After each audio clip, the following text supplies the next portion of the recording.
You won't fight for yourself, you fight for somebody else. Let that drive hit your heart. You find somebody needs you to go to the next level. Somebody needs you to make that next call. Somebody needs you to get that next check, whether you feel like compelled to do it or not. Somebody out in that world needs you to be here, to be fully present, to learn, to put it into place. Because if you'll do it for them, you'll change yourself and you'll reach the best of who you are. And sometimes you need someone to fight for, somebody who is there, who's pulling you. You got to find somebody or something to fight for, to lift you out of bed Monday, Tuesday, Wednesday, Thursday, Friday, Saturday, Sunday, even when you don't want to do it. Here's the ultimate challenge. For those of you who are here, you're already good. You're already good. You're probably the ones in your family who are a little bit more crazy than everybody else, who tried a little bit harder or believed in your dreams just a little bit more, even though they said you're crazy, you kept going for it. You're probably that person who studied more personal development than your friends or your family. You're probably that person who's already into education. It's one reason you're here, because you know the transformation that can happen right here. You're probably already a little bit of that person who's got fire and will inside. You've got a little of that. The issue is your story sometimes goes like this, and you're looking for that. I've been there. I'm so struggling, like I'm doing everything right. You know, I'm learning, I'm trying, I'm making the calls. I'm sending the emails, making the videos, shaking the hands, following the dream, having the hope, doing my gratitude journal every night. Thankful, joyous, doing everything I can, but I wasn't breaking through and it was driving me crazy. When you leave this event in a few days, when you walk out that door and you walk out these doors, remember, seek clarity, generate energy, raise necessity, increase your productivity, develop influence by challenging people to be better versions of themselves, and step into the unknown and just listen. Be with it. Listen through the fear. Do that, my friends, and not only will you lead yourselves, you lead your teams, you lead this industry. You got to have the necessity inside that says, I want to be excellent at this. And if you got that inside, then tell you what, wake up on Monday, my friends, and when you do walk out these doors, and you walk out the doors of your homes and organizations for the rest of your lives, do me a favor and go earn this. Go pro.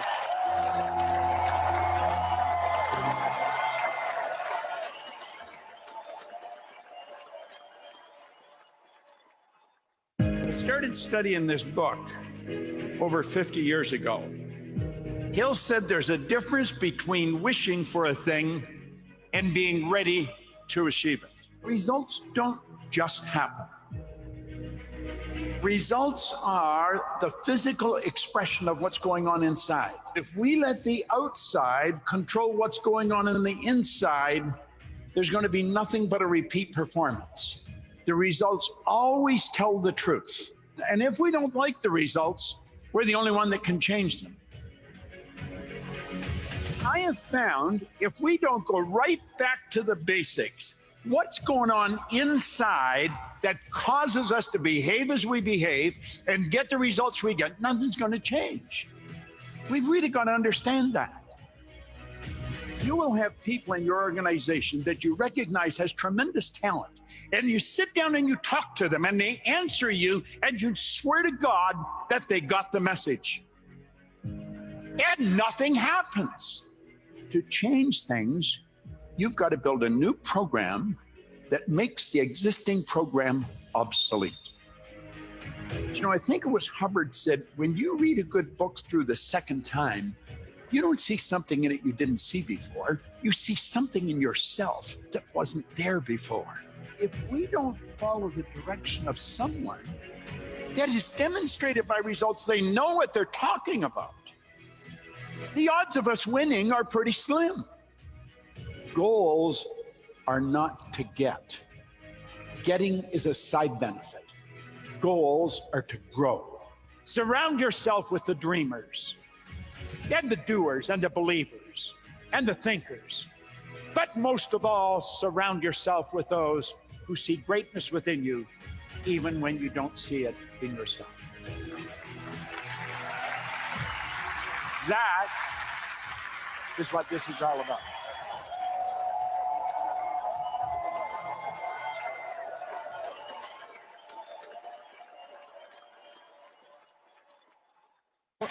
hope it's okay, but I'm going to stand up because I've been through a lot. Bring it, girl. And I am going to give you guys just a few quick steps that have helped me. The first one is stop feeling sorry for yourself, because you are not doing yourself or your future any good by throwing a pity party. I have had phases in my life where I could have felt sorry for myself. Building in this profession over these years, I've been a single woman trying to get a man. I've been a girlfriend trying to keep a man. I've been a wife dealing with a man, and now I'm a divorced single mom without a man. But don't feel sorry for me, because I don't feel sorry for myself. Because if I had felt sorry for myself in any of those phases in my career, I would not be who I am today, and that is a 7-figure earning network marketer. So don't feel sorry for yourself. The second thing is embrace the pain. Look, you can't go over it, you can't go under it, you can't go around it, you can only go through it. And I can hear some of you saying right now, you just don't know my pain. And I don't know your pain, but I'll give you a little snippet of mine. In 2013, I lost my mom. In 2014, I lost my sister. In 2015, I lost my husband. And in 2016, I have spent all of 2016 trying to make that official. And I can tell you, I know pain. But let me just share this. This time last year, I was on this stage. I didn't act like this. I didn't talk like this. I didn't feel like this. And I finally had to use my personal development on myself. I had to say, you've got to stop avoiding this. You've got to accept this, and you've got to go through the pain. And you know what? A better version of me was waiting on the other side. And I am excited now that I can look at me and be proud that I made it through a dark time in my life. And if you embrace the pain, you'll be able to do the same thing too. The third thing I want to share with you is don't compare. The comparison is a thief of all joy. It will make you resentful, bitter, jealous, and unproductive. And many of us are looking at other people, but ladies, we're looking at other women, comparing our car to their car, comparing our business to their business, comparing our relationship to their relationship. But I'm going to tell you right now, don't compare, because ladies, the woman you think her life is better than yours, her lashes, her nails, her hair is fake just like yours, boo. So don't even worry about it. All right? Don't even worry about it. And the fourth and final thing is get excited. Don't just get excited about where you're going, but get excited about where you are right now. Bad situation and all. Bad situation at all. If you're facing the biggest fight of your life, get excited about that, because God doesn't give little fights. God doesn't give big fights to little soldiers. And if you're facing a big fight, that just means you have grown up into the armor that you were ready to wear, that only He knew you were ready to wear. So I just want you real quick to get excited. Get excited because you're the creator of your destiny, the artist of your masterpiece, the author of your story. Get excited because the world is going to see who you really are. That is kind, caring, compassionate, strong, bold, and an all-out badass. So get excited.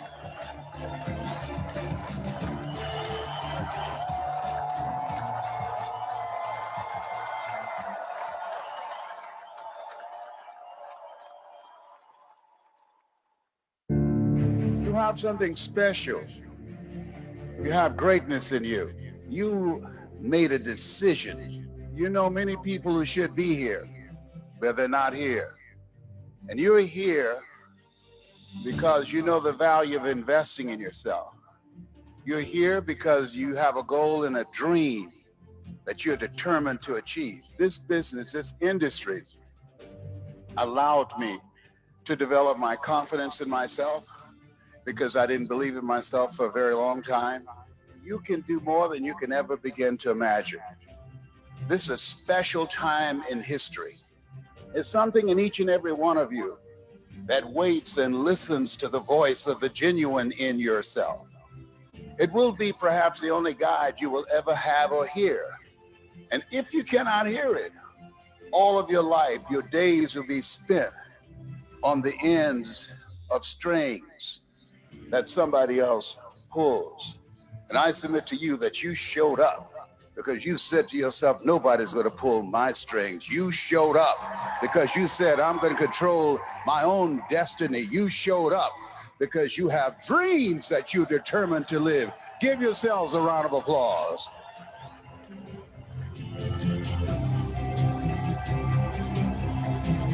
There are people waiting to hear your voice. You were created on purpose. with a purpose, for a purpose, and with the methods and techniques and strategies that all the speakers and Eric has shared with you. This is your winning season. You were born to win. It's in your DNA. It's who you are.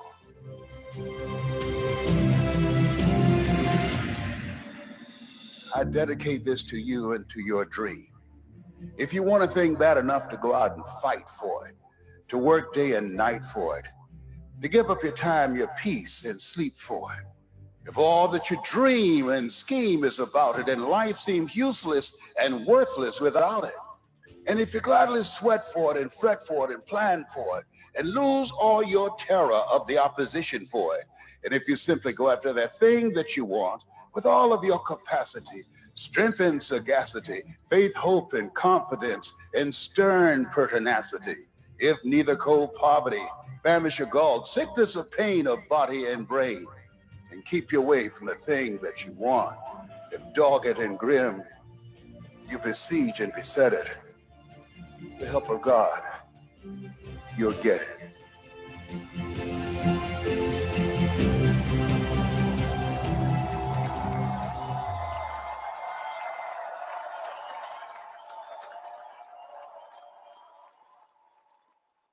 There's a simple phrase that the greatest athletes in the world have. They say the training never stops. Hello. Okay. So I'm here because I love network marketing. I love it because it's one of the few places on earth where a person can be an entrepreneur without all the hassle.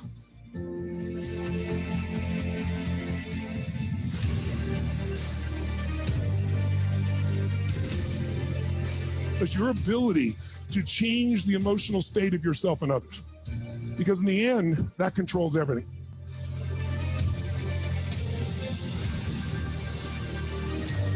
Belief is a poor substitute for an experience. You know, people have beliefs about network marketing, but if they get an experience of it, it's very different. And so our goal is to give people those experiences.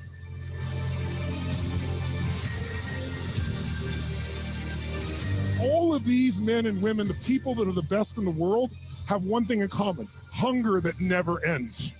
That hunger to be more, to do more, to give more. So who came here today because you really want to change your life and business here? Say I.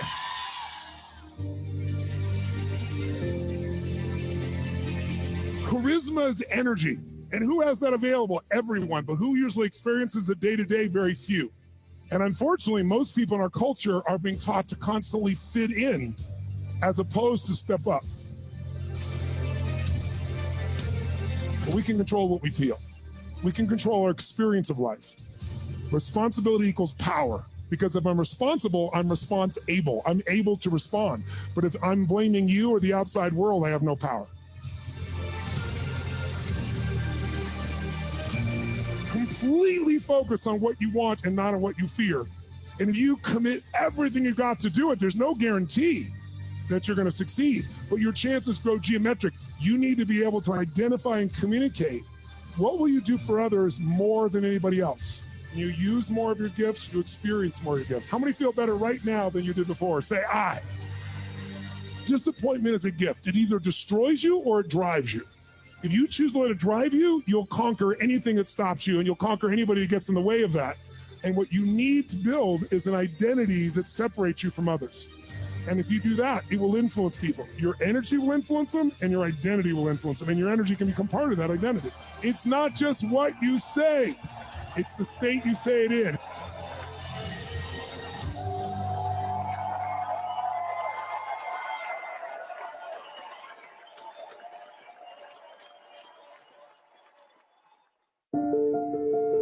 Screw it, just get on and do it and have a blast.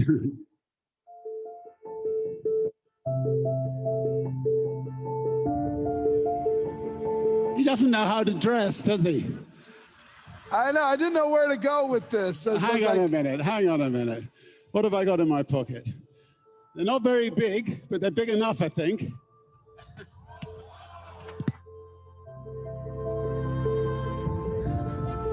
You have to first of all say, well, what is an entrepreneur? An entrepreneur is somebody who thinks that they have an idea that can improve other people's lives, and then says, you know, screw it, I'm going to do it, and gets on, just gets on and does it.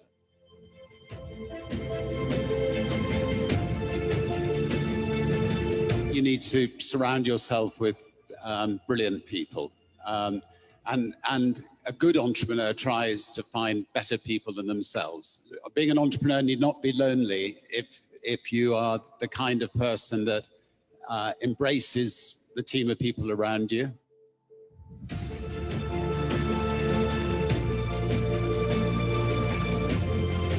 I think it's fantastic that 80% of network marketers are women, and network marketing gives so many women the chance to have a family, work from home, make some extra money on the side. All of you are making a real difference to so many women's lives all over the world. In the end, I think the product that you're selling speaks for itself, and I think word of mouth is actually key. You may well fall flat on your face, but then pick yourself up, keep trying until you succeed.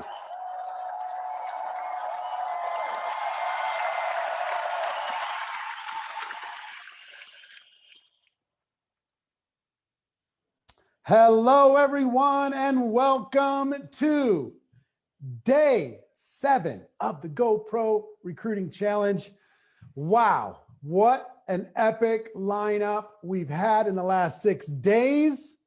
But man, what do we have ready for you today? This is off the chain. We've got 5 of the best recruiters in the world going to be teaching you how to become a recruiting machine. You're going to hear from Marina, who's CEO of Network Marketing Pro, has a special message, particularly for the women that are part of this challenge. We're going to hear from my friend Armando Christian Perez, aka Mr. Worldwide, aka Mr. 305, also known as Pitbull. You're going to hear from Pitbull. You're going to also hear from the leadership legend, John Maxwell. You're going to hear from superstar marketer, business entrepreneur, Grant Cardone. You're going to hear from my new friend. He tells me to call him Sly, Sylvester Stallone. This is pretty something. I will tell you this. Tell your friends. You don't want to miss this. Go tell your friends to make sure that they are watching this. I know we said we're going to start at the top of the hour. I came on a little bit early because I was too excited. Too much stuff going on. Let me do a little bit of housekeeping first. Also to tell you, first of all, don't spam this link. If you do, we'll block you. We'll block you forever. Just don't spam. It's really dumb for you to do that. You're not paying attention if you're spamming links into this page. We're teaching you how to be able to go recruit around the world. You don't need to recruit inside of this community. Secondly, do you have the slide for notes? Yes. If you'd like to get the notes, there's way more people that have joined or watching here on the various pages. We have this broadcasting in 3 places. Way more people that are watching here than are actually connected to us. So if you're not getting emails from us, and if you'd like to get the notes from the entire 7 days, if you'd like to get the notes, put the word notes into the comments. If you'd like to get the notes from all the trainers, all the presentations over the course of 7 days, what a valuable thing that would be. All you've got to do, we'll give them to you for free. All you got to do is go register inside of this challenge, because some people shortcut it and found their way in here. Just go to GoProRecruitingChallenge.com, give us your email address, and we will send you the notes. Okay? Like I said, it's free. We'll send you the notes when the challenge is over. Also, a lot of people have been asking about the recordings of these 7 days. Matter of fact, I had some friends of mine say, please turn these 7 days into an audio program. Turn them into an audio program so we could just listen in our car over and over to all these different speakers. which I think is actually a great idea. So here's what we're going to do. If you want to get the recordings, we'll give you a link in a moment. Oh, here's the link, GoProRecruitingChallenge.com/lifetime access. And we're going to give you the video lifetime access of this. But if you give us a little bit of time, we'll also give this to you in audio. We'll give it to you in video and audio so you can listen. You'll have the notes, you'll have the video, you'll have the audio. So throw the recordings up one more time. Lifetime.access, I think. The recording site, yeah. GoProRecruitingChallenge.com/lifetime access. Make sure you take a picture of that or screenshot that. Now, I'm going to just quickly go through, because we've got a minute before we start, the people who won a GoPro ticket for a friend yesterday, 30 of those. I'll just list the names really quickly. Magnolia Thomas, Cynthia Morales, Timothy McClendon, Michelle DeRue, Andrew Innes, Allison Hertel, Derek Thomas, Diane Davies, Andrea, sorry, that's my phone. My fault. Where is it? Where was I? Andrea. Andrew Greenaway, Mark Millier, Wendy Poulin, Michael Campbell, Maria Hoffman, Debbie Severe, Carol Latham, Ashley Castillo, Ingrid Mario Torres, Mindy Height, Catalin Luini, Stacy Oliver, Peggy Burse, Karen Southwood, Elizabeth Storch, Sandra Jackman, Tanya Wise, Elizabetta Colonna. Hey, Elizabetta, I was just on with you this morning. Victoria Medeiros, Teresa Harris, Melissa Glasper, and Christine Rodriguez. I know I butchered many of those names. If any of them sound familiar to you or a friend, make sure that you claim the prize, and I'll tell you how to do that in just a moment. We have 10 people who want a VIP upgrade, which is $1,000 upgrade. Lisa Cash, Valentina Dinami, Ritsuko Ichihara, Gina Barodi, Deborah Scott, Nancy Luann Rolfs, Francesca Cordovesio, Stacy Leonard, Anne-Marie Tolman, and Susan Amin. So here's how you claim your prizes. If you go to GoProRecruitingChallenge.com/claim, GoProRecruitingChallenge.com/claim, and we will send you your prizes. Okay, what's next? Today's prizes. We're going to go a little nuts today. And again, these prizes are for people who've purchased it. The drawing is for people who've purchased a GoPro ticket already, and half of that, half for those people, and half for the people who purchased a GoPro ticket, event ticket today. Okay, half for then, half for today, and we're going to give away a ton of stuff. Throw the slide up there. We're giving away 10X books. We're giving away an Apple TV. We're giving away ring lights. We're giving away iPhone 12s. We're giving away Airbnb gift cards, John Maxwell books. We're giving away a ton of stuff for free. All you got to do is share this post and have either had a ticket in the past or get a ticket today. If you've been thinking about it, I promise you today, I'm going to make it impossible for you to say no. If you've been on the fence about getting a ticket to GoPro December 11, 12, and 13, I'm going to make it impossible for you to say no, because we're just going to give you so much value. It's going to be ridiculous. And for some of you, some people have said, you know, I've got so much information from this challenge already. I don't know if I can take any more. Look, this is just recruiting that we've been talking about. We're going the virtual GoPro event is going to help you organize your entire business. It's actually going to take your overwhelm and bring it down. It's going to give you order and a game plan and strategy. It's going to show you step by step how to be able to create a business and create a life inside of this profession. It's literally the most important event in network marketing history, and you need to be a part of it. And you can do it for as low as $297. So show them again the 3 tickets, please. Here's the 3 ticket choices that you have today. You can make it while we're in this broadcast.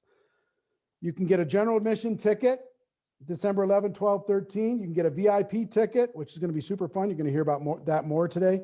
Or you can get a platinum ticket and attend in person.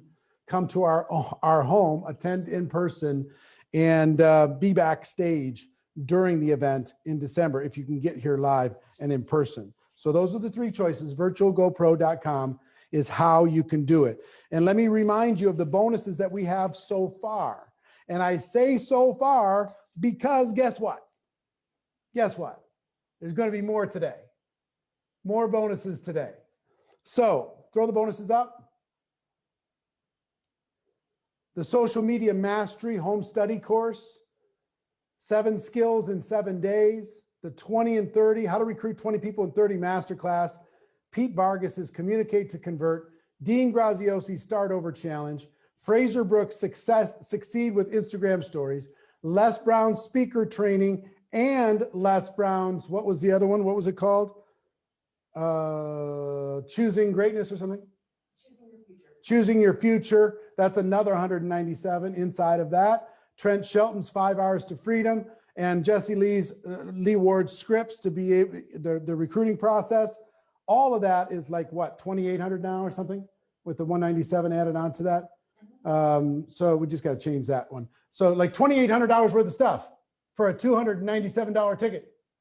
All ticket levels will get those bonuses. But let me tell you something. After today, those bonuses go away. All that $2,800 worth of stuff is gone at the end of today.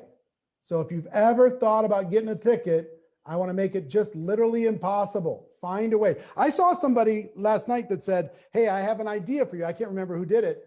They said, go to PayPal. If you go to PayPal, you can actually create your own little payment plan on PayPal, buy the ticket, and have a payment plan for yourself if you want to. So that's a strategy for you. Find a way, figure it out.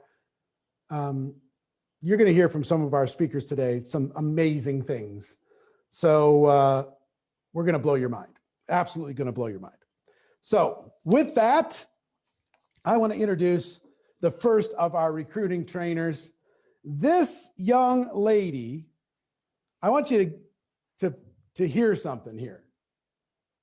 This person has personally recruited over 4,600 distributors, personally. She's also recruited over 25,000 customers personally. She has a team of over 500,000 people. And guess what? This young woman is making over $1 million a month in network marketing. Success leaves clues. She's going to teach you. She's going to give you a 15-minute masterclass on how to be a recruiting machine. Stormy, Wellington, take it away. Awesome. Well, I'm so excited to be here. This is truly a dream come true to be training on the platform with such amazing people. I'm so grateful to be able to lend my contribution to this industry that has absolutely changed my life. I got 15 minutes and it is, what time is it? It is 2:07. So I want to get through my training, but I want to give you guys some meat so that you can be able to implement this information into your business in order to get results. First and foremost, let me say this. I've been in network marketing for 12 years, okay? For 12 years.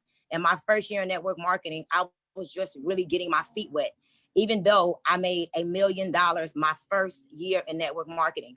And what I would tell you that I've learned from the very beginning to right now today is that you got to be hungry. You have to be very, very, very hungry.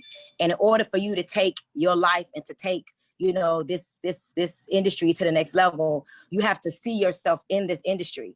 You can't just look at other people and celebrate their success. You got to be able to see what can your contribution be. And so I remember a very long time ago, again, 12 years ago, I remember getting in this industry saying that I didn't feel like I belonged. I looked around and I saw, I mean, truth be told, I saw a bunch of Caucasian people. I saw a bunch of Asian people. I saw a bunch of Latino people. And so I really didn't think that network marketing would work for a little Black girl like me. I really didn't. But I remember this. I remember looking around saying to myself, wait a minute, here are people from different backgrounds. If they can do it, I can do it. And so I did something called Liddy. I get Liddy. Write this down.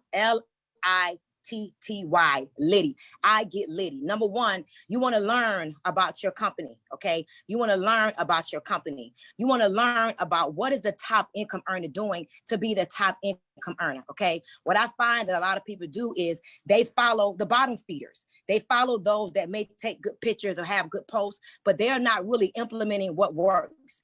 And so getting Liddy is seeking out the top income earners in your company. Who makes the most money, okay? You got to know that there is a reason why they are making the most money. And one of the things I learned way back when is that in this industry, you got to know that it is okay to be a copycat, okay, as long as you copy the right cat. So step number one, I want you to seek out the top income earner in your company, okay? I want you to seek out the top income earner in your company. They are the top income earner for a reason. One of my favorite books is The Science of Getting Rich, and it talks about success is about doing things in a certain way.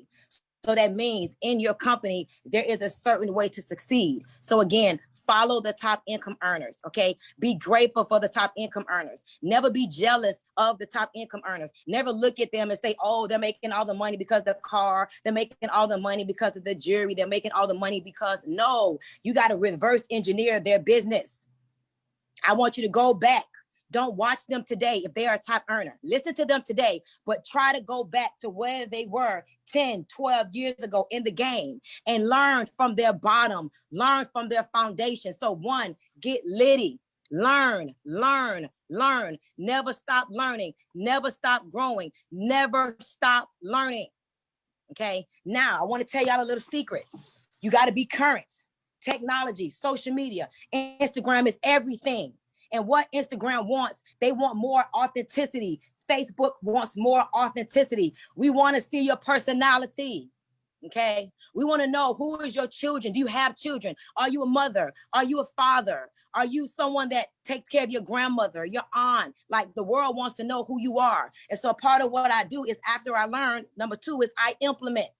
So a part of implementation is obviously taking what you've learned and put it into action. And so one of the things I learned is that people want to know who you are. People like to do business with people that they feel like they have a connection with. Okay, remember, they may not know you, but what you put out on social media is everything. Okay, so let us know a little bit more about your life. Let us know about your imperfections. Don't appear to be perfect. Don't come on social media all the time super perfect. Give us a little bit about your downfall. Tell us where you came from. Tell us what made you do this industry. Tell us why you're here. Now, let me tell you something about the implementation. It's about being consistent as well. You got to learn to be consistent every day. Implementation. I want y'all to write this down.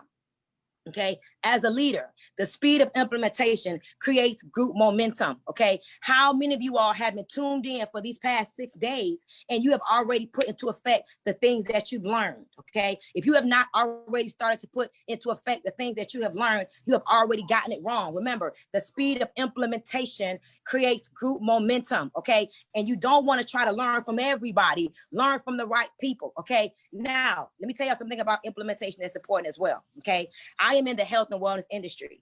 And there was a point in time that I was learning from my upline, okay? And my upline was in a different phase of his business too. So the way he dressed, the way he carried himself was different. Now, I want you to know that though I am making 7 figures a month, though I do have over 550,000 people in my organization, though I have coached 31 families to millionaire status, okay? I'm still in the phase of my business that I'm hungry. I am hungry for more. My goal is $5 million a month. And you got to know this. You got to recruit until you get the best fruit. A part of implementation, a part of learning is that you never stop recruiting. Okay, don't fall in love with your team. I'm sorry to say this. Love them, but don't fall in love with them, because if they quit, if somebody quits or somebody leaves your team, you will be heartbroken. So I want to encourage you guys today to always be in phase one of your business, but I want you to carry yourself like your business as well, okay? There are some of you all that's in the health and wellness industry and you're dressing like you're in the technology industry, okay? There are some of you all in the technology industry and you're dressing like you're in the health and wellness industry. Like everything has to match up. Everything needs to line up. And so I encourage you to pay attention to what are you selling? Are you selling health and wellness? Are you selling, technology? Are you selling intellectual property? What is the product that your company wants you to push? Figure out what that product is and represent that product. You cannot sell a dream looking like a nightmare, okay? You have to represent your company and represent your brand. And I want you to take this T. The T is tweak. Sometimes you got to tweak what you learn, but don't tweak too much. For example, if you're making grandma's favorite cake and it's your favorite cake, and she said put 3 tablespoons of sugar and you put 2.5, then you got it all wrong because that's not enough sugar. However, grandma could have used regular sugar, and now that it's 2020, we know that we got to use a better grade of sugar. We got to use cane sugar. We got to use brown sugar. So it's okay to tweak grandma's cake and put a healthier version of the sugar in the cake, as long as you don't tweak the wrong things. And so let me tell y'all something. Stop going against the grain. Again, if the top earner says we're recruiting 10 people today, your goal is to line up with that top earner and you go recruit 10 people today. And you say to yourself, if she says 10 people, if he says 10 people, that means that there are lots of people that's going to get 10 people. I'm going to get 10 people too. Already claim that you're going to get 10 people too. Don't say, oh, Stormy said get 10 people so she can get 10 people. I can't get 10 people. Yes, you can. Stop counting yourself out. Stop thinking that it's not possible for you. Start believing big right now. Start believing that you can do it. That's a part of the tweaking process. Saying, you know what, I can do this. I am going to be the person that they start calling on because I'm going to follow the leader. I'm going to learn from the leader. I'm going to implement what the leader says. And I'm going to tweak it a little bit because I may not be from Carroll City like Stormy Wellington. I may have not had my first child when I was 15. I may not have the story of being an exotic dancer, a booster, and a shoplifter, but I got a story too. I may be in corporate America. I may have dealt with sexual harassment. I may want to recruit people that have dealt with sexual harassment. So my voice and my message is now to those women and those men who have dealt with sexual harassment. See, a part of your recruitment has to be speaking to your people, my friends. Stop talking to everybody. Stop trying to be like everybody. If you have a corporate America story and your passion and your hunger for network marketing is to get out of corporate America because you've been touched on and you've been treated like less than, then that's your story. And you stick to your story and you tell your story with pride. And you be grateful for your story. Because there are other men and women in this industry and in the world that will get into network marketing if you stop trying to be like Eric Worre, if you stop trying to be like everybody else. That's what a tweaking process comes in at. Be true to your story. Tell your story. Let your story be a tool to recruit more people. There are other people that are going through some of the things that you went through. And that's how you post. That's who you talk to. That's your message. Stop trying to speak to everybody. If you're not in a company that you need to wear a suit, stop wearing a suit. It don't match up. People think that you're a fraud. It doesn't make sense. So tell your story. Let the world know your truth. Let the world know where you came from. Let them know the hurt, the experiences, good or bad. Because guess what? You are looking for your type. You are looking for your type. I know that there's a lot of people that don't like me. They don't like my style. I may be too bold or too loud or too black or too ghetto, whatever. But I'm not talking to you. I'm not trying to recruit you. You're not my type. So start connecting with your type. So start tweaking your things, start tweaking your game and walk with confidence because you now know that there's another woman out there with my story that needs to know about network marketing. There's another man out there with my story who may be a single dad, who may be the husband and takes care of everything and just need another sense of community. You got to know that a lot of what we do, ladies and gentlemen, is we create a sense of community. Do you have an organization that makes people feel good? See, me and my group, we meditate. We speak affirmations, and then we sell products, okay? We're mind, body, spirit over here, okay? Because guess what? Mind, body, spirit comes first, and the money comes last. So I really have never recruited a person in my life. Truth be told, yes, that's where the why comes in at. Because we're litty today. The yes is I've never recruited a person in my life. I just simply share what I have to offer. And I tell the truth about what these products have done for me. I tell the truth about what all my companies have done for me. Because see, this is not my first rodeo. I've been in the game for 6 years, okay? So the why is the yes, yes, yes. You keep going. You keep growing. You keep showing up as yourself. You keep using your company's products and let the world see how they've transformed your life. Speak to your market. Speak to your people. Stop trying to speak and be everybody else. This is why it is important to learn, because once you have learned, you now know how to change the confusion, okay? Because some of these presentations that we have in our companies, they're confusing. This is another thing y'all got to know. That's why it's important for you to learn from the best, because you don't want to tweak the worst. You don't want to learn from the worst and tweak the worst. Now you a bottom feeder again. You want to learn from the best and tweak the best. So now you can simplify the game and make it beautiful for the people that you're supposed to align with, okay? And so I want y'all who understand what I'm saying to know that if I can do this, you can do it. Every single panelist, every single trainer, we all come from some humble beginnings. But you got to know another thing. What is your audience looking for? What are they looking for? Are they looking for a sense of community? Are they looking for someone to tell them something good? Let me tell y'all something that I've learned. You get more with sugar than you do with shh. Don't tell nobody. Stop being mean to your team. Stop beating your team up. Stop telling them horrible, horrible things. The truth is, yes, don't make them feel good if they need to learn a lesson, but make sure that you know that everybody wants to feel good, okay? Everybody's wanting to blink a sign on their forehead and on their back saying, tell me something good.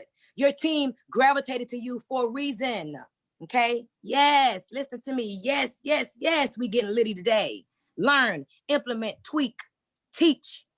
Now, once you start showing up as this new person, you're going to be teaching your team, y'all. This is what I want you to know. They are watching you. You do too much of this sometimes, and that doesn't work. They need to show and tell. So the person that you need to be is the person that you see yourself as, but be that person today.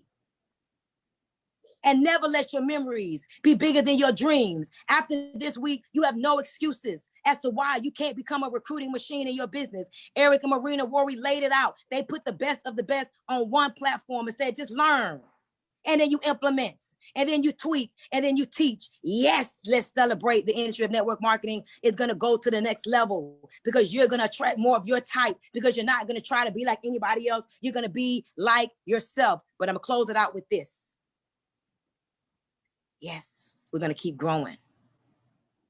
But I want to tell y'all a secret that I learned. I was trying to be like everybody else. I was trying to dress like everybody else. And I was secretly start to feel like, oh my God, who is this woman? Who am I? Because I was becoming opposite of who I am. But let me tell y'all something. The truth shall set you free. Become yourself, but you grow in your authenticity. Type that, write that. I want you to grow in your authenticity.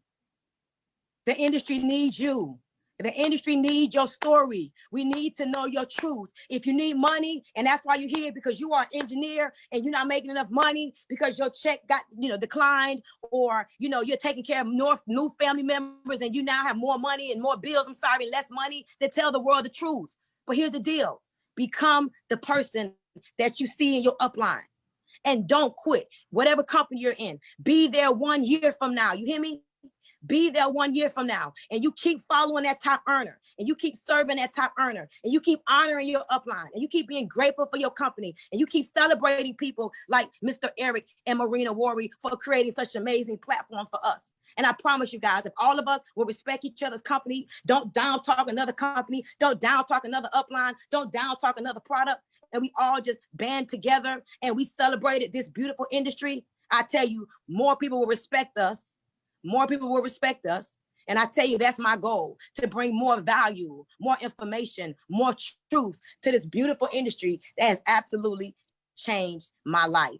And so guys, if you're with me, if you're ready to go to that next level, if you're ready to get litty, I want you to drop some fire, drop some emojis, drop some energy because we about to take this thing to the next level. Eric, Marina, everybody. I mean, man, Grant Cardone, John C. Maxwell, Les Brown. I mean, come on, y'all. My girl Jess, come on. We're on here gaining more love and respect for this industry, y'all. And this is just the beginning. So I hope to see y'all at GoPro. I hope that I'm a part of the whole platform. And I want to say thank you to everybody in this industry. And let's continue to make this industry exactly what it needs to be, respected and admired. Thank you so much, Eric.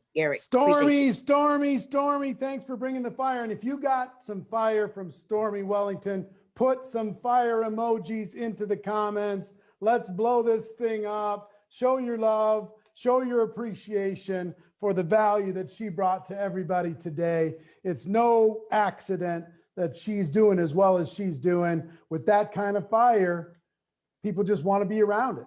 People just want to be connected to it in some way. So show your love, show that fire. I want to see it from everybody. And listen, just so you know, tell your friends, Grant Cardone is coming very, very soon. But before we get to Grant, I got an incredible leader to introduce you to. He's going to give you some insights. And let me tell you the kind of leader this guy is. He already has 3,000 people from his team coming to GoPro, and he's aiming for a much bigger number than that. I know that he's got big, big plans in order to, I know he's shooting for 10,000 people just from his team. That's the kind of commitment that he's got to growing his business, and that type of leadership certainly is something to pay attention to. He's built a huge organization. He's going to teach you the key to success if you want to become a recruiting machine. Please welcome Mr. Armands Mirnix. Armands, go ahead, take it from there. Where are you connecting from, first of all? Hello. Thank you, Eric. Do you hear me? I can hear you. Where are you connecting from? Awesome. I'm connecting from Dubai. Dubai. All right. Take it from there. Go get him. All right. Thank you so much, Eric and Marina Worry. It's amazing. This was just spectacular. Guys, if you already have a 10 or 20 pages of notes, press 1 in this chat. Because like at these 6 days, it's been amazing, crazy. And today, I don't know if you will be, walking away with the regret that you spent these 6 days so far. I don't think so, right, guys? So because there was a huge value, I get already, like entire pages, all was written. And this is what I'm taking from you guys. You are my role models. Because I remember when in 2016, I joined first my GoPro network marketing event. What I saw you. I saw your testimonials from the stage. And that actually inspired me. I remember Jesse Lee coming out, with a crazy, I don't know, like a haircut, and it was, I think, pinky or something. And I realized that these people, they are not taking, too much attention on how they look. What they do, that is what they take and pay attention for. But I wasn't like that all my life. And let me just little bit get back to my story that you guys are familiar with me. And it all started, my life actually started when I was 7 years old. And I'm not talking about life when I was born, but life, entrepreneur life. So that was the moment when my mom, she had some problems, like a back injury problems.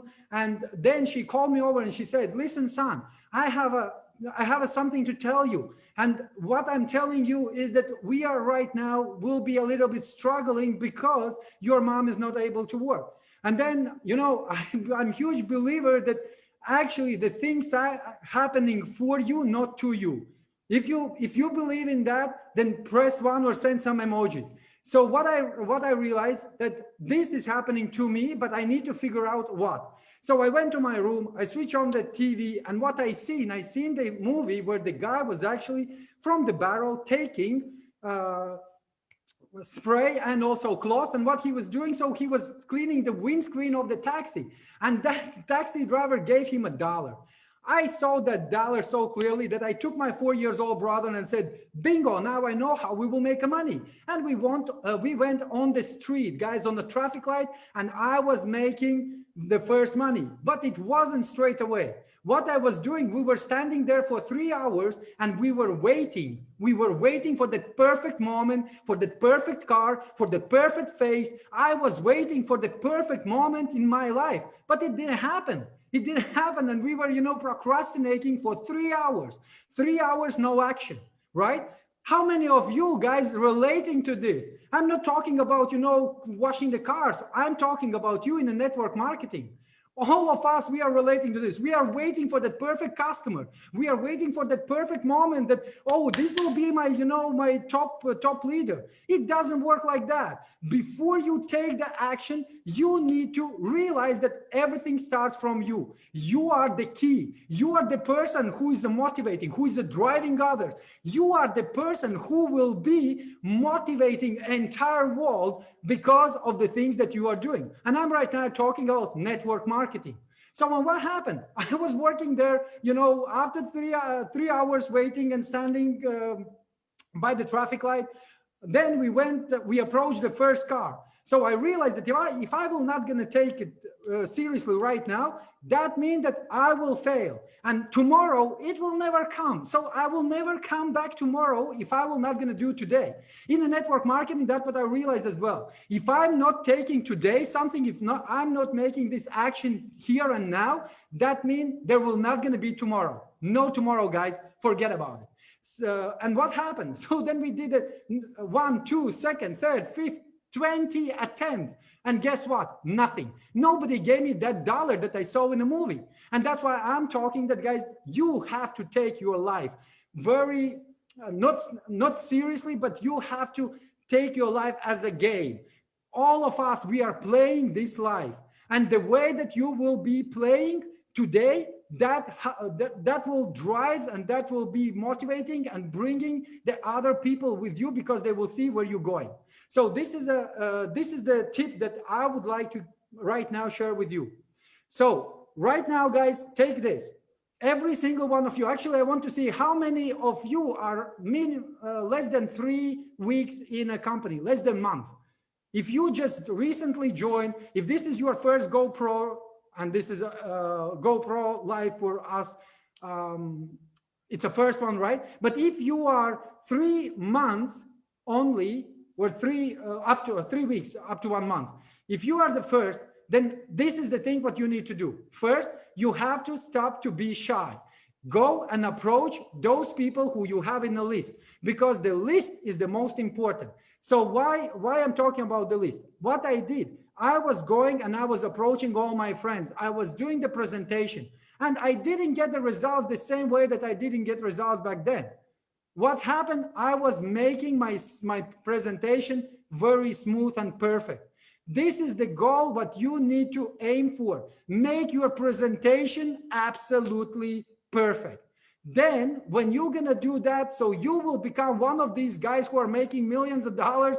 Actually, Stormy, you just blow me away, right? Because you're making $1 million a month. And I think that this is the goal where I need to also now lift up my bar. Thanks so much for that.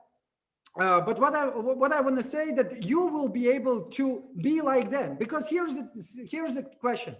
Do you think that these guys, all these people who are in the backstage, who are training you, do you think that if they will have to do it again, would they have results much more quicker or not? Of course, they will have much more quicker because they already have this experience. They know what to do. That's why you need to make sure that everything that you are doing today, you are doing not because of you want to make it perfect, but you want to learn. You want to build the muscle. You want to start from zero and get it to the hero. This is what you need to do. Here's another thing that I would like to tell you. In 2014, back injury happened to me. Do we have people here who are struggling with a back injury? I was actually, lying on the floor. I didn't have money, 20 pounds in my pocket, no future, nothing. And what I realized that I've been replaced. Someone else took my place. And then what I said to myself that I will find an industry where nobody will be able to replace me. And here's the clue, guys. The multi-level marketing, that is the place where nobody will replace you once you will build your organization. This is what I love about this industry. So that after that, what I did, I started to work on 5 presentations a day. That was one of the training that I attended, and my trainer, Andrei Havratov, who is my mentor and my friend today, what he told me, he said, Arman, secret to success is within the 5 presentations. And I said, really? I don't think so, but let me try, right? How many of you relate to that? So that we are doubting the person's, let's say, not the project, but how you call it, statements, right? We are doubting. And then what I did, I started actually to do it. And guess what? 3 hours was my first presentation, 3 hours. After that, I did 2.5, also almost 3 hours. People were running away from me. I was a crazy network marketer that people hated. And trust me, this is a normal, right? This is normal because now they're coming back. Now they see your result and they say, hey, if this crazy guy can actually make what he's making, that I need to be there. And what also there happened, there was a person, I did the presentation for 3 hours, and then the person asked to go to the loo. And it never came back. And that was a lady. And you know, the ladies always are carrying the handbags. So that's why she just, took the handbag and she left. I felt miserable. Guys, I felt miserable. I went home, I was crying. I was thinking like, oh my gosh, what is happening? What is happening? I will never succeed in this business. And guess what? Because I was building the muscle, I made it happen. I made that breakthrough. And I'm telling you that every single one of you can make that breakthrough. So here are 2 tips that I want to give you if you are guys ready. These will be assignments for you. First, if you are shy, if you are an introvert person like all of us, right? Me too. And Fraser Brooks as well, right? If you are an introvert person, here's the tip. First, what you need to do, you need to go to the shopping mall and collect hellos. All what I was doing, I went to the shopping mall and I was collecting hellos. I had the list, 100 hellos needs to be there. And I went to the person, I said, hello, have a good day. Hello, how are you? Hello, hello, hello. And I felt that people are answering. Can you imagine? These people are not like, not grumpy, they are answering. And that's what I realized. And they said, okay, if they are answering on my hello, then let me ask them question. So the second assignment, what you need to do, go and ask them question. The question that you need to ask, like I was asking, can you please tell me where I can, get some shoes, where I can get, groceries, how to get to this place, how to get to that place. And guess what? The people are answering. For those people who are right now shy, who are not sure that the network marketing is for you, I'm telling you that this will be the biggest breakthrough for you when you will realize that people are actually very easygoing. And the second thing for those who are advanced, and these guys, what I discovered, because I have a huge team, I have many leaders, and I always had a problem, not enough time.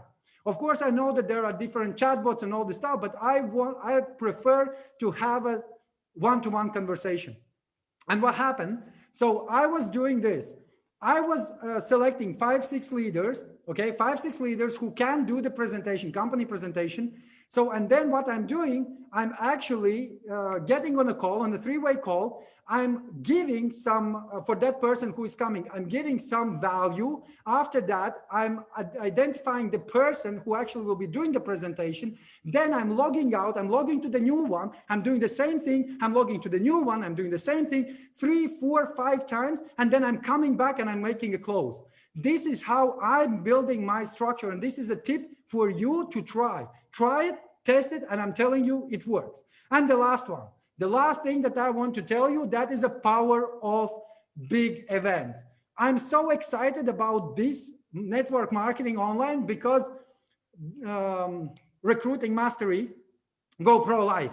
Why I'm excited? Because there is no stadium which can fit more than 500,000 people. There is no stadium where you can bring all your team. I was coming on the 2016, 17, 18, 19, and in the 19 actually, after I saw the Jessie Lee, when she came and she said, hey, I'm making, $1 million, and she was actually inducted into the $1 Million Hall of Fame. I said to myself that I will be the next one.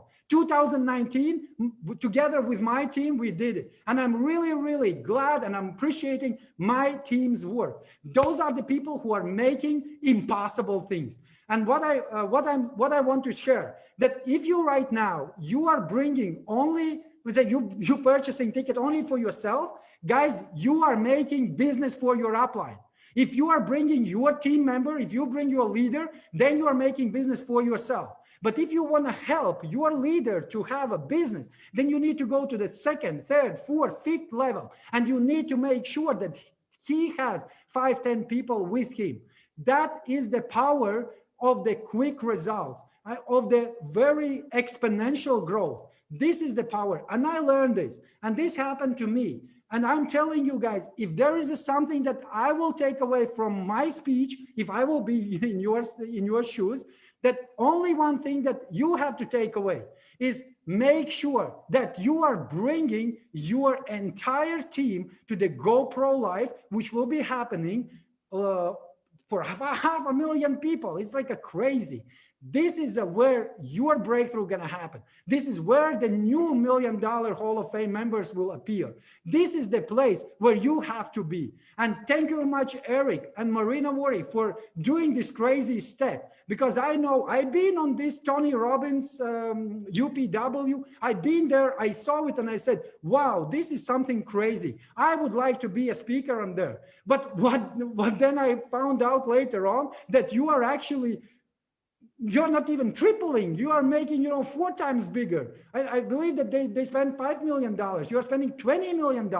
And you are doing this not just for yourself. You do that for all your family members, network marketers like me, you, and all of us. Guys, I really, really appreciate everything that you are doing, because the network marketing is a family. And as I said last year on the stage, you accepted me. Thank you very much. I'm really glad to be in this family. Thank you, guys. Bye-bye. Eric, back to you. Thank you, Armand. Great job. I really appreciate it. And I think you're really smart when it comes to scaling your life and scaling your business based upon getting more people to attend events. It's so smart, because you do that, everything else gets easy. Your whole network marketing year gets easy if you load up an event. And those of you who are thinking about getting a virtual GoPro ticket, I want to just tell you, I've got an incredible surprise, not surprise, but the next presenter is going to rock your world. And I'll tell you why in a moment. But if you're thinking about getting a ticket for virtual GoPro, we're going to be doing drawings at every break, and we're going to be taking a break after this presenter. So if you get a ticket before the break, your chances are going to go up pretty dramatically. Virtualgopro.com is the link, virtualgopro.com, to get yourself loaded up. And I don't know what the bonuses are now, like $3,500 worth of stuff, some crazy number. I'll show you that later. But this next gentleman, I got to tell you about this guy. Some of my highest earning friends have gone to this gentleman for coaching help on how to tell the story, how to create your perfect presentation. Matter of fact, they came back and told me this guy is the presentation whisperer. This guy, he literally coaches the Grant Cardones and the Tony Robbins and the Dean Graziosis and all these superstar presenters on how they could be more effective in telling their story. And what do we do in network marketing? We tell our story. So I asked him if he would make an exception and come on to this. Tell your friends to come listen to this right now, because this gentleman's going to teach you how to create your perfect presentation. Ladies and gentlemen, please welcome to the GoPro Challenge, Mr. Pat Quinn. Pat, go ahead. Take it from there. Hey, thanks, Eric. It is a thrill to be here. If we haven't had a chance to meet before, I am Pat Quinn, and I actually didn't get my start as a professional speaker. I got my start as a professional magician and worked magic for 10 years professionally. Then I decided I needed to get a real job, and I became a public school teacher. I taught high school math for 12 years. During that time, I picked up an advanced degree in how adults learn. And so I really bring two things to the table today. The first is a little bit of stagecraft from my years of doing magic, but the second is a real understanding of how adults listen and how adults hear you when you're talking to them. I'm hyper-focused, not on you, but on the person you're talking to. Whether you're talking to one person across the table at Starbucks, whether you're talking to one person on the telephone, or whether you're talking to a small group of people on a Zoom call or in a living room, or whether you get the opportunity to present to a larger group of people, what you say and how you say it makes all the difference in the world. And so I'm here to talk to you today, not just to tell your story, but I'm going to show you exactly how to tell your story, because I only have one measuring stick of success. My measuring stick of success is not that people come up to you afterwards and say, wow, you're a really good speaker. My measuring stick of success is not that you get an email the next day that says, hey, you're really fun to listen to. My only measuring stick of success is that whoever you're talking to, one person, 3 people, or 50 people, whoever you're talking to wants to take the next step with you, wants to engage further with you. What is that next step? It could be a phone conversation. It could be, here's a video to watch. It could be, come to this event with me. It could be, sign up to be on my team. It could be to buy my product. You get to pick what the next step is. But if you want the maximum number of people to take that next step with you, and you want to do it all without ever being salesy or pushy or slimy, then this next 20 minutes is just for you. I've been fortunate enough over the last 10 years to work with some of the greatest speakers in the world. We've worked with Damon John from Shark Tank, Grant and Tony and Dean and Michael Hyatt, and household names that you've heard every single day. But most of the people that I work with are not professional speakers. Most of the people that I work with would not even consider themselves speakers. Most of the people that I work with are business owners, just like you, who want to grow their business, attract new clients, grow their team members, and be able to have those team members duplicate the successful things that they're doing. And the key to all of that is communication. The key to all of that is what we call your signature talk. What you say when you have an opportunity, whether you have 3 minutes on the phone, 15 minutes in a meeting, 25 minutes if you're on a podcast or get an opportunity to present.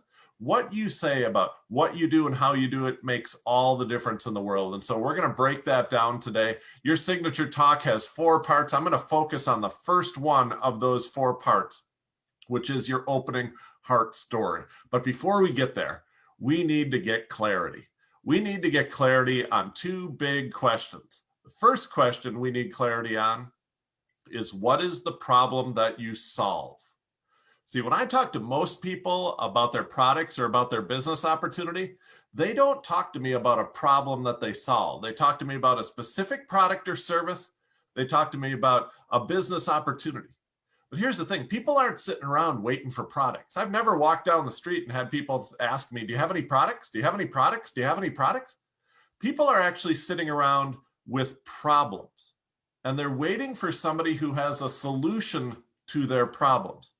And so one question you need perfect clarity on is, what is the problem that you solve for other people? And you're actually probably going to have 2 of these. You're going to have one problem that your product solves and one problem that your business opportunity solves. Okay. And you don't want to confuse the 2, and you don't want to share those 2 with somebody at the same time. You want to do them sequentially.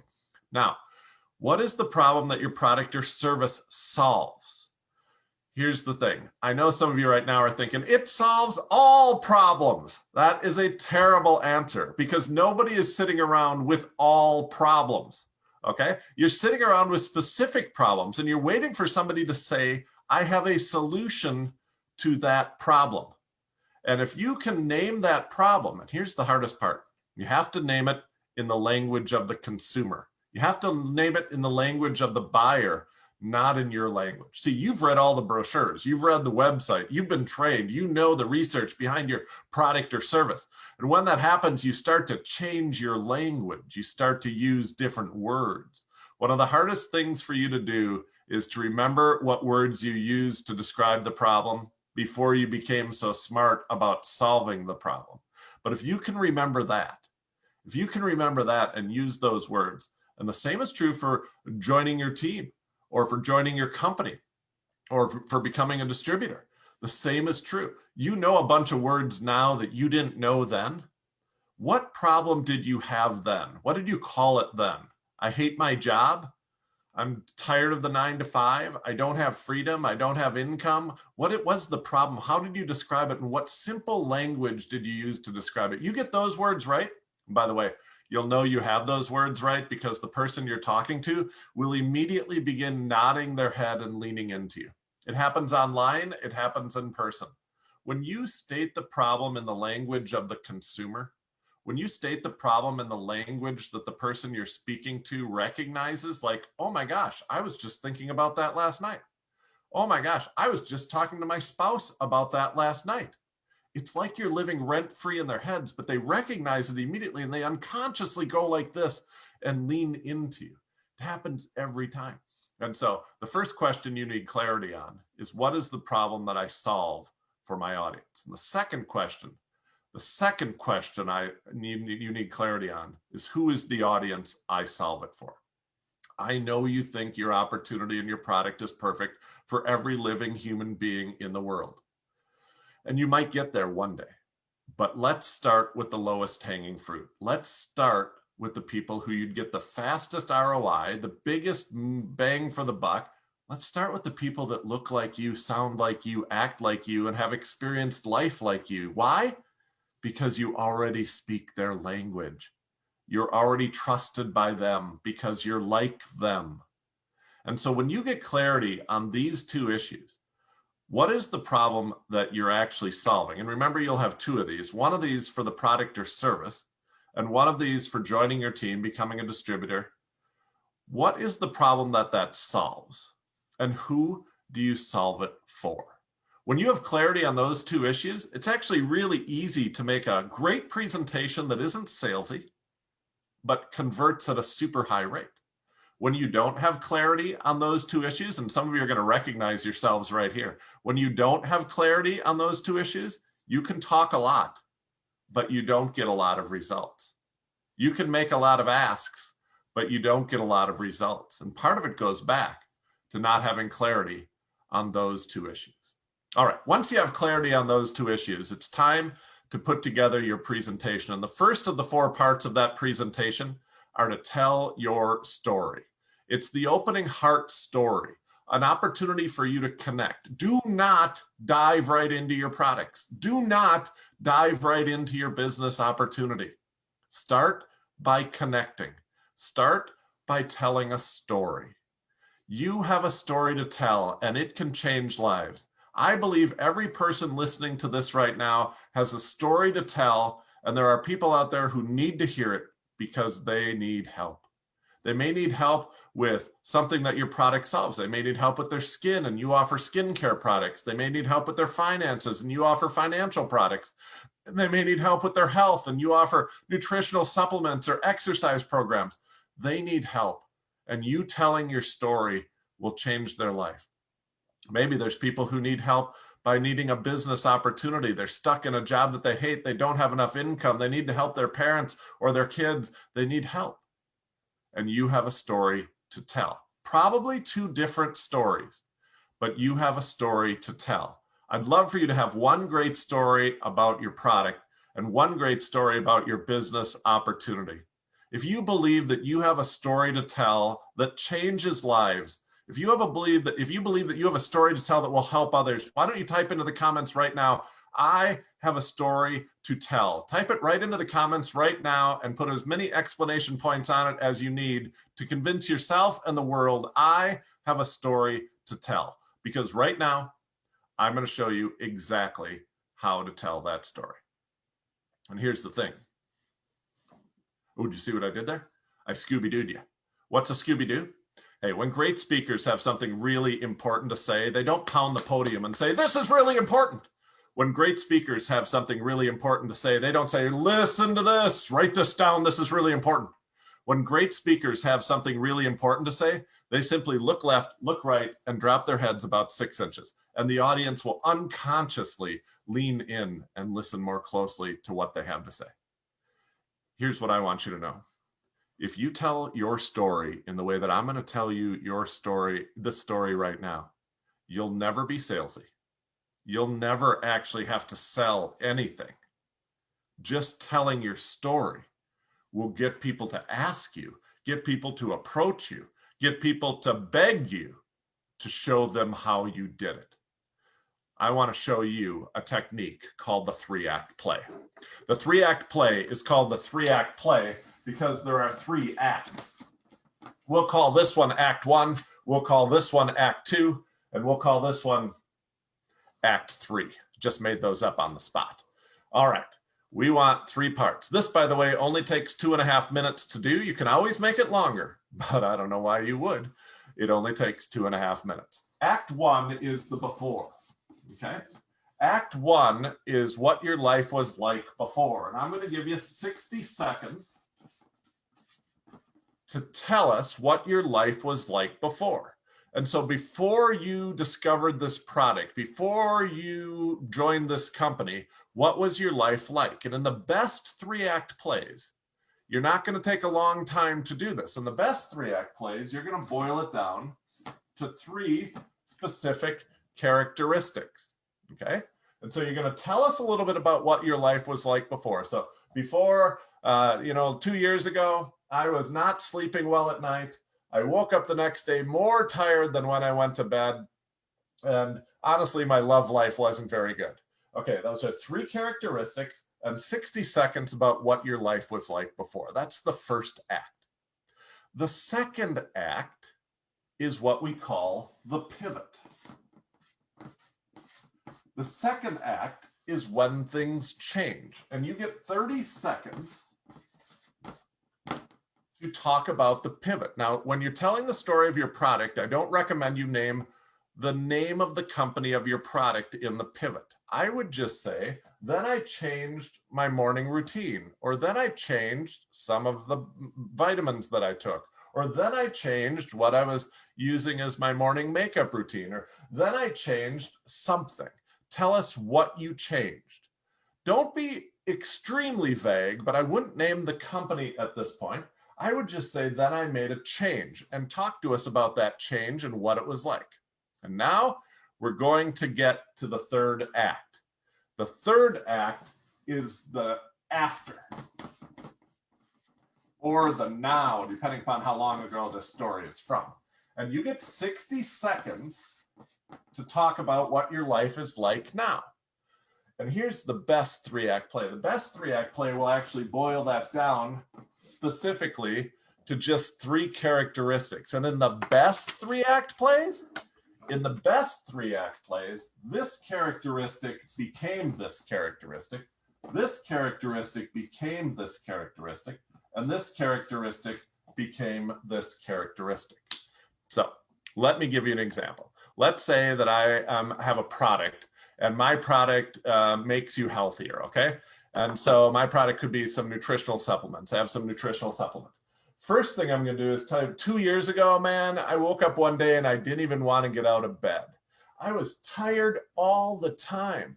Even if I slept for like 10 hours, I was tired. In the middle of the day, brain fog. In the middle of the day, I wanted nothing more than to take a nap. And I'm telling you, I didn't have any energy for my wife and energy for my kids. I wasn't the dad or the husband that I wanted to be. Then a friend of mine introduced me to this new supplement, and I didn't change everything. I didn't change my diet that much. I still eat too much steak and go to McDonald's too often. I didn't change my exercise too much, but I did change what I take every morning, and I drink a shake now every morning, and it's delicious, and I love it. Let me tell you about my life now. My life now, instead of not wanting to get out of bed, I don't have to set an alarm anymore. I wake up with full energy. Instead having brain fog in the afternoon, I am my most productive all afternoon. I never have that lull in the afternoon like some people have. And instead of having no energy for my wife and my kids, I have plenty of energy to be the dad that I want to be and the husband that I want to be. Now, here's how this works. There's two ways that you can blow this, but here's how it works. If this describes what the person you're talking to is like now, and this describes what the person who you're talking to aspires for, then they will pay you anything for the pivot. They will beg you for the pivot. They will ask you and cry for you for the pivot. Now, there's two ways that you can get this wrong. One way you can get this wrong is if this doesn't describe the person that you're talking to. And so if I'm giving you the story I just told you, and you're not tired in the morning, and you have plenty of energy all day, and you're not a dad or a husband, and you have plenty of energy for everything, well, then this isn't going to work. And if I say, now I have lots of energy, now I have great concentration, and now I'm the dad and the husband that I want to be, or the parent that I want to be, if that's not what you want, like if you don't want that, if you just want to sit around and be tired all day and you don't want to be a good dad or a good parent, well, it's not going to work. But if this describes what you are now, and this describes where they want to be, they will run over mountains. They will push through walls to get this. So that's a product story. Now watch the exact same technique for the business opportunity. Oh, I remember my life 5 years ago. 5 years ago, I had two young kids and I knew I had to put them through college. They were like talking about college and I was like, you don't want to go to college, kids. You don't want to go to college. They're like, yeah, we want to go to college, but we didn't have any money saved for college. And I said to my wife, we got to do something. And I was like, we had no money saved. Like we were barely able to pay our bills. And my parents were not as healthy as they were. And I would have loved to have helped them out, but I didn't have any extra money to help them out. And that's the thing. And then one of my friends, Tony and Sarah, they introduced me and showed me this great opportunity. And I got to tell you, I didn't think I'd heard some stuff, I'd heard that, oh, you got to be salesy, you got to call on all your friends and, oh, you got to do a bunch of stuff that I didn't want to do. And I'd had people approach me before and they kind of showed me a different way. They showed me a way that was different. And has it made a difference in the world? Today, I'm happy to announce that both of my kids have applied for and are going to college, and they're going to graduate from college with no debt. They're going to graduate from college debt-free. We have money to pay the bills, and we're actually saving for retirement for the first time in our lives. And my parents did so much for me growing up, and now it's so nice to be able to do things for them. It's so nice to be able to give back to them and know that they're going to be taken care of in the same way that they took care of me in my moment of greatest need. And so if this kind of describes you and this kind of describes what you want, then I know what you're doing right now. Here's the thing. If you do this correctly, you never have to make a sale because people are going to say, well, what was it? Tell me what they told you. And I'm telling you, this works on social media. If you want people to do anything, if you want people to just watch a video, just be like, this is what I was like. Then I watched this video. This is what I was like now. And people are going to be like, show me the video. If you want to get people to go to an event, like I had a network marketing business and I had a lot of energy, but no customers. I had some product sales, but nobody joining my team. And I was starting to get all my friends and relatives angry at me. And then I attended GoPro for the very first time. Now, I don't just have energy, I have revenue. I don't just have buyers, I have team members, and my family loves me because I took them all to Hawaii last year on a vacation.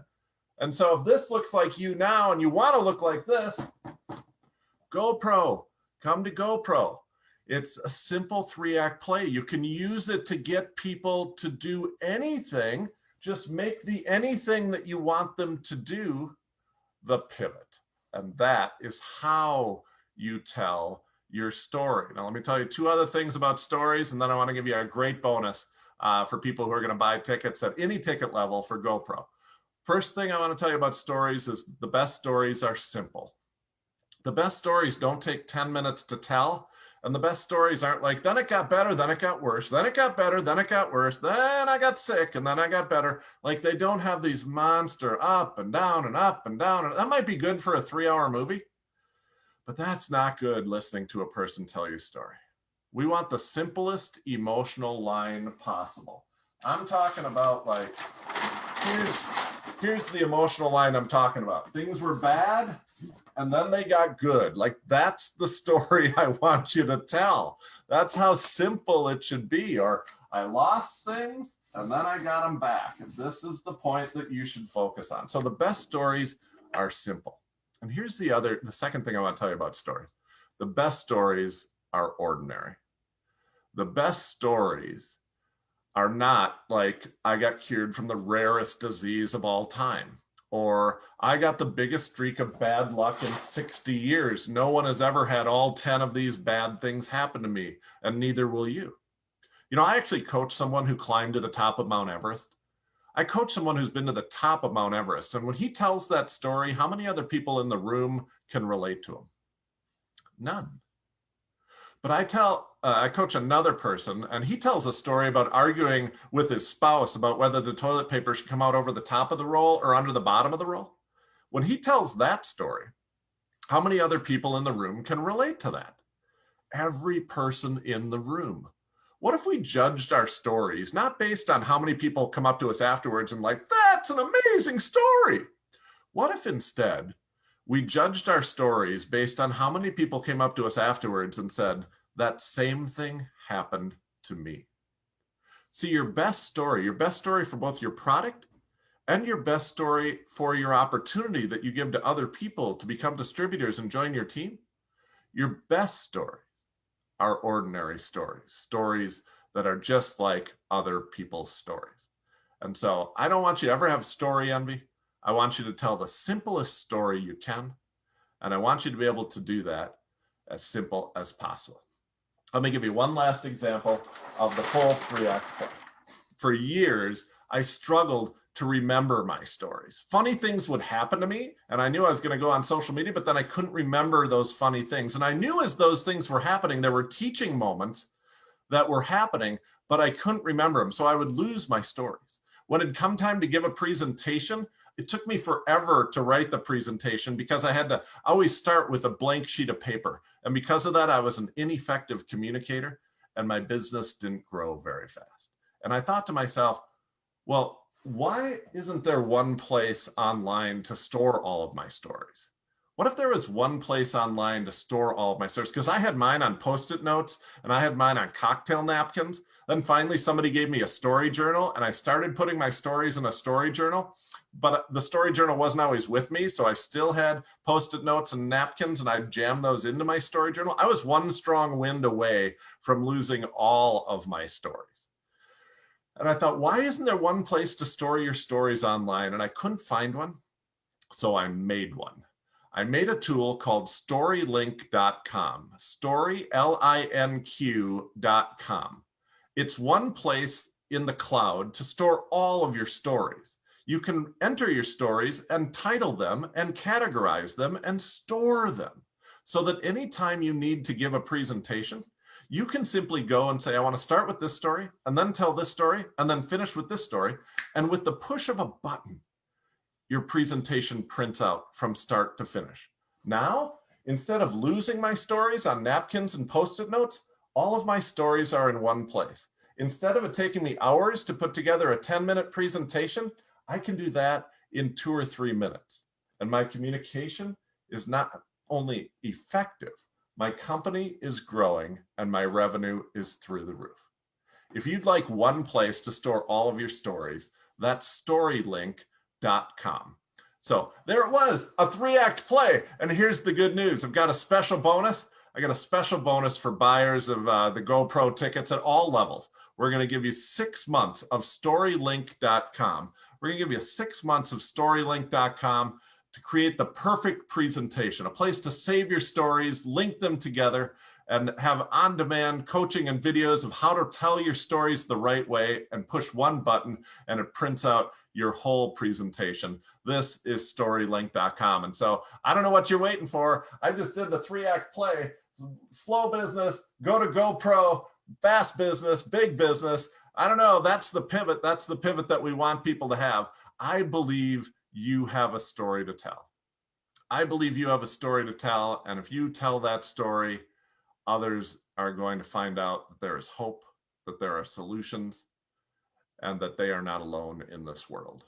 And so if you have a story to tell, GoPro is the place to learn how to tell it. StoryLink is the place to store it. Eric, I'm super excited about this event. I'm super excited about the opportunity to help people. And I'm super excited about hearing these stories.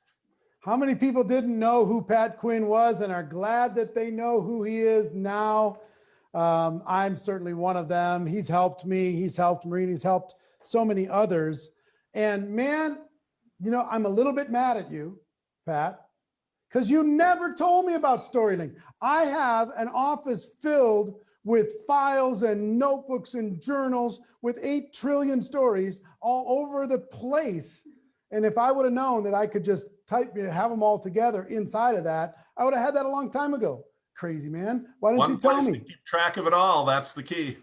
So you're giving away 6 months, like a 6-month membership to this? Is that what you're giving away? Yeah, 6-month membership with all the trainings, all the targeted coaching. More importantly, trainings, coaching, help you tell your story, put together all your presentations, all of that stuff. That's what's the value of that? What's it worth? The value of that is $2,500. We're excited about it and the opportunity really? to give that to everybody. Okay, so that's for everybody who just gets any ticket, right? Any ticket level. $297 or above, and you have that, whether it's general admission, VIP or platinum, everybody has that. I can't wait to start utilizing that later today. I want to bring Pete Vargas up. Pete, are you there? Pete. Yeah, I'm here. Yeah. Hey. Yeah, I'd love to see Pat too up here. Pat, great job, dude. Great job. Thanks, Pete. Thank you so much. Pete, you and Pat kind of brainstormed a really cool thing for VIPs and platinums for GoPro. So can you explain what you're going to do, the two of you?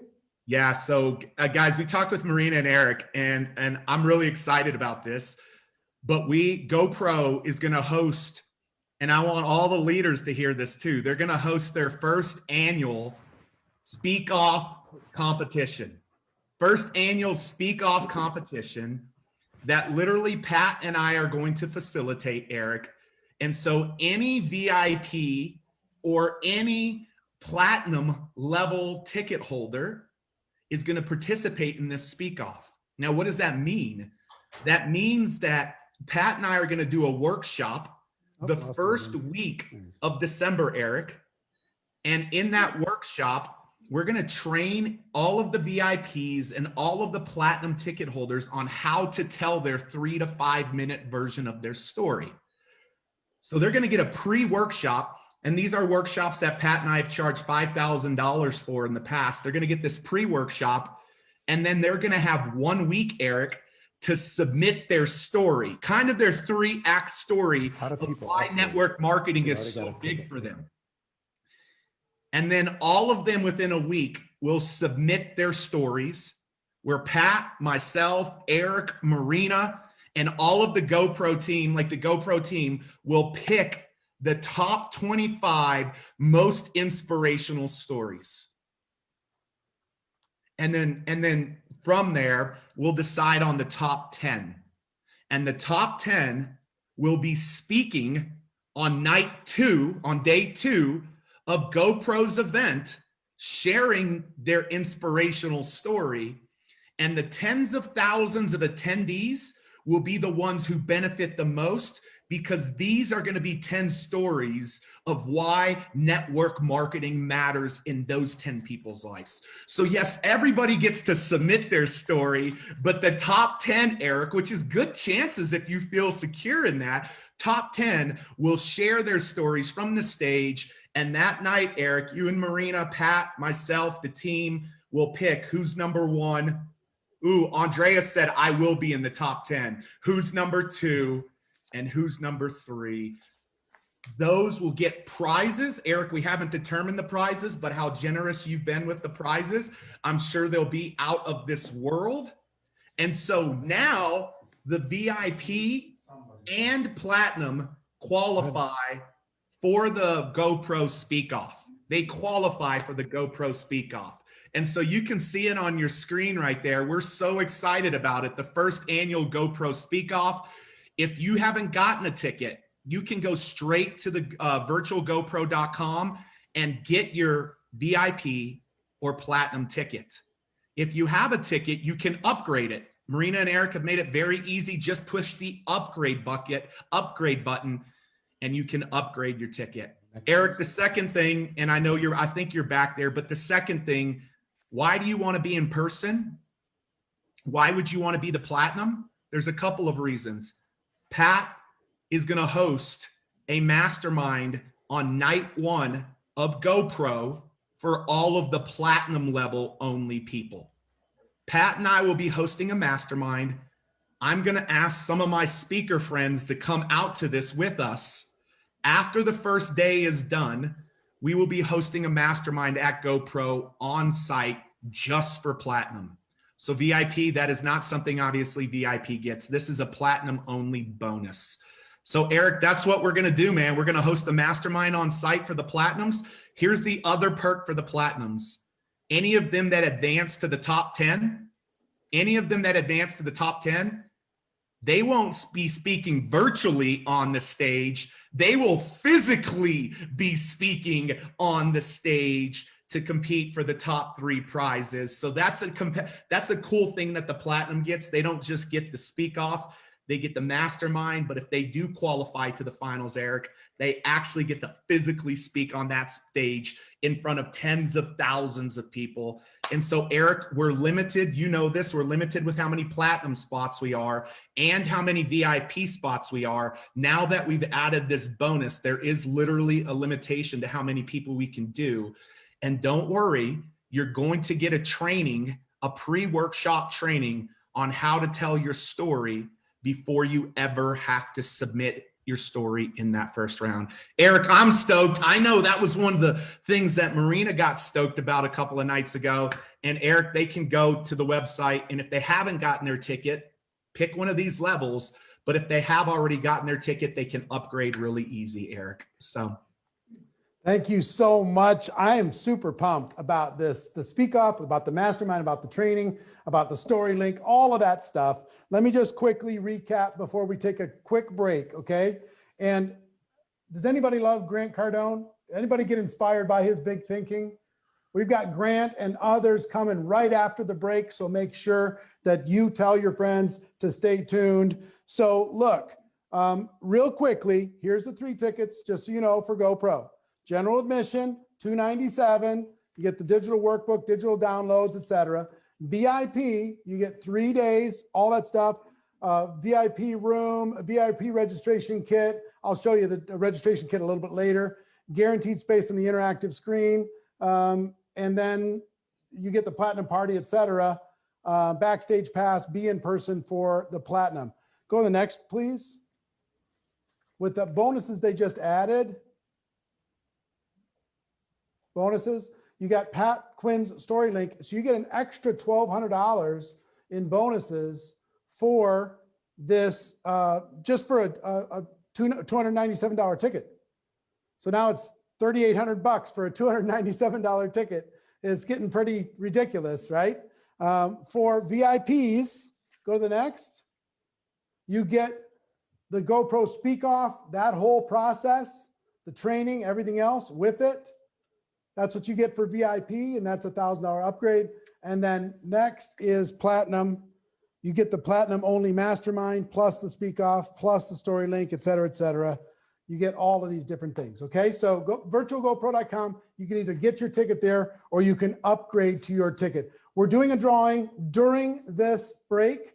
And when we come back, I'm going to tell you, we're going to pick 7 winners. I'm going to tell you who the winners are. Make sure you stay tuned. We'll be back in 5 minutes. Ladies and gentlemen, I'll see you in 5 minutes.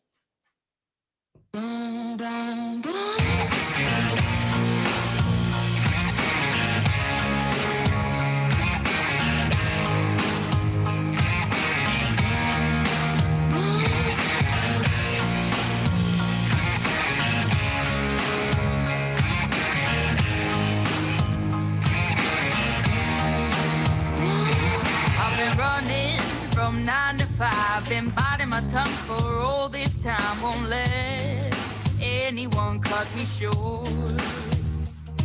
I was thinking this was the way to go, and you put up your puppet show. I say cheers to life. No, I'll be no good man's wife. Just leave me alone. I'm running the show. I'm telling you, it's my time to rise up. Live the life I'm proud of. No, you better go home. I'm telling you, it's my time to rise up. Live the life I'm proud of. So I woke up, sun in my eyes, forgot all about what I did last night. What I do, remember that it was real, real nice.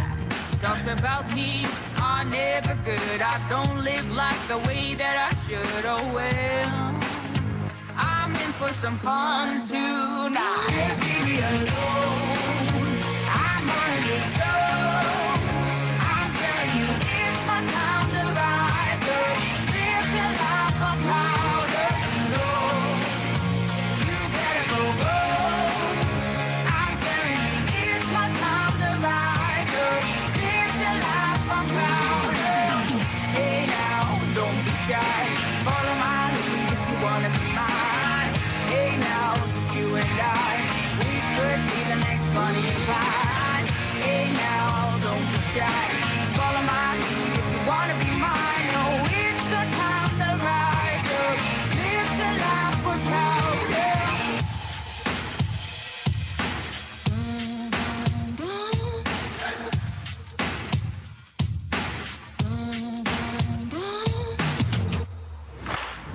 Just leave me alone.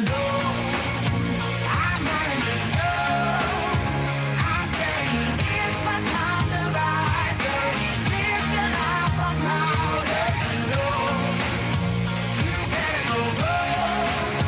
I'm telling you, it's my time to rise up. Live the life I'm proud of. Hey now, don't be shy. Follow my lead if you wanna be mine. Hey now, it's you and I. We could be the next Bonnie and Clyde. Hey now, don't be shy. Follow my lead if you wanna be mine. Oh, it's our time to rise up. Live the life we're proud of.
Hello, welcome back, everybody. The GoPro Recruiting Challenge continues around the world. If you haven't told everybody in your life to be a part of this, you're crazy.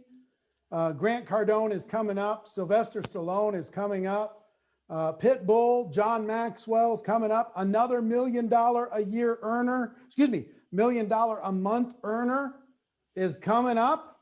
So many amazing things. I told you I was going to do a drawing during the break for people who got tickets of any level. Here's the first break winners.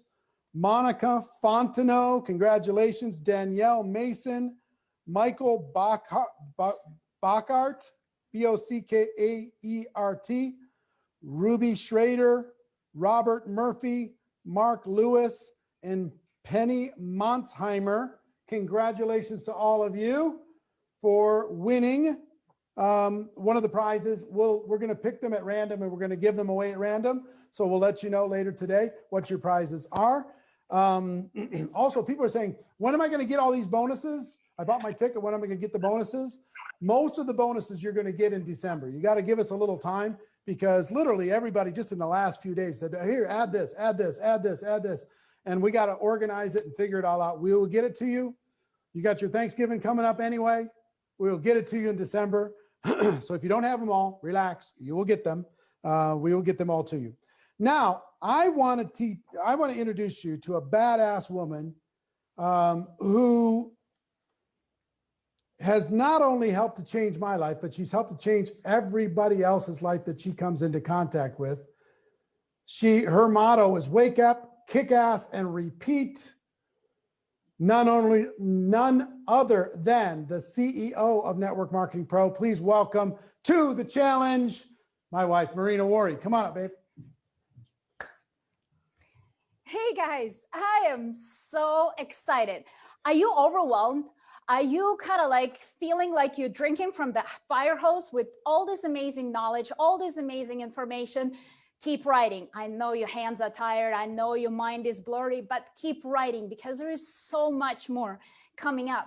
And I wanted to talk to you how to become a badass, how to become unstoppable. Because here's the thing, you know, we have such a high expectations of what other people should do for us, what government should do for us, what the employer or your boss should do for you, what everybody else, the downline, the upline, what everybody else needs to do for you.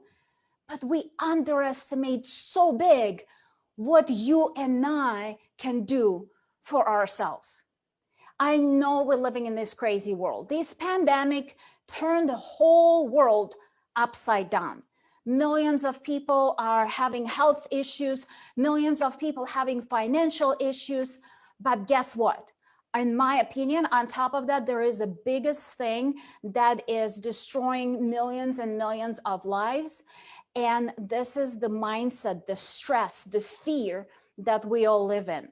Because, you know, the media did the huge disservice to all of us because they keep pounding on all of us with the message that the sky is falling, that you have no choice to survive. You have no choice to live a better life.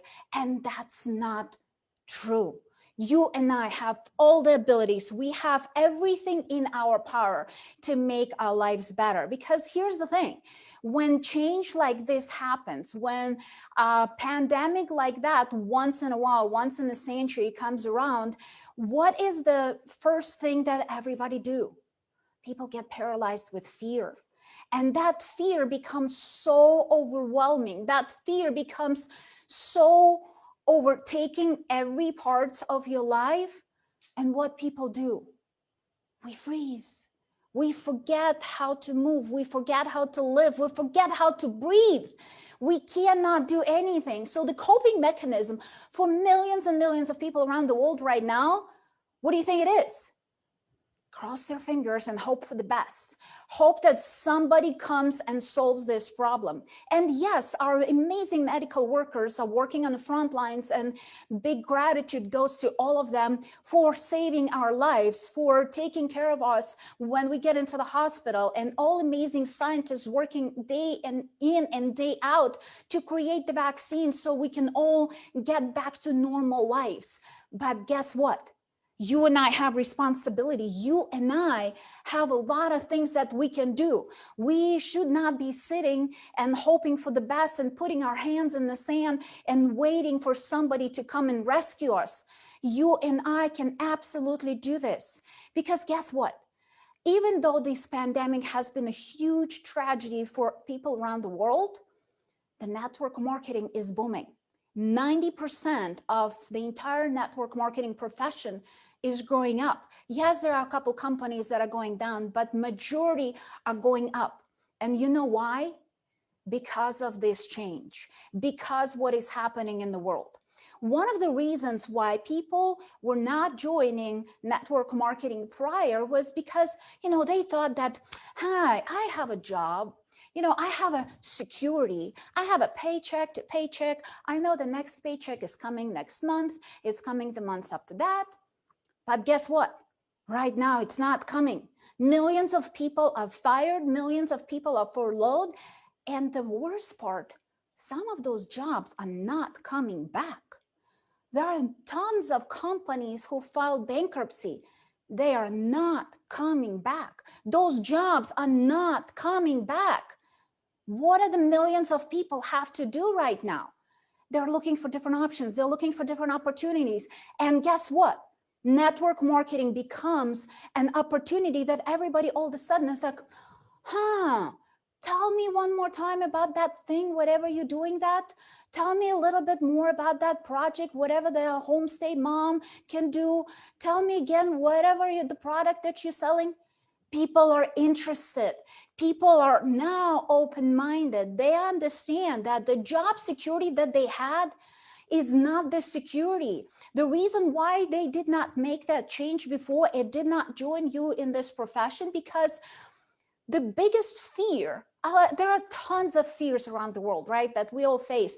Sharks, snakes, flying, all kinds of stuff. One of the biggest fears is the public speaking. But in my opinion, the biggest fear that we all have and face in our lives is the fear of change. It's the fear of change, fear of unknown. People didn't know what to expect when they joined network marketing. People didn't know how their life gonna change. Not having that paycheck that is guaranteed to come into their mailbox next month or next week is scary. That's why they are worried about stepping into the true potential and making that shift. But all of us becoming professionals, all of us teaching the people in the proper way how to share the products, how to share their opportunity, not overstate it, not create some myth that like you're gonna get rich overnight, but actually teaching them how to approach people in a professional way, how to not to sound salesy, how to build the trust in the relationship and rescue millions and millions of lives. That's what we do on a daily basis. And when you approach people with this message, when instead of telling them, hey, let me show you how cool I am, let me show you my mansion, my car, my fancy whatever, you go to them and say, hey, I have the opportunity for you, and I can teach you how to make $200, $300, $500. I can show you how you can put the food on the table. I can show you how you can pay that next mortgage bill. I can show you how you can dig yourself out of that hole. Let's lock arms together. Let's do it. Let me teach you. Let me show you what this amazing profession is all about. I'm sure you heard every single speaker, because the common theme by everybody saying is be fearless, be courageous. But here's the thing. You know what courage means? Courage doesn't mean that you don't have fear. Courage means that you're afraid, but you're doing it anyway. You're facing your fears. You're going through the challenges. You're going through the obstacles. Every single successful person that you've seen on this challenge and every successful person you met in your life, we faced our share of challenges, and we still do every single day. We fall on our face flat, but you know what's most important? We get up. We get up and we keep moving. There is one amazing Japanese proverb I heard when I was a little girl, and it says, there is no shame to fail. There is a shame to not stand up. Everybody's so afraid of failing. Everybody's so paralyzed, like, oh my gosh, what if I fail? What if my prospect's gonna laugh at me? What they gonna say? Boo. Guess what? Nothing. You're gonna find another person and you're gonna talk to another person. There are 7 billion people on this planet desperately looking for the opportunity, and you have it. You can show them the way. You know, all of us were born totally fearless, unstoppable, badass, fearless. How many of you have kids?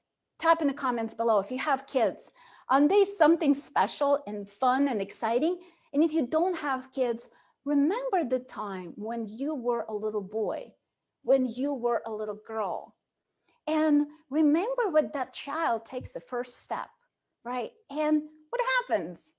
Do they run immediately? Of course not. They fall and they start crying. And mom and daddy start running to them and helping that little boy or that little girl to help them to get up and take another step. And what that child does, he or she gets up and takes another step. And he or she probably gonna fail another dozen times, but every single time they would get up and they would get moving. So imagine now for a second, what would happen if that little baby, you know, sat on their butt and thought, I was like, you know what? I'm not gonna get up. It's just too scary. It's just too painful. It's just too challenging. I'm just gonna sit here for the rest of my life because it's a little bit more convenient and more comfortable. Would that be a tragedy for those parents and for that child? But guess what? Babies don't know fears. Kids don't understand that. They're fearless. They're going out, they're taking actions, and they're moving. So I want to encourage all of you, once in a while, when you're faced with a big challenge, with a big obstacle in your life, remember that baby story. Go into your inner baby. Find that courageous, powerful, strong guy or girl and help them to push you through and help them to get you out of that comfort zone. You know, I consider myself lucky. I was, when I was a little girl, my mom always told me, you are so powerful, you are so smart, you can achieve everything you want in life. And guess what? I was so little and naive that I believed that. I bought that story, right? And good for me that I bought that story because, you know, imagine I always had a picture in my head that I'm a main hero of the movie, right? I'm a main character that goes through the journey. Every character has their ups and downs and challenges, and they fall on their face and they have their bruises. But eventually through that journey, they learn the lessons, they figure it out, and they become a hero. You know, I'm coming from Ukraine, and Ukraine, we call it a happy ending. I know in the United States, it's a completely different meaning, so we're not gonna go in there, right? But I want you to imagine you being that hero at the end of the movie, you creating that story. What is the movie you're writing? What is that story? When all of that is said and done, what are you gonna tell to your kids? You know, like Tran said, he's expecting to live to 100 years. I hope so. I'm going to live, Eric and I going to live till 100. So what are you going to tell those grandkids when you're sitting by the fireside and telling them your life story? Are you going to tell them, you know, I really wanted to do this. I really wanted to go after that. But I had my doubts. I had my fears. And somebody said, I'm not worthy enough, or I cannot achieve those big dreams. And who do you think you are? You're just a girl. And I bought that story and I didn't do anything with that. And here I am regretting my entire life. Or your story gonna be, you know what? I failed so many times. I made so many bruises and I made a fool of myself time after time after time.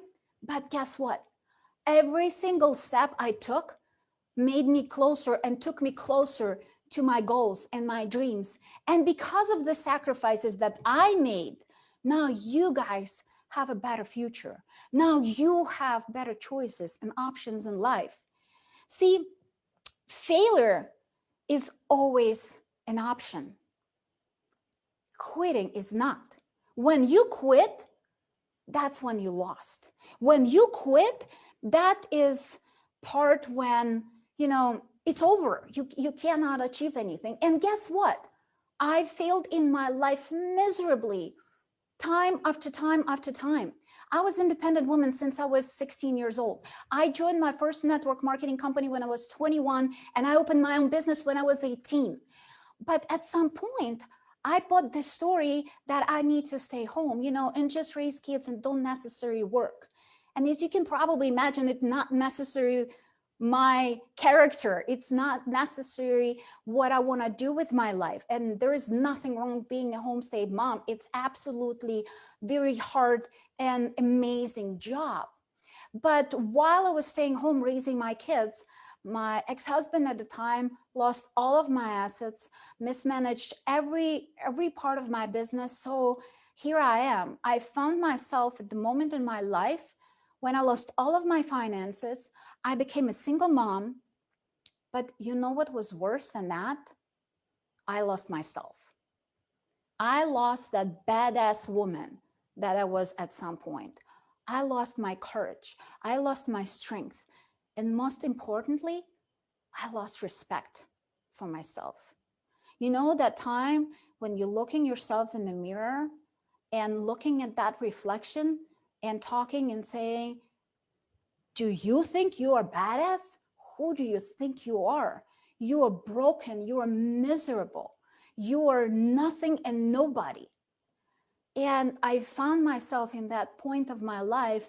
And one of the reasons why is because my relationship was not physically abusive, but it was very verbally abusive. And my heart goes to every single person who ever experienced physical abuse. This is a horrible thing. But, you know, for me personally, I feel like I can take a punch. You know, I can take the bruise is going to heal. I can take the punch. But when you rip my heart out, when you break my soul, how do I survive that? How do I get up from that? You know, it took me years to find my voice back. It took me years to find my strength and my courage back. And that was the time when I met Eric.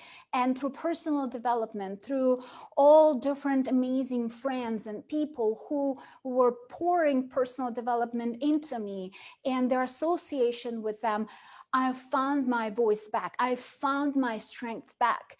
And looking back, I actually realized that there are 3 F's. And if you're taking notes, please write it down. The 3 F's that helped me change my life, that helped me find my voice and my strengths back are failure, friends, and forgiveness. And I'm going to be teaching on it on the virtual GoPro. I don't have, unfortunately, enough time to go into details, but write it down. Failure, friends, and forgiveness. So here's the thing. In every conversation, somebody's buying and somebody's selling. What are the stories that you buying? Are you buying your prospects telling you, I don't have the time to join your business. I don't have the money, or I need to think about it. I need to ask my spouse, whatever the story is.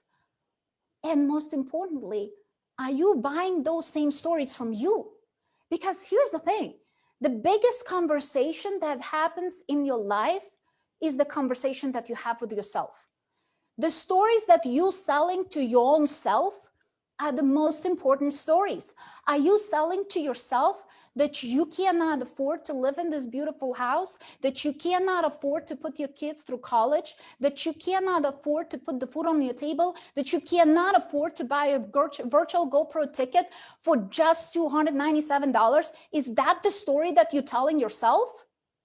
Or what would it be if you would say a different kind of story to yourself and to the people around you? How can I find a way? How can I figure it out? And what would it do for my life, for my business, for my future? Here's the thing.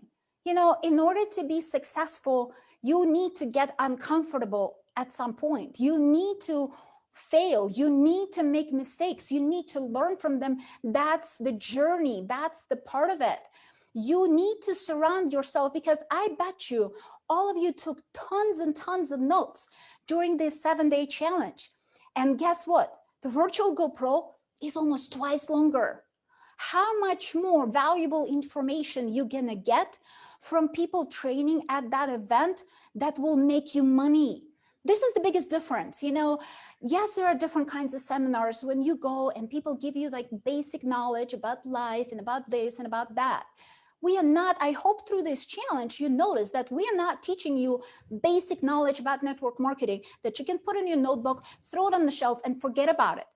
We're giving you the actual tips, the actual game plan, the actual strategies, how to make more money, how to take your business to the next level, how to take your life to completely new heights. So can you afford not to buy the ticket? In my opinion, absolutely not. Because what's it worth?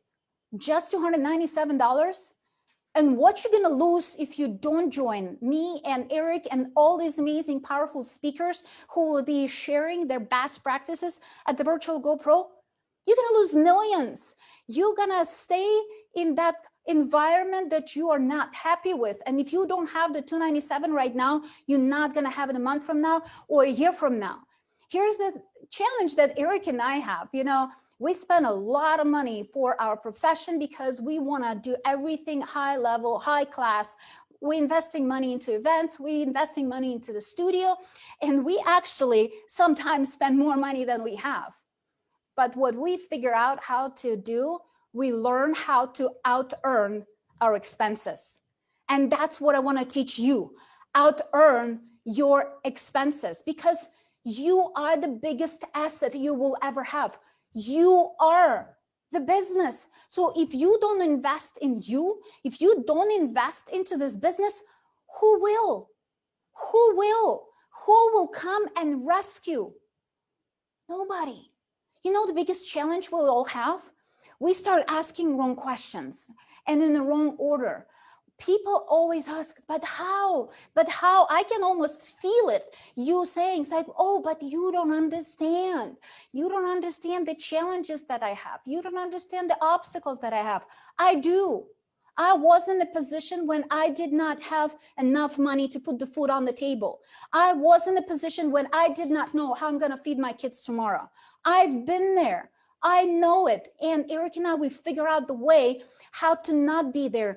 And most importantly, how to teach millions of people to change their lives. And that's what we want to teach you. So stop asking questions how. Start asking questions why. Why? Why did you join network marketing? Why this is important? Why you want to change your life? Why? Is it to retire your parents, retire your spouse, giving a better future for your kids, for yourself? Why? Why are you doing all of this? Why did you sit through 7 days of challenge every single day, taking notes like a maniac? Why?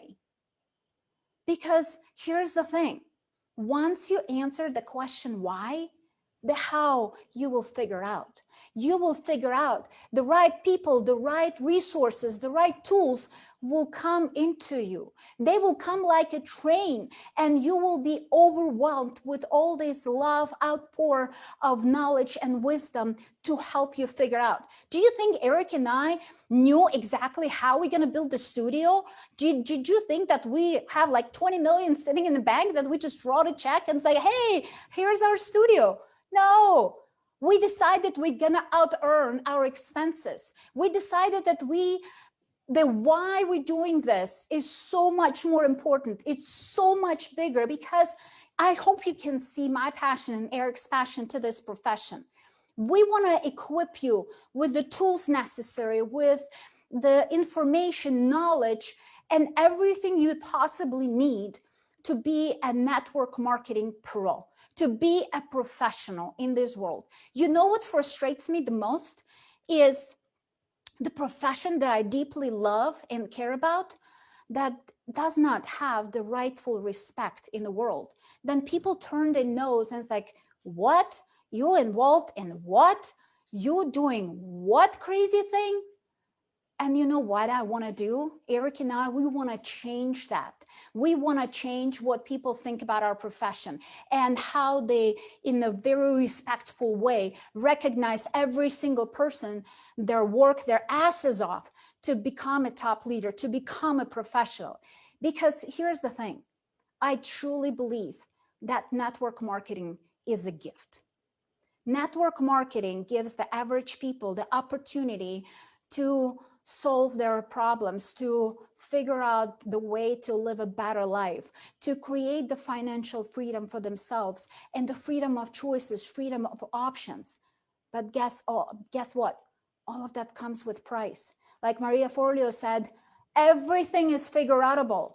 Everything is figure outable as long as you know why, as long as you understand why this is important, why the GoPro Virtual gonna change your life, why becoming a social media ninja gonna help you to build a huge organization, why becoming a better leader gonna help you to lead your organization to the new heights.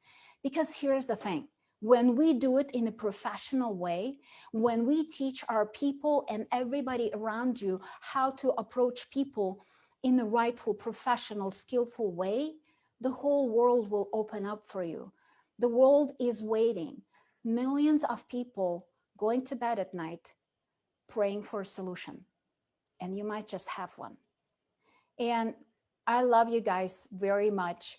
And I want to close with, the world is not served by you playing small. It's just not. You were not brought onto this earth to live a miserable average life. You were brought onto this earth to be a kick-ass, badass, powerful leader, man or woman who can change millions of lives, because you absolutely can change millions of lives. And I want you to be a hero of your movie. And when the day comes, you're gonna tell a beautiful story for your next generation. I'm looking forward to see you all at the virtual GoPro. I love you guys, and I cannot wait to see all of you. Big virtual hug to all of you. Well done, well done, well done. Can you see I married up? I did pretty good, huh? She's my secret weapon. People don't understand. Listen, that was amazing. All the stuff we talked about is amazing so far. I've got to tell you, the next two presenters, one is $1 million a month earner, and the second is Mr. Grant Cardone. So if any of your friends have logged off and taken a break or doing something else, call them up, send a group message, let them know, get your butt back on here, because you're about to learn some major, major insights to be able to grow your business. So our next presenter is a gentleman that I've got to know. He's a good friend, powerhouse, passionate about personal development, build a massive team, making a huge amount of money in network marketing, recruited an army and grown it into a worldwide phenomenon. Please welcome, to share his insights on how you could become a recruiting machine, Mr. Ivan Tapia. Ivan, go ahead, take it from here. Thank you, Eric. That's amazing. Thank you for the amazing opportunity to be here sharing with all the amazing GoPro. I'm just overwhelmed and happy and grateful to be here and have this amazing opportunity, listen and learning from all the powerhouse in network marketing, because I keep learning. I'm hungry as never before like this. So listen to Stormy, listen to Jesse Lee, listen to everybody, Jordan Adler. I mean, it's amazing. Then listen to Pat, listen to Pete Vargas, and then about to listen to Grant Cardone, and of course yourself. I'm just happy and grateful. And to talk about recruiting, it's a lot of you guys don't know my background, but civil engineering from Tijuana, Mexico originally, and since the day I was born, I was actually just Sunday I was with my mom and my dad. You know, my dad's 82, my mom is 70 years of age, and I used to always tell my wife, you know, my mom used to always tell me I was very shy. I was a very shy little boy, and my wife was like, you used to be shy. I don't remember that. And then some people in network marketing, you used to be shy. I don't believe that. But I always used to be programmed by my mom. I love my mom to death, right? But she always used to be the mom that, like, why is your son not speaking? Oh, because he's very shy. So I programmed myself that I was very shy and I was not good at speaking. I was not good at talking to people. So when I got introduced to network marketing back in 2009, my biggest paradigm was, how am I going to be speaking to people? I'm not good at this. So what happened is I made a decision. I made a decision to follow mentors and exactly what they said. How I did that? Very simple. I remember still listening to an audio cassette from Tim Sales back in the day. And he used to say how to walk and just talk to people on the street. And the one thing that I caught myself that once I heard a phrase and I said, you basically just, you prefer to be fire and ignorant, fire and ignorant than knowledge or nice. And one thing right there, I was just walking to the street and talking to people. Hey, how are you? And then they say, great. And I was like, this really works. People on the street really talk back. So now I had to go back and listen to the cassette, or to the audio. What was he saying after the, hey, how are you? So I was basically listening and applying right there. And I want you guys to understand, when did Ivan Tapia actually started being good at recruiting? Because when I signed up into network marketing, I signed up maybe around 40 personals in my first maybe 4 months, but they were all family and friends. And I was not good at duplicating. So I basically burned all my 30 first personals. So it was not a great start, but at least I said, okay, I'm good at closing, but I'm not good at talking to strangers. So I needed to develop that. I'm gonna share with you guys the story, and that's why I love that I came into network marketing in 2009, which for me is like the latest stage of old school network marketing. Now with the new stage of network marketing, which is social media, which is much easier, much faster, much next level. And what happened to me, I was still using in Tijuana, Mexico, those brochures, those flyers on the street. I was the kid dressing nice on the street, walking around. Oh, that guy looks good. I'm going to approach that guy. But how did I get to that level? Well, what happened is I was walking, and with the flyers, I was investing. I just had fired from my boss in 2008, December. So this was around the first quarter of 2009. I'm walking with flyers, making an investment in brochures and all that, my presentation cards, and walking around with my backpack and my products in the backpack all fired up. And I went to my high school, all high school. So when the students were coming out, I went there, giving brochures to the parents. But I was afraid, and this is the breakthrough for me. I was so afraid of meeting an old friend or a parent that knew me. And what happened is I remember giving a brochure to the cars. They were picking up their kids. And then when I give a brochure, a lady says, Ivan. And I'm like, shit. She knows me. And then she's like, yeah, Ivan Tapia, how are you? And I'm like, I'm doing good. How are you? And then she's like, you giving brochures? I heard you graduated as a civil engineer. I'm like, yeah, I did. What are you doing? Giving brochures. You're okay? And I'm like, yeah, it's my business. I just started off. I have an office here. And the guy that normally gives brochures for me didn't come to work, so I'm giving up the brochures. That's what I said. I was so freaking afraid of me saying, I'm giving out the brochures. And the lady's like, oh, okay. I get it. Don't worry. It happens. And I'm like, yeah. And I'm like, oh my God. But after that happened, I can tell you guys, in my head, I was like, damn, I didn't die. This lady didn't laugh at me. This lady didn't do nothing bad to me. I feel great. So what happened now after that one? Now I'm walking, posture, attitude, I'm giving brochures like crazy. And whenever somebody asks me, Ivan Tapia, you're an engineer? I'm like, yep, but this is much better than being an engineer. And you know why? I was like, why? Because being an engineer, I got fired. But by being an entrepreneur, nobody can fire me. And I know I'm here, but I'm going to get to this level. So I'm not telling you I had this attitude that I have 2020. I had it in 2009. I didn't have these nice shirts. I didn't have all of that stuff. But you know what I had? I had a big belief. And you know what I had also? I had a lot of hunger, a lot of debt. And the one thing I can assure you guys that all you guys need to know, to have, and everybody has been talking about, and I know Marina just touched on it, it's a big why. What happened to me is when I got fired and I lost my home and I got back living with my parents, I made a decision that I said I knew engineering was not going to be the path of the life that I wanted to become. And what I love about network marketing, about the personal development about network marketing, is that there's no limit. There is no limit. All the technical skills you can learn. You can learn how to talk. You can learn how to present. You can learn how to close. You can learn how to tell your story. You can learn how to prospect, to call people. You can learn how to do social media. And the one thing you just need to do is be adaptable. I remember when I was using Facebook back in 2010, I started my Facebook account. So 1 year after I started network marketing, I started my Facebook account. And people were laughing, oh, you got like 1 like, 2 likes. And I remember I was working to like 100 likes and 200 likes by being consistent, giving value every day, talking to people every day.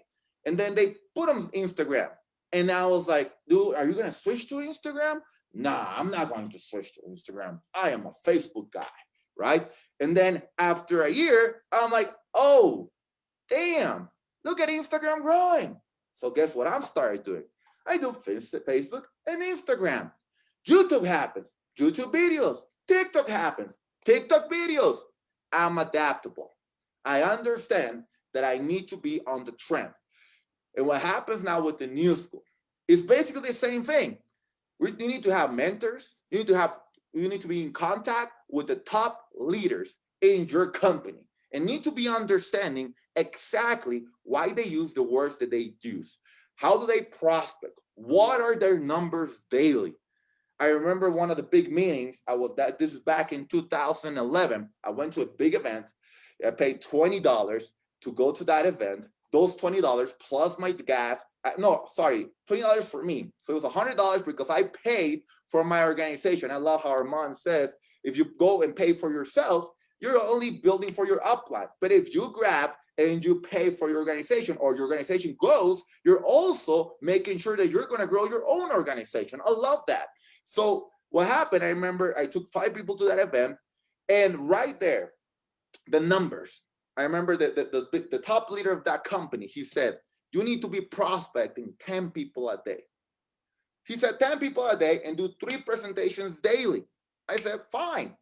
But what happened, I was like, oh, would that just happen? I was like, I'm not making those 3 presentations per day because I was prospecting every day, a nice power phrase.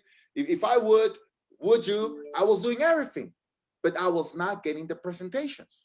But I knew the consistency pays.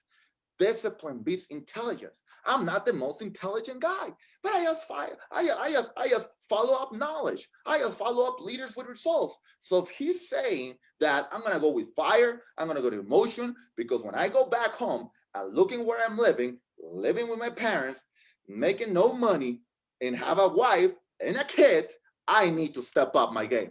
I need to go on the street. So I remember or be on social media every day talking to people. So this is what I used to do.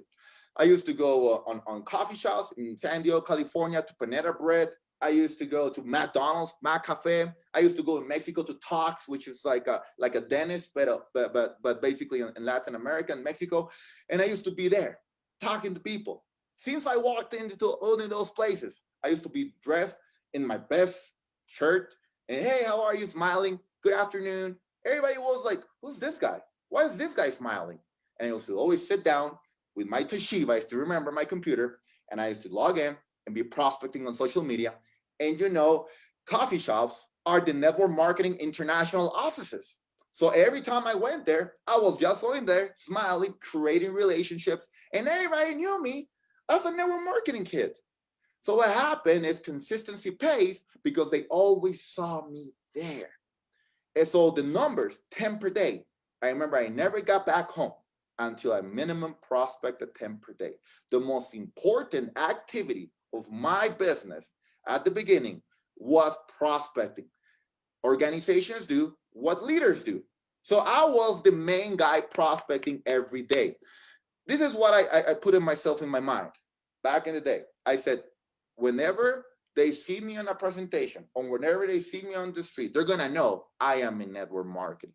Whenever they see me, I'm going to be the person who has been talking about network marketing the most in my city. Because if that's true, if that happens, eventually I'm going to become a top earner of that city. And you know what happens? Personal development always helps. Phrases always helps. How you talk to yourself and then Eric just mentioned my wife wasn't or his wife, of course, is like the reason or his secret weapon. Well, my wife is like the X factor also. My wife used to always tell me, because of you, Ivan, Tijuana's gonna be big. She always every day when I got back home 11 o'clock at night, you know, she would say, because of you, Tijuana, Mexico is gonna be big. And you remember for the first 2 weeks or 3 weeks, I was like, okay, honey, sure, right? And I used to be like, thank you. But in my mind, I was like, yeah, hopefully. But you know what? She never stopped. She kept saying it. She kept saying it. And I remember we were making basically whatever we were making as an engineer per year, we were now making it per month, thanks to network marketing. That's when I tell you guys there's no lit. And she used to me in an event and she's like, I told you. And I'm like, you did. This really happened. But I wanted you guys to know something also. 2013, I went to my first GoPro event. Okay, 2013, that was my first GoPro event. And since that first GoPro event, today, our income has actually 20x, not 10x, 20x. Okay, so I want you guys to understand this. Personal development works, but applying it every day works even better. Then make sure whenever you learn something on this 7-day GoPro recruiting challenge, you apply it the next day. One of the biggest things that I've done in my 11-year network marketing career is when whatever I learn, I apply immediately. Just to give you guys an example, I used to not know anything about social media.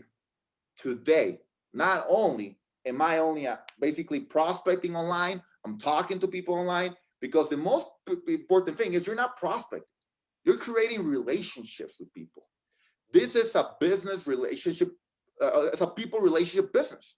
Okay, so I always focus on creating relationships, but I have different channels. I have different funnels. I have different ways of doing marketing today. I have my own personal way of doing it, which is basically talking to people and creating relationships. I have also a way of having basically ads on social media, but I have a new way, for example, when I'm putting some ads and it's automatically everything creating conversations. So today I have different funnels. Back in the day when it was old school network marketing, I used to create flyers, put on brochures. I used to put newspaper ads, radio ads. I used to give out my flyers to the restaurants and places. I used to do it all the time.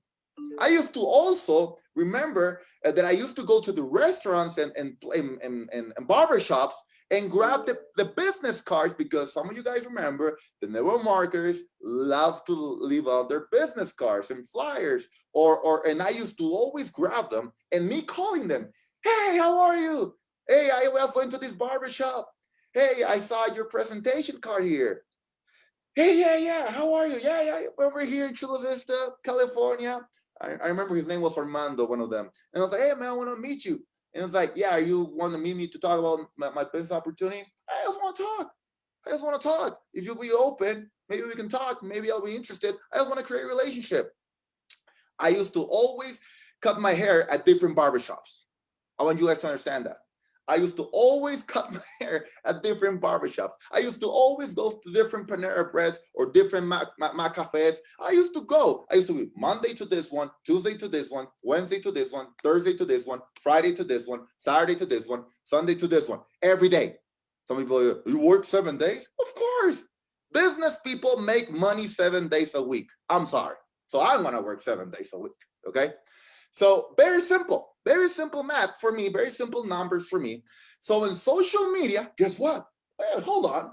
Facebook has prospects, Instagram has prospects, TikTok has prospects, and I love how Pat was saying about your story needs to be authentic and also relatable to different people. Well, I make my story relatable because why? I was broke. I had no money. You know, I was a shy guy. I'm married. I got two lovely daughters. I got parents. You know, everybody has pain. I used to have pain. So why do I keep working? Why do we keep prospecting? Because you always need to remember the pain that you used to have, because people still have that pain.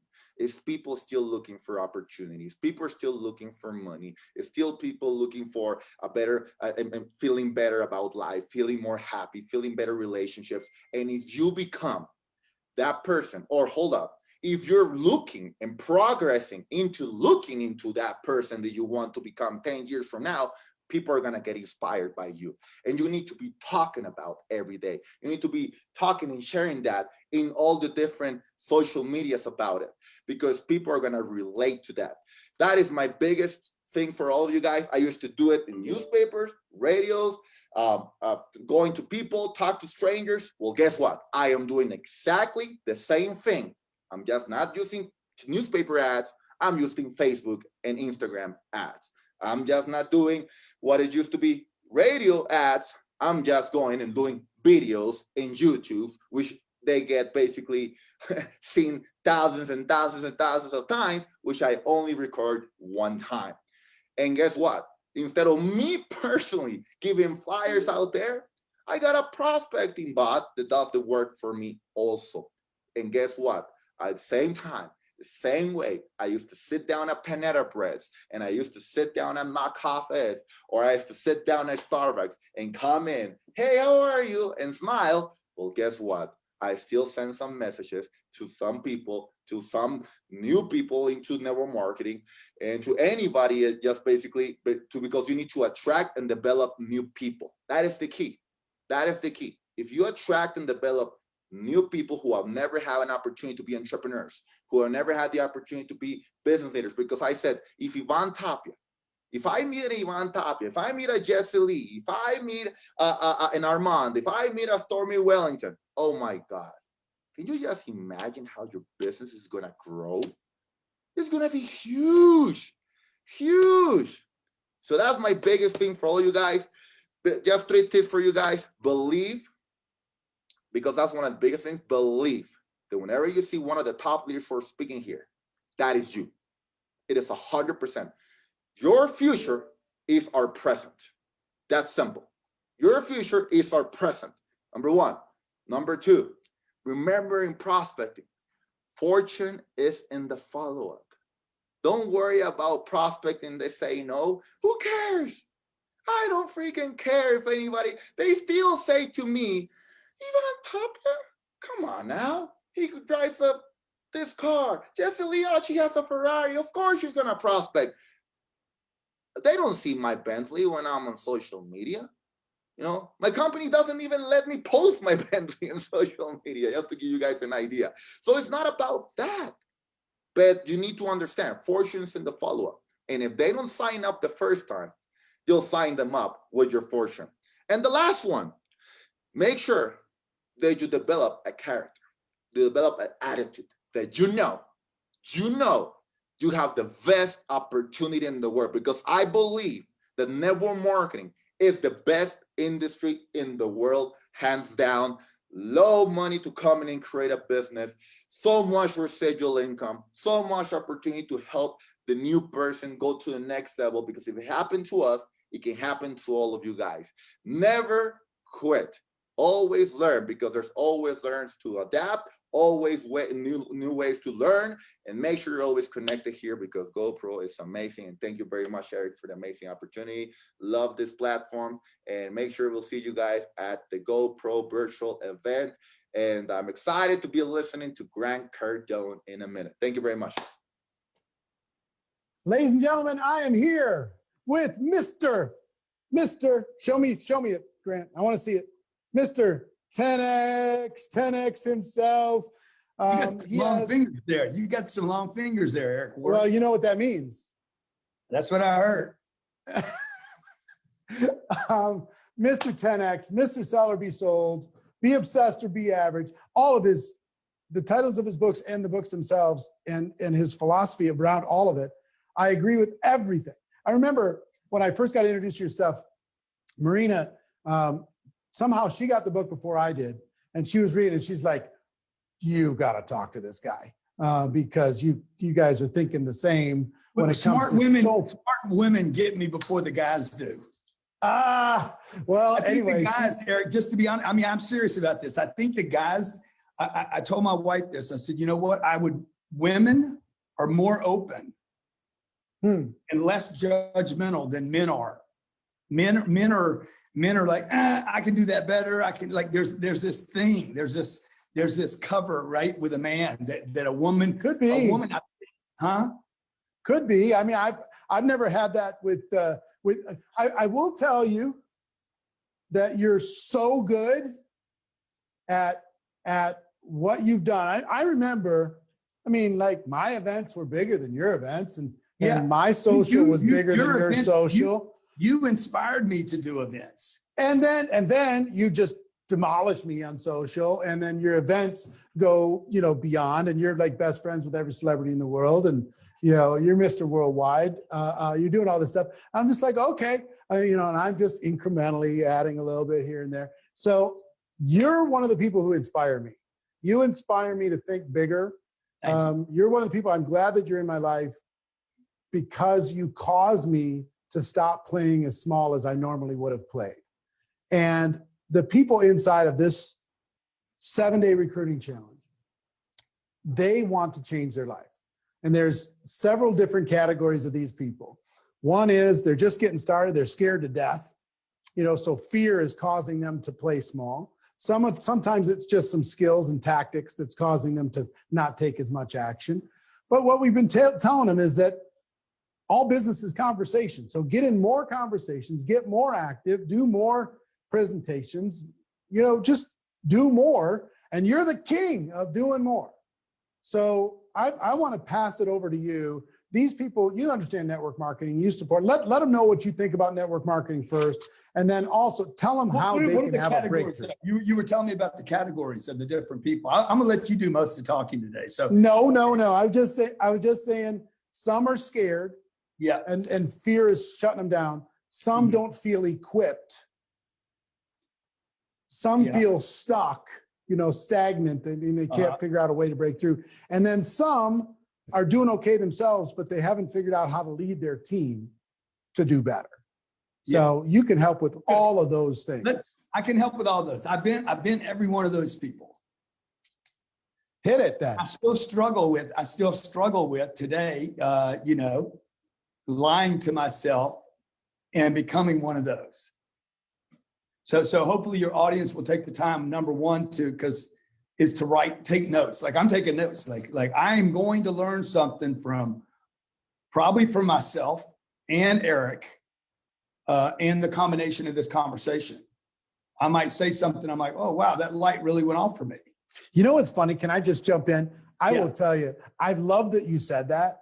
And most people won't understand what you just said, but I do it all the time. I'm like in a presentation, and all of a sudden I'll say something and I'll go, ooh, that's really good.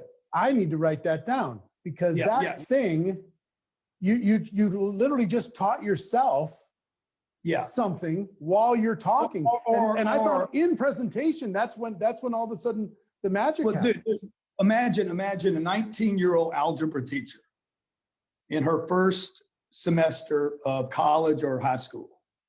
Or she's 29 or whatever the number is, I don't know. She's teaching class for the first year, and then fast forward and she's teaching class 20 years later. She should know some things because she taught that she did not know the first year she did. Because masters are teachers, and they become masters because they taught, not because they were students the entire time. And you know what I mean. So number one, let me just tell you about the fear thing. The fear thing is a lie. Okay, people are like, I'm scared. No, I want you to, every time you guys, they're like, I'm scared, and that's why I'm not doing it. Quit lying to yourself. It's not because you're scared. It is because, and I can prove this while we're here today, it is because the payoff isn't big enough. So I want you to start thinking about every time you say, I'm scared to go call on that person. If they had $1 billion, would you be scared? Like you would, and quit saying you're lazy, because you're not lazy either. Anytime you experience fear or lazy, or the symptoms of laziness, I can't get up in the morning to go do this, because your payoff is not big enough. This is one problem with network marketing, by the way. And by the way, I love network marketing. I think this is probably the most organic and rawest business vehicle ever created on this planet. It is basically the basic of all businesses is, hey, I have something and I want to tell you about it and I want you to do it too. And then we both do better. And that's how you scale. I mean, network marketing is really just scaling. And Starbucks scaled, Elon scaled, Warren scaled, like Oprah scaled. You have to get more people to be talking about your brand or your business. So number one, the fear thing is, and you guys are the top of the most successful people in your network don't appear fearful. Okay, I'm gonna tell you why they don't appear fearful, because you don't know if they are or they're not. You can't see fear. Okay, they are willing to do it because they're getting rewards. We're doing it. And one of the biggest errors I think network marketing makes, and obviously it has to be this to get people in, is the entry point is so low. Number one. Number two, you are forced because of the FTC, I think it is, to not make big claims and can't show checks. It's such a terrible, awful law and rule and regulation. Man, I need to be shown possibility. I am sick of the middle. I'm sick of just getting by. If you guys think that success is hard, if you're taking notes, write this down. If you think success is hard, okay, how are you going to make failure work? Because failing's impossible. Like if you have figured out, if you have learned in your life how to just get by, okay, feed 2 kids, work your ass off and end up with nothing, pay the bills. If you figured out how to do that, you can figure out how to get rich, because getting rich is a lot easier than just getting by. I've done them both, and I'm telling you, just getting by is more difficult than having everything you want. So number one, the fear thing, I'm just going to tell you guys, you just got to start building the muscle. You don't have biceps, you don't have calves, if you don't do squats, you don't end up with thighs. You just got to work it out. You ladies know what I'm talking about. You don't do the squats, you end up with a flat butt. And Eric knows what I'm talking about too. Wait. You talking to me? You tell me I have a flat butt. Is that what you're saying? When's the last time you did legs? 2 weeks ago. Okay, 2 weeks is too long. So number two, you guys that aren't equipped. If you're not getting results, it's because you have the wrong equipment. Like the plane either can land or it can't land. Like it's not, when you're flying a Gulfstream, that thing can it's either equipped to land or it's not. Like, and you need to fly yourself the way you would fly a plane. You need to know how to operate it. It's going to land every time. It's not going to have any failures. A pilot does not make sense of failing the landing of a plane. But most people treat landings or their takeoffs as optional. You don't do that if you're flying a plane or a helicopter. It's not fucking optional to fail. So you gotta become equipped to say, look, I'm going to figure the strategy that works. And if it's not working, I'm gonna tweak it, I'm gonna change it, I'm gonna alter it. I'm gonna get next to somebody that knows how to do it better than me. I'm gonna role play it, I'm gonna drill it, I'm gonna train it. I'm gonna keep kicking until I figure out how this kick can defend me and my family. Whatever the training thing you want to do. For you guys that are stuck, this is the most dangerous of the first 3 categories. You're stuck because you're comfortable, You're stuck because of your friends, and you're stuck because of your loved ones. I'm 62 years old. Like I got a principle in my life. I never ask the people that love me for advice on how to run my business. I might want to. And the only reason I want to is because I know they're going to give me a little hug and tell me it's going to be all right. It is wrong to go to your mom, your dad, your brother, your sister, your uncle, or your aunt. Anybody that loves you is going to tell you you're doing just fine. It's okay. You need to get somebody that doesn't love you, but believes in you. And by the way, your mother that loves you, when she tells you she believes in you, it's probably not true. She just loves you. If she believed in you, she'd say, hey, how many meetings did you go to this week? How many meetings did you have? How many? She doesn't say that. She'll make some time for me. What you doing for Thanksgiving? If she really believed in you, she believed in your dream, she'd be like, do not show up for Thanksgiving or Christmas. Quit calling me. Quit talking to me. Go call on a prospect. Recruit, build your business, grow your business, make me proud. But she doesn't do that. She hugs you. And hugs might be great, but you can't take them to the bank. And then the fourth group is you guys that can't lead. You know, that's probably for a different conversation. That's going to take some time. And again, it's going to tie into that big payoff thing.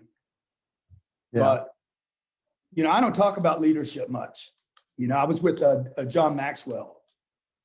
And John's like, you know, I never hear you talk about leadership. I said, yeah, I never talk about it.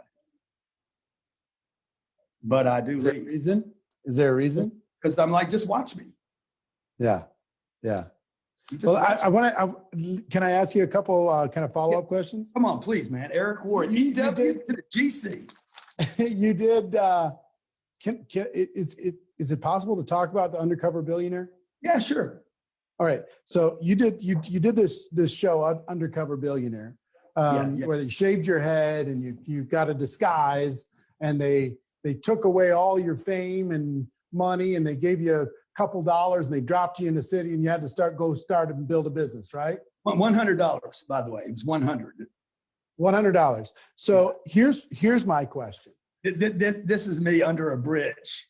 Wow. Okay. I can't wait to see it. Everywhere I went, people were like, are you Eric Worre? That did not happen. When is it going to air? January 6th, 2021. Oh, I can't wait to see it. So let me just tell you the backstory. You know, no, wait. I want to get to the question first, and then you can give me all the backstory you want. Okay, but here's the question: if the same thing, the same requirement was put on you, they shaved your head, they took away your identity, and all you could do was build a network marketing business without being Grant Cardone. You were just Joe Schmo to grow a network marketing business and build a team. What would you do? Well, the first thing I would do, how much money do I have? $1,000. I take the $1,000, I put it in the bank, and I wouldn't touch it. Okay.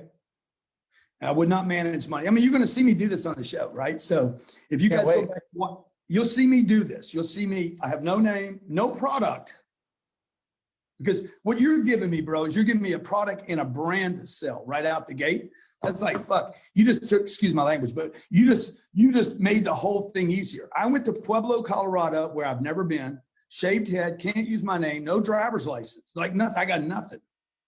$100 in an old beat up truck. And I said, okay, what are the rules here? They're like, you don't have anything. You can't say you're Grant Cardone. You can't call your contacts for help. I said, okay, but I can use my intelligence, right? He said, oh yeah, dude. So what would I do? I would go look. The first thing I did was not manage money. Number one, this is very important, and most people are going to miss this. Quit managing your money. You're worried about your money, man. When you're worried about the money you have, you're worried about the past. And as long as you're focused on the past, if I have my eyes on the rear view mirror, I cannot drive my car. And money is that thing where you are worried about what you have. You've got money in a retirement account. You're trying to pay off your home. You're trying to pay your debt off. Don't worry about any of that bullshit. Look forward. Who has your money? this thing that I've been doing for years that aggravates people to like, who's got my money is my battle cry. Who's got my kids' shoes? Who's got my next dollar? I would never look, like when I went to Pueblo, and you guys will see this happen in January. The backstory is this. Discovery calls me and says, hey, we think you'd be perfect for this show. Would you do it? So what's the show? You got to go to a city. We're not going to tell you where it is. You got to lose everything. They didn't know I was going to have to shave, but they didn't understand how strong my social influence is, my organic influence. So I said, well, there's not a city I'm going to go to where they're not going to know me. I knew that. Like, people are going to know me. And so I had to shave my head. We're going to drop you off, give you $100. You got to build a business, any kind of business. What you're telling me is I would have a brand. I'd be like, hey guys, I'm with ABC and I got this, I got something. I didn't have that. Much easier. What you're telling me, the network marketing piece, to land on some vehicle that's already in trajectory, successes, other people winning, a connection, a network, dude, that's no brainer. My goal was to take $100 and build it into $1 million business in 90 days. This happened through COVID. By the way, I got sick, tested positive. I got altitude sickness twice. Like, the country got shut down. I mean, it was nuts. Hardest thing, Eric, I've ever done in my entire life. I would never do it again. And if they call you and say, Eric, do you want to do it? I recommend you say no immediately. If they offered me $5 million to do it again, I would not do it. Hardest thing I've ever done in my life. No place. Can you tell us the punchline of how it ends, or does that? Dude, no place to live, no food, no water. Wow. How long would you go on $100? I mean, the idea of it intimidates me. The fact that you did it is unbelievable.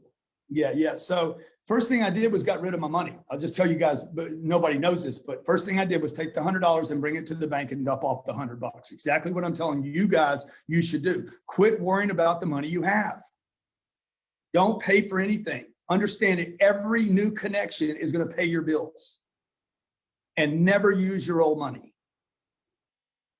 This is why people don't understand my hustle today. They're like, dude, why at 62 are you always like 90% of the people I talk to, bro, if I had your deal, I would not be going to work every day. And because they don't understand how I play the game with myself. And so the second thing that I did after I went to the bank was all I did was focus on networking with the right people, making connections with people, and finding the right people. That's what network marketing is. Network marketing. People. It's a people thing. It's not life is not a money game. It is a people game. And by the way, money is a people game. The more people that know you, the more people will flow you. But and this speaks especially to the third and fourth group. This is why leaders in network marketing end up with, being the top producers and they quit working. You've seen this over and over again. I know you have. They reached the diamond level and now they're going to their club more than they work their business. They're doing the calls, by the way. They're doing the calls, but they're not doing the work. And everybody in their network knows it, by the way. And they even brag about it. I only work 30 days a year now. You should never tell. That's not leadership. I mean, I guess it is leadership if you want all your people on a golf course. And so I can't tell you the results. I think most people you'll either be very pleased or you'll be like, dude, he could do more than that. That's sad.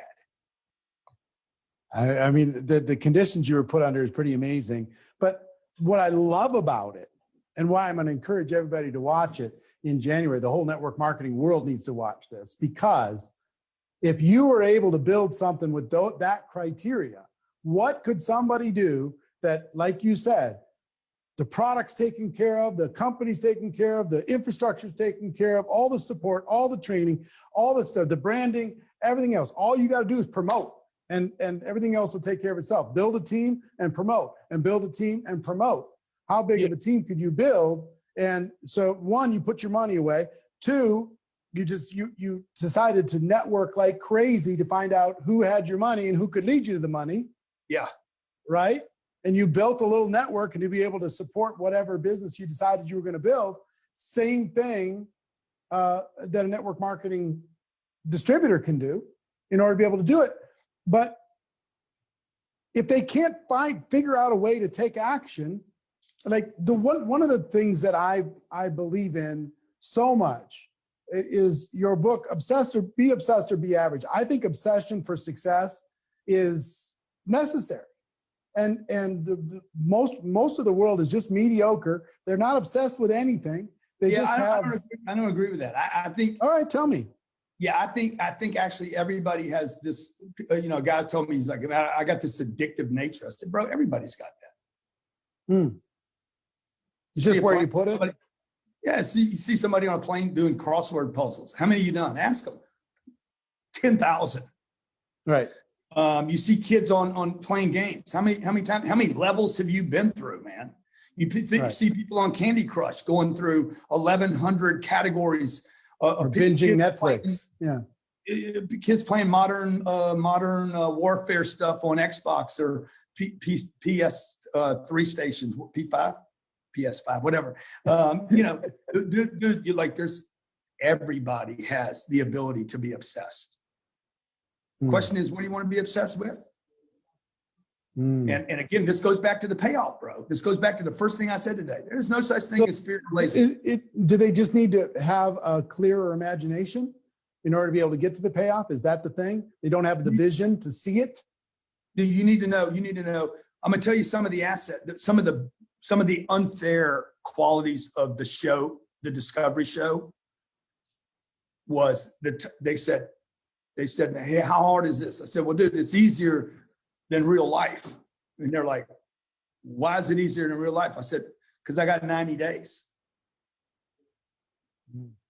90 days, not 90 months. I don't have 90 years. I got fucking 90 days, bro. And just talking to you right now, I'm losing part of that day. The benefit of having urgency all up in my face every second of every day and not being with my family and not having any money and having 100% of my reputation online is such an unfair advantage for this show. Nobody will ever understand it until you do the show. The fact that I had 90 days, my name's on the line. Grant Cardone is on TV being recorded. He's either going to fail or succeed, and that's important to me. And the third thing, that I had no money to manage, and that I wanted my family back. I couldn't get my family, dude. I got $100. I can't fly my kid's leg to me, much less my whole kid. So people don't have urgency, man. You guys are surrounded by people like, oh my God, you're surrounded by friends. This is another thing I like about network marketing. You're all gathering to do something big. And most of us are surrounded by people that are telling us mañana. And I don't believe that life is short, by the way. I'm not talking about that kind of urgency. I think life is too long for most people because they aren't urgent about how they create their life. Let me pivot to wealth for a moment. I believe everybody in network marketing need to have two businesses. One business is the income from their distributorship, and the other is the income from their investments. And the investment income at some point needs to be higher than their network marketing income on an annual basis. How important is that? When did you figure that out? Because that's another one of the things that I admire about you. Is boy, did you figure out money? Thank you. How do people need to be able to do that? Look, my dad died when he was 52 years old. My dad did the first half of the equation perfectly, worked hard, saved his money, paid his debt off. When he died, the income stopped. There was no debt. There was life insurance in place. There was a handful of stocks that paid the dividend. My mom had to sell the house and the stocks because there was no new income. I learned at 10 years old, bro, you better never depend on one flow of income. I didn't know I learned it then, but I would, as I grew up, I would learn, hey, look, get money from work. Take money that's other people's money, by the way. I went and sold a car, or, I went and traded an hour at McDonald's for $4. Whatever's left over, I'm going to take that money. I'm going to convert that piece of junk into something real. For me, I've been buying real estate for 30 years.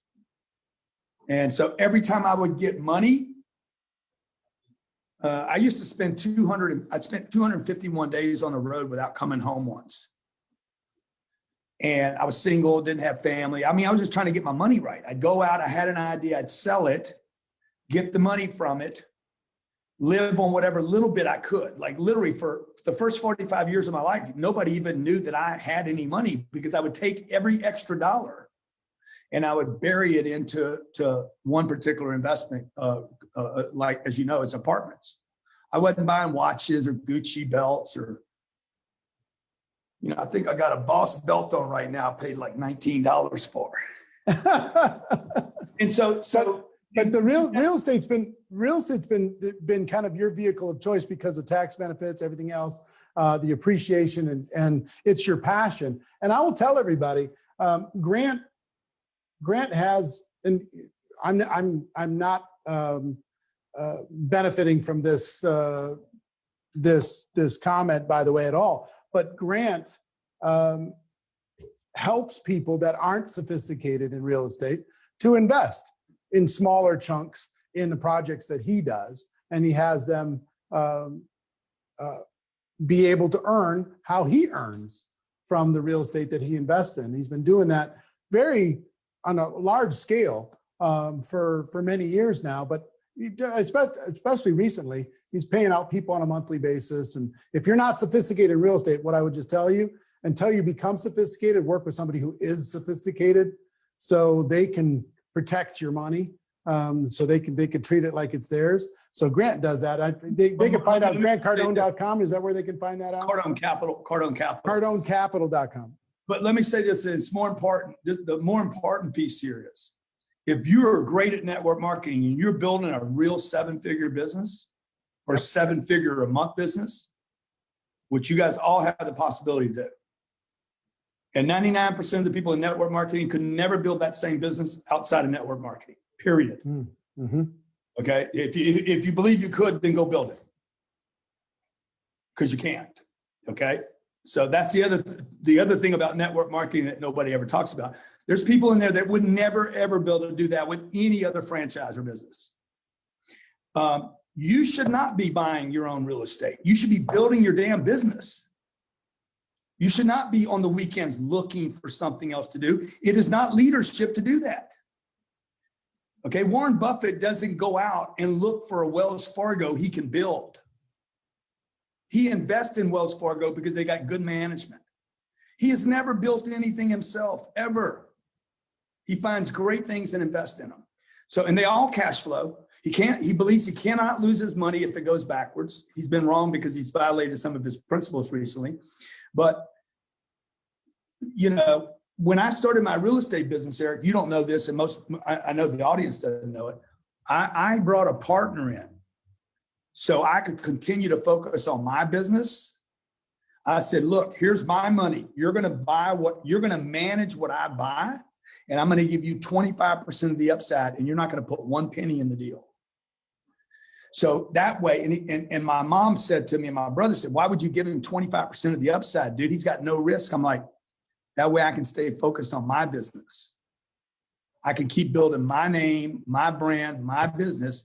He will get the upside when we get it, and I can continue to build this thing without it taking energy from my main thing. And so I think people get their priorities screwed up and start thinking, I got to get another thing because you guys want to get off the treadmill.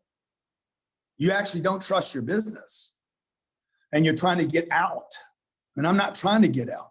I'm trying to get as much as I can out of my main business so that I can fund this other business that's indestructible. And then how much real estate do you have under management now? Well, we own and we manage everything we own. We have $2.1 billion worth of real estate. That's just awesome. Yeah. What was it 5 years ago?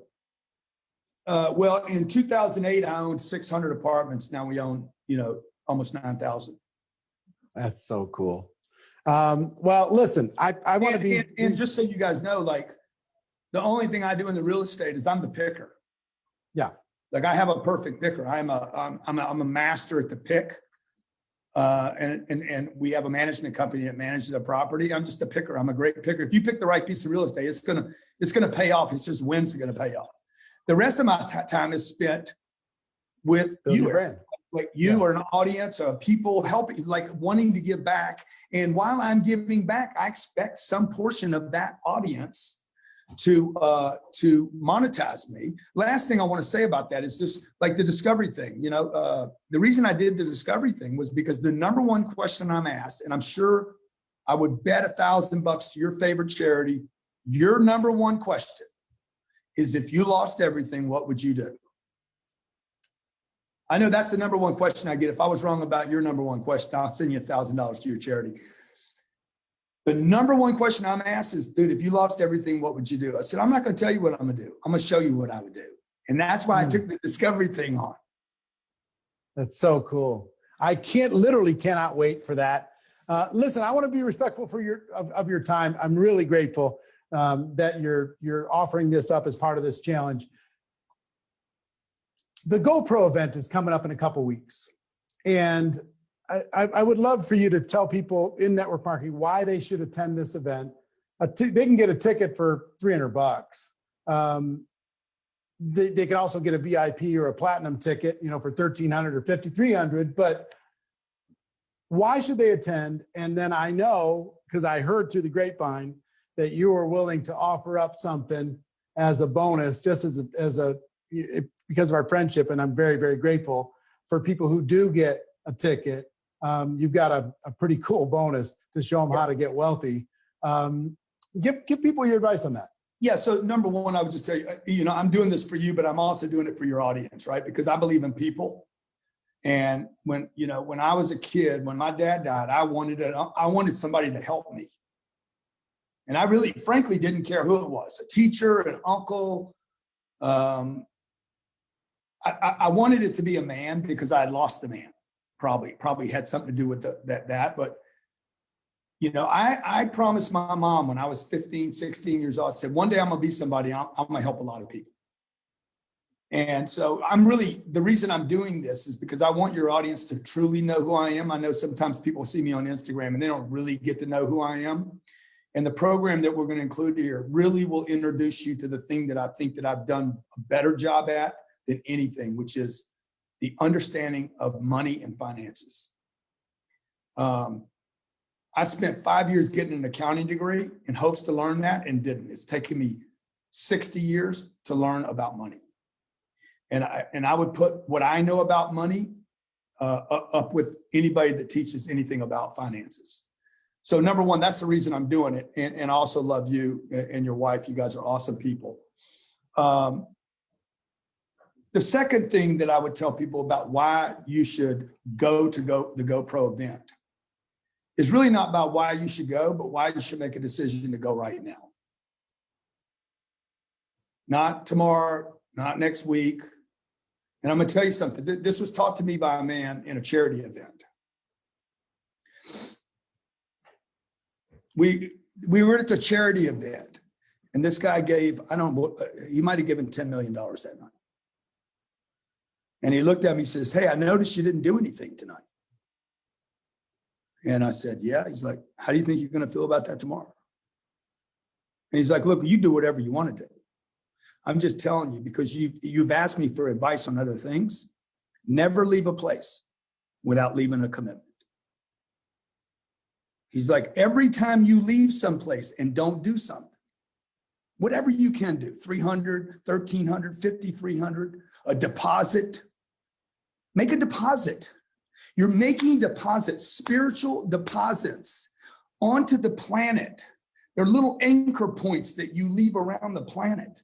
I've been doing this for 4 years now. This has never disappointed me now. Every time I go someplace, I leave more than I took. Little deposits. I put it on a credit card. Okay. I'm a promise Visa. I'll pay them back, but I'm going to leave this here right now. So I never leave any location and not feel good about what I did. Eric, there are books that I have never read that I bought that I won't get rid of, that I know changed my life, and I never read the book. But because I made a decision to buy the book and put it on my shelf, some people call that osmosis. No, it's not osmosis. It's called commitment, man. Okay? It's called commitment. It's me saying to the universe, whatever you believe in, God, whatever, saying to some power greater than you that you don't understand maybe fully, that says, hey, Grant Cardone is committed. And every one of those books, every one of those programs, every conference I bought, paid for, put a deposit on, every one of them has paid me. Every one of those has made me. The good ones, the bad ones, and everything in between. And so I would just tell you guys, keep committing to yourself. Because if you don't, why would anybody ever commit to you? Go pro. Wow, is that powerful? I love that. I love that. So can you tell them just about the course real quick that you're going to give? It's like a $2,500 course you're giving away. Yeah, it's a 25. It's a 25. You can buy it on my website for $2,500. You can't get it from Amazon. I'm not giving them nothing. Right. But it's just going to teach you what's the name of the course? Money and finance training. Money and finance training. $2,500 course. Grant Cardone's Money and Finance Training. And all you got to do is get a GoPro ticket. virtualgopro.com. That's going to get you set up. On top of everything else, you're going to get this bonus. Grant. Hey, Eric, let me just, you guys that are watching this right now, man, like, why would you know anything about money when nobody ever taught you anything about money? You watch your mama clip coupons. All you know how to do is how to follow the little dotted line. Some of you got real good at this lately. You now know how to go on the internet and get the coupon. That ain't gonna make you any money. That's not how you get money to multiply. 3 things to money is simple. Get it, keep it, multiply it. Most people can't even do number 1. You think you got to make money. I didn't say make money, get it, get money. How do you get money? 2, how do you keep it? Like I got this great watch on. They're like, dude, you spent that money? That ain't my money that I spent on that watch. There's only one time you spend money on stuff that's stupid. And that's when it's passive income, not earned income. You need to learn that. Everybody needs to learn that. 3, you need to pay for things, buy things that are tax deductible. The GoPro ticket, tax deductible. It qualifies. You don't spend $300 on your kid getting a little stuffy doll. Okay, you can't write it off. So I'm going to share with you the little tips and strategies that the wealthy have used, not for the last 3 or 4 years or decade, but for the last hundreds of years to create wealth for themselves. If you don't violate these principles, I guarantee you, that's a big guarantee, by the way, from me. I guarantee you, you use the principles in this course, and I guarantee you'll be wealthy in your lifetime. That's unbelievable. And you're giving it to them for free if they get a ticket to GoPro to change their life. Grant, you're awesome, my friend. I really appreciate you so much. I hang out with good people like you. You are an awesome dude, and anything I can ever do for you, I'm happy to do it. You want to learn more about Grant, go to grantcardone.com. If you want to have him put some of your money to work and multiply. Can I just say something, Eric? If you want to learn more about me, guys, just get your damn ticket. Don't go to grantcardone.com. Don't go to my Instagram. Don't go look for me. Learning about me ain't gonna help you. You need to make a commitment to you. You don't need to do any more research. I don't know why you're talking to people about go look me up. Fuck it. Because I think you're cool. Damn. Huh? Because I think you're cool. That's why. Well, that's different, dude. You need to Google, is Grant Cardone cool? All right. virtualgopro.com. Everybody get your ticket. Grant, thank you very much. I love you. Stop it, man. It's 168 hours in a week. Most people work 50 hours a week, sleep 56. And if you're in shape, you work out about an hour a day. But what do we do with the other 55 hours in a week? That's the difference between millionaires, billionaires, and witnesses. Can I get some energy? 1, 2, 3. Ah! Let's go. She told me the biggest risk you take is not taking one. So anytime you feel like you're in a risky situation, go for it. Every time I leave a GoPro event, I realize I just wished I had more of my team there. How you see yourself is how the world sees you. If you're going to be successful in business and in life, you got to understand what you're strong at and what you're weak at. And that's what I'm doing right now. I'm encouraging every one of you to add value to the people around you. In 2019, I attended a GoPro, and that GoPro literally 10x my income. When I attended this first event, I understood that this is something that I need. I need to learn, I need to master the skills in order for me to be able to help more people. You know, the live event really was epic, but there were a lot of people that couldn't join us. This year, 2020, because of the pandemic, guess what we're doing? We're going to have the largest online virtual event ever. That's GoPro 2020 online virtual event. I am so excited about the GoPro event that's coming to you virtually. It's so important. This is so powerful. This is such powerful stuff.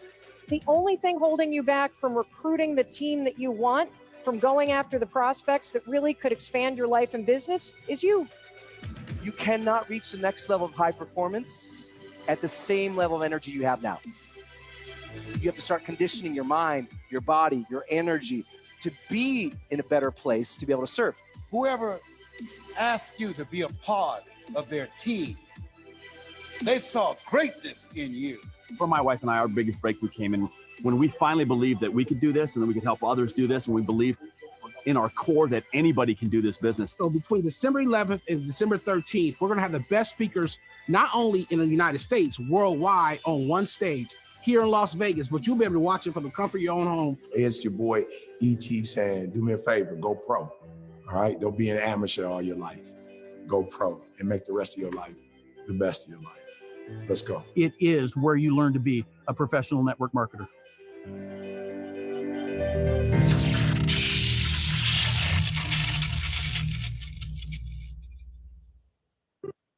Wow, wasn't Grant Cardone fun? Such good information, so many good ideas. And I will tell you, the idea of being dropped into a city with $100, no identity at all, you couldn't leverage anything, that's all you had. You had to build a $1 million business in 90 days. Man, the fact that he agreed to those terms, but then also the thing that I found interesting about this conversation is he said, if I had a network marketing business, it'd be a piece of cake. All I had to do was promote it. Everybody else did all the other stuff. It'd be just nothing compared to having to grow something organically from the ground. So kind of reminds you of the special nature of what you have at your fingertips and what you can also offer others at your fingertips. Let me talk to you about this bonus course that he so graciously provided. Money and Finance course. This is actually not just for platinums, it's for VIPs and for platinum ticket holders. This $2,500 course is for people who upgrade to VIP or platinum. We already have an ocean of bonuses for people who get a $297 ticket, and you need to do that. But VIPs and platinums. So if you go to the next slide, please. What you'll see here is you get all of these things. The three prices are $297, $1297, or $5297 for the three packages. That's your choices. The bonus for a regular ticket includes all of these things, $3,800 worth of materials for somebody just to get a $297. And I will give you one more bonus today. If you get your ticket today, we will also give you the recordings of today. Because I know today's a long session. It's going to, be 4, 5, 6 hours. You might not be able to get the whole thing. We're not going to give you recordings to everything. Those are for people who bought those backstage recordings. But we'll get you recordings for today if you get a ticket today. Okay? We'll send you that recording. So back to VIP. You also get the GoPro Speak Off, and you get Grant Cardone's $2,500 money and whatever it was, money and wealth finances or whatever, money and finance course. So that takes it to like $8,800 for $1,000 upgrade, something like that. And platinum, you also get it. You also get the money and finance course. So that takes it up to like $14,000. Plus you're going to be in the house. Plus you're going to have an opportunity to speak on the stage, to qualify to speak on the stage, the biggest stage in network marketing history, plus, all these different things. Also, I will tell you, we're about to go to break in a moment. But before I do that, during the break, anybody who gets a ticket, scramble, get a ticket quick, because we're going to do another drawing of people during this break. So I told you, we're going to do everything we can to make it impossible for you not to participate in this virtual GoPro event. We're lining up so many of these things. It's unbelievable. And guess what? We're not done. We're not done. We're going to take care of you. So people who bought before, congratulations. People who are just buying now, congratulations. And guess what we got coming up next? We're going to take a 5-minute break and go to the bathroom, refresh yourself, whatever you need to do. When we come back, we got a multi-million-dollar a year earner going to share his secrets. And we have the one and only John Maxwell on how you can lead yourself, lead your team, how you can experience a breakthrough in network marketing. So one more thing. There's some scammers out there putting out some fake links to our tickets. They're just trying to scam you. There's only one link to get tickets, virtualgopro.com. If you go to any other link, it's buyer beware, because there's scammers out there putting out fake links. So report them. If you see any link that's not tied to networkmarketingpro.com or GoProRecruitingChallenge.com or virtualgopro.com. Those are the only sites that are linked to us. If anybody else putting anything else out there, report them. We're already got people on it reporting them. People, man. I mean, if they use their creativity to put it into a real business, they could own the world, instead of using it to try and shortcut people or to scam people. Super dumb. So your decision now, and do me a favor.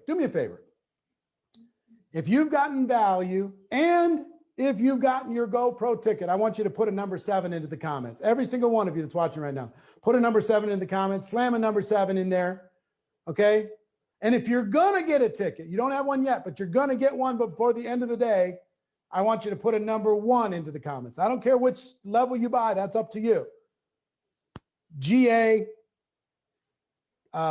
VIP, or platinum, whichever one fits you, that's fine. But I'm excited for it. It's going to be amazing. I want to see lots of 1s and lots of 7s. Congratulations. We're going to rock the world. We're going to go to break. We'll be right back. 5 minutes.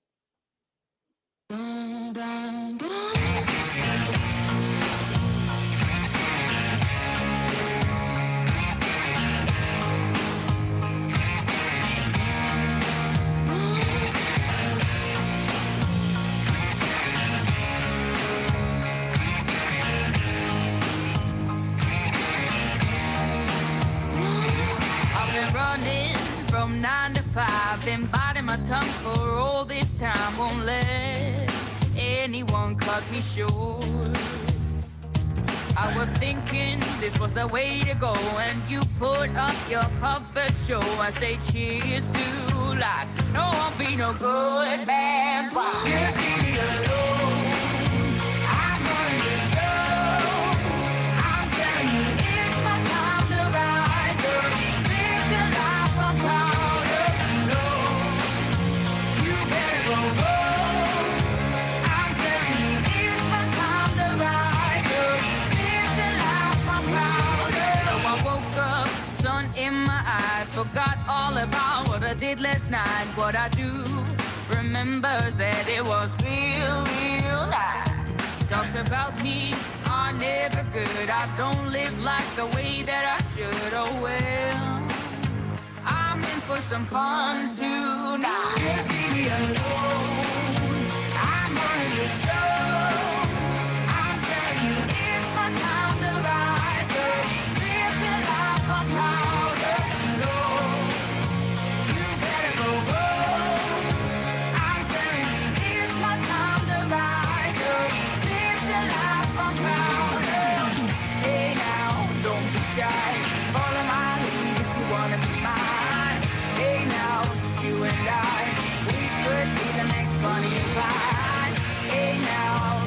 shy. Follow my lead if you wanna be mine. Oh, it's a time to rise up. Live the life we're proud of.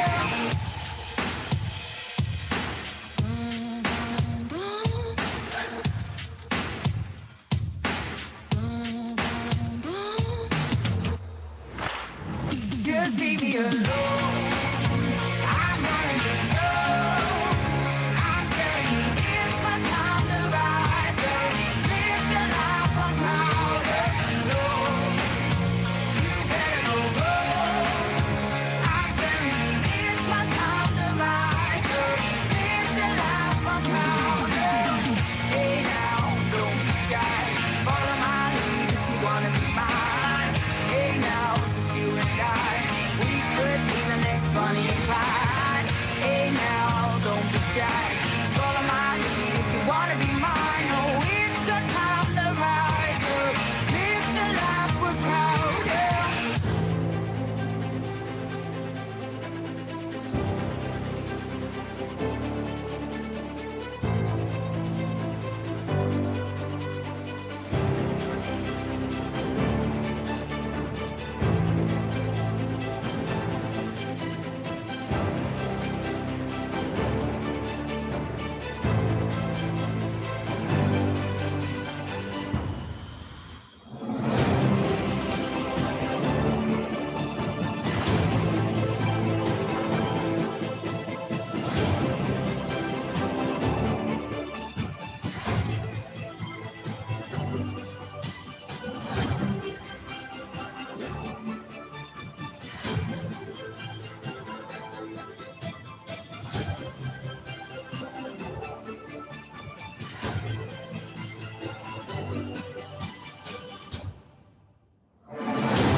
Welcome back. Welcome back. This next session is going to be spectacular. We got a top recruiter going to give you some information. Also, you're going to get a special recorded message from Tony Robbins, a little piece from GoPro. And you're also going to hear from the one and only John Maxwell. So I'm super excited. But we're going to start with recruiting training. This gentleman is a dear friend. He's recruited hundreds upon hundreds of people. He's built huge organizations. I've known him for a very long time. He's going to talk to you about the 5 critical elements you need to be an effective recruiter. Please welcome to the challenge, Mr. John Haremza. Hey, Eric, can you hear me okay? Hear me okay? Okay, fantastic. Unmute him or something. Can you hear me? All right, cool. We hear you. We hear you.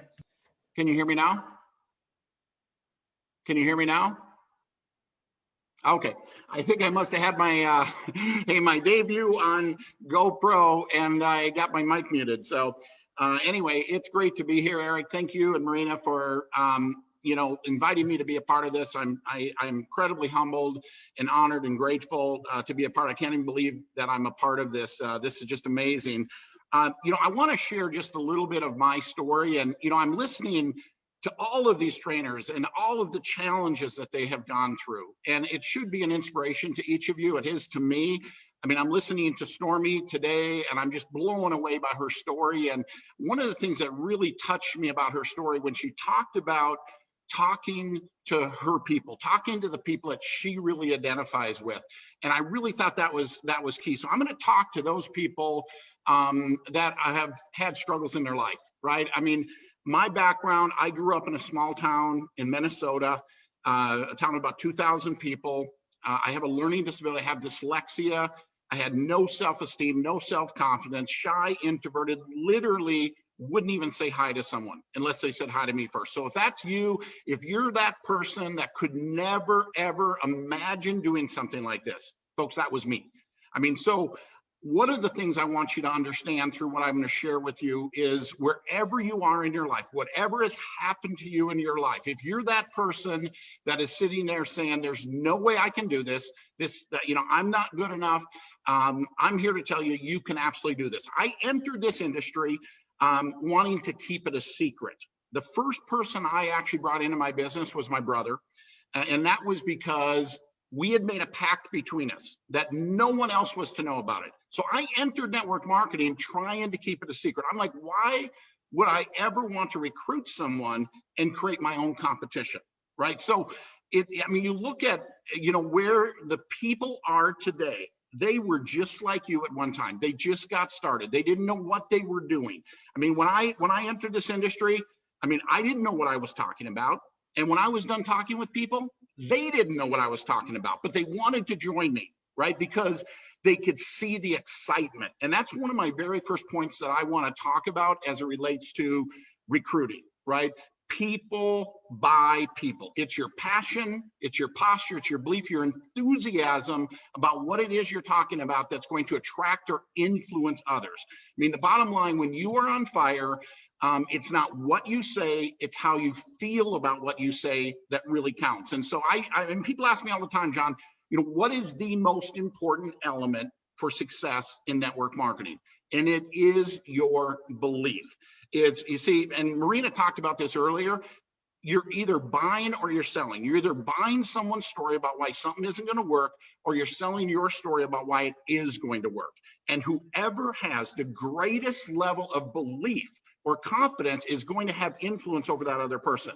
And so I'm going to talk a little bit about this because I believe it is so incredibly important to your success, is your belief. You need to be 10 foot tall and bulletproof. It is not a matter of everybody buying your story. The important thing is you don't buy their story, right? You have to have, because if you show any hesitancy, when somebody throws that objection, that negative comment, that, I mean, if that devastates you, if you curl up into a little ball and, oh my God, I didn't realize that, you have to be confident. You have to believe in what it is you're doing and what it is you're talking about, or you are sunk, right? But if you do believe, if your belief is where it needs to be, you're going to have influence over other people. So this whole concept of belief is incredibly powerful. Again, people buy people. One of the other things that I want to talk about is, how do you maintain that belief? Because we all have challenges, we all have hurdles, we all have life going on. And so I believe it is absolutely crucial to maintain your belief. You have to be plugged in. You have to be on the conference calls. You have to be on the Zooms. You have to attend the events. I mean, I think about my now 32 years in this industry. I mean, how many calls do you think I've missed? How many events do you think I've missed? Approximately. I can tell you it's almost zero, right? I mean, you've heard it said repeatedly through this, success leaves clues.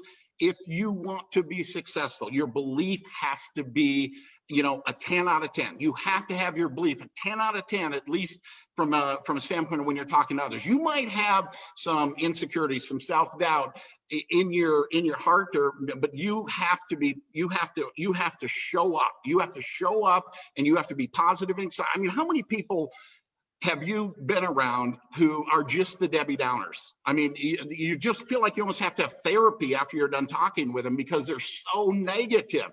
I always say there's two types of people in this world.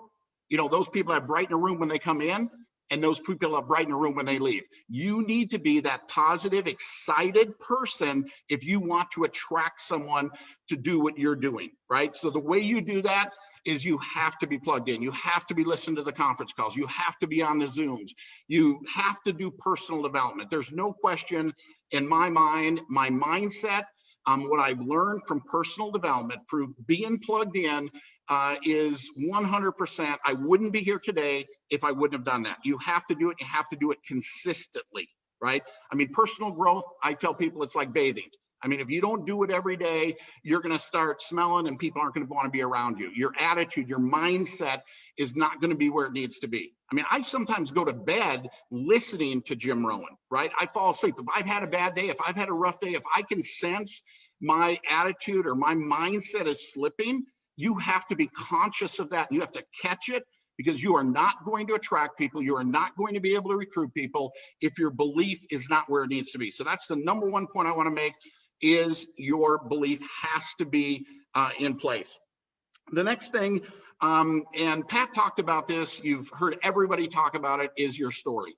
I mean, we learned everything you need to know about network marketing in kindergarten. It's called show and tell. We tell stories about our company, about our products, about what's happened to us and what's happened to others. And you need to get good at telling stories. And here's what I can tell you. If you feel you're telling your story to a lot of people and you are not getting any traction, you are not recruiting anybody, guess what? You don't have a good story. You need to go back to your upline. You need to go back to someone that is having success. You need to tell them your story. You need to listen to them, and you need to refine your story. I was talking to someone, this was probably like 6 weeks ago. And, he's been with our business like 3 years, literally hasn't recruited anybody. He told me his story. Took about 40 minutes to tell the story. I just sat there and listened. And when it was done, I'm like, my God, you have got a $1 billion story here. I mean, $1 million story. I mean, it was a phenomenal, unbelievable, life-changing story. I says, you just need to learn how to tell it in 3 to 5 minutes, right? And that is the absolute key to this business. You have minutes, seconds to stimulate an interest, to get someone to pay attention and look at what it is you have. Okay, so you've got to get really good at telling your story. I always tell people there's 2 ways to build this business: fast and slow. Fast works better. You want to create, you hear about it all the time in our industry, you want to create this 90-day story, And so, I joke about it. I've now made about $25 million in this industry. And I tell people I made it in 90 days. They've just taken 32 years to pay it out. I developed a 90-day story, and I tell it over and over and over and over again. You have to develop a compelling, exciting story that is going to attract others, okay? And if you don't have that, you need to do that. And so if you've been around for a while and you're thinking, well, I've already been in 90 days, I've been in 6 months, I've been in 2 years, here's what you could do. You can say, you know what? On November 17th, I got it. And let me tell you what's happened in the last 90 days. You can say, I was involved in this industry for 3 years. I didn't know what I was doing. I didn't know what I was talking about. But let me tell you what's happened in the last 90 days. You can always create that 90-day exciting, compelling story. For you to be an effective recruiter, you have to have a powerful story. So make sure you get that story down.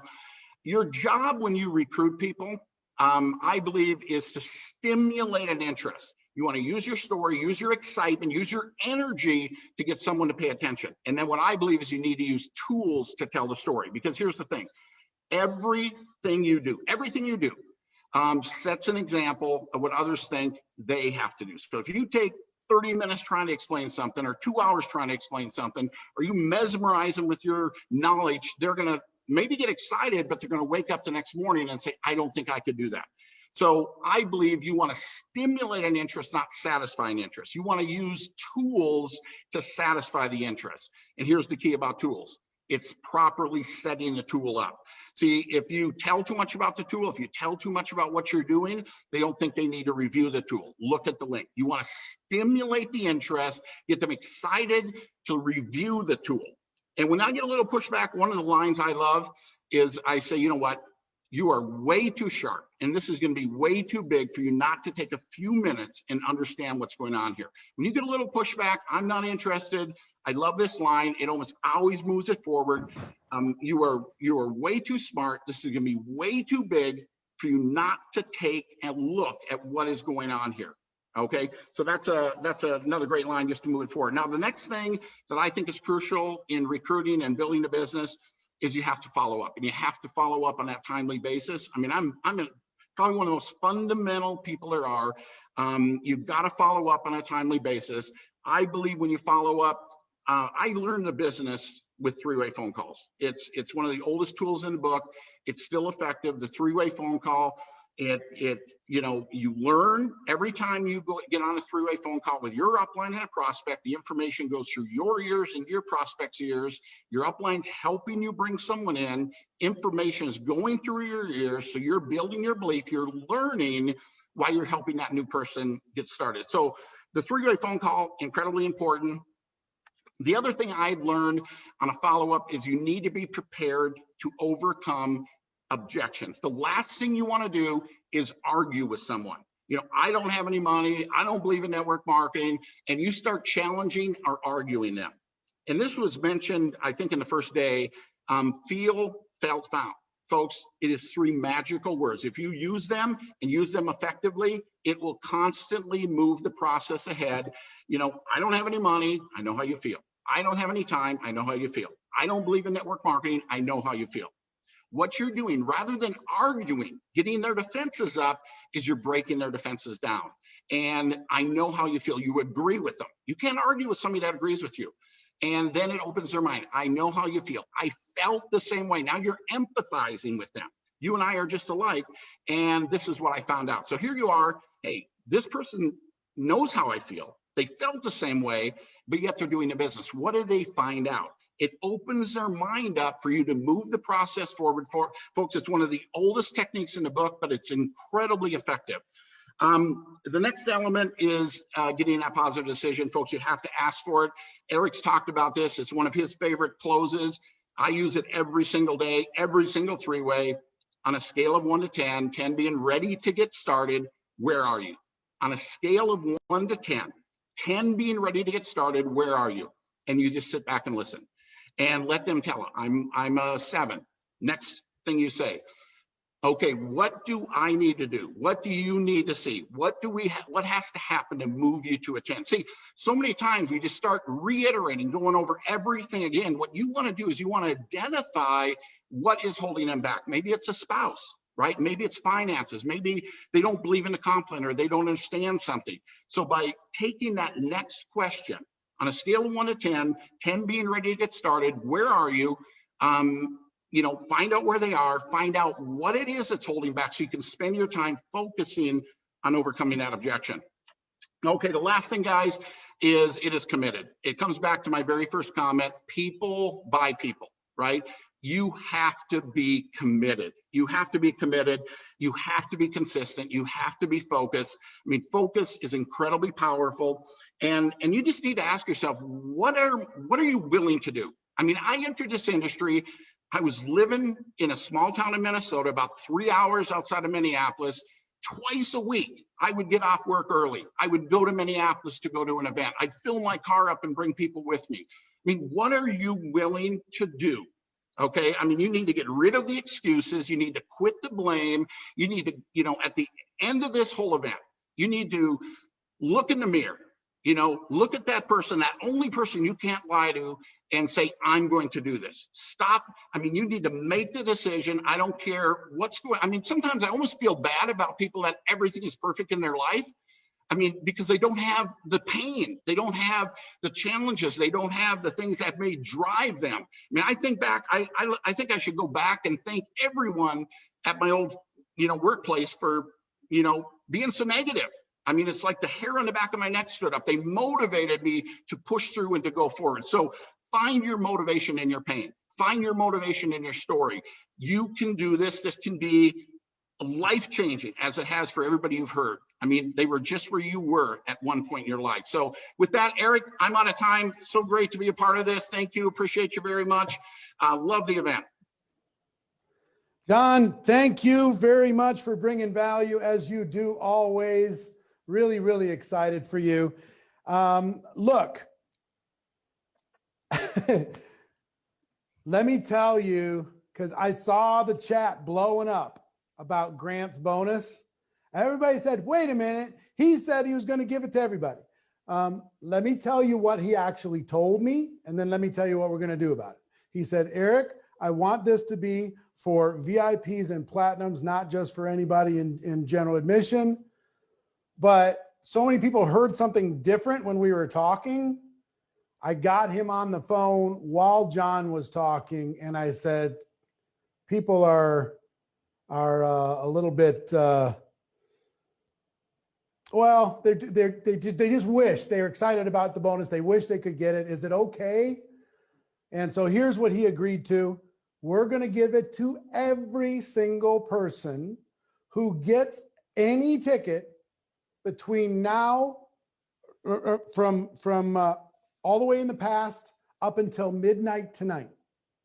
And then starting at midnight, it's for VIPs and above only. Okay.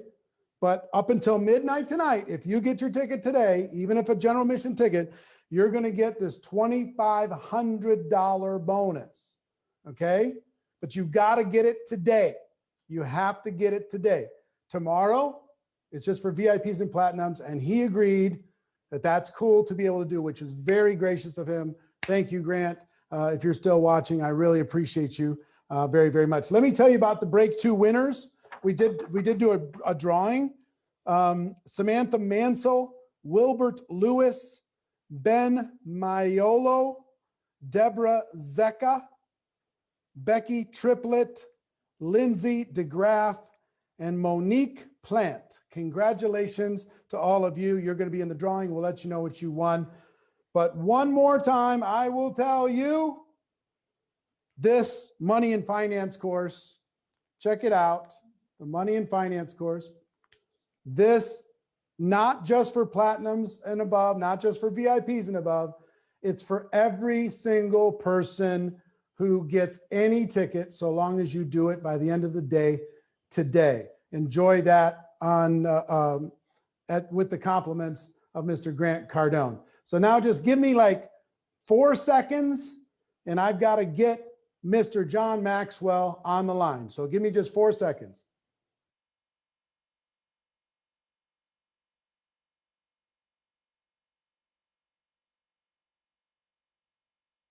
Ladies and gentlemen, we are with the one and the only, the man, the myth, the legend, Mr. John Maxwell. John, thank you so much for being part of this challenge and joining this organization and helping them have the breakthrough that they're looking for. I'm excited to be with you, Eric, and I'm excited about what you're doing and how people are responding so well to, reaching their potential and being all they can possibly be in the business.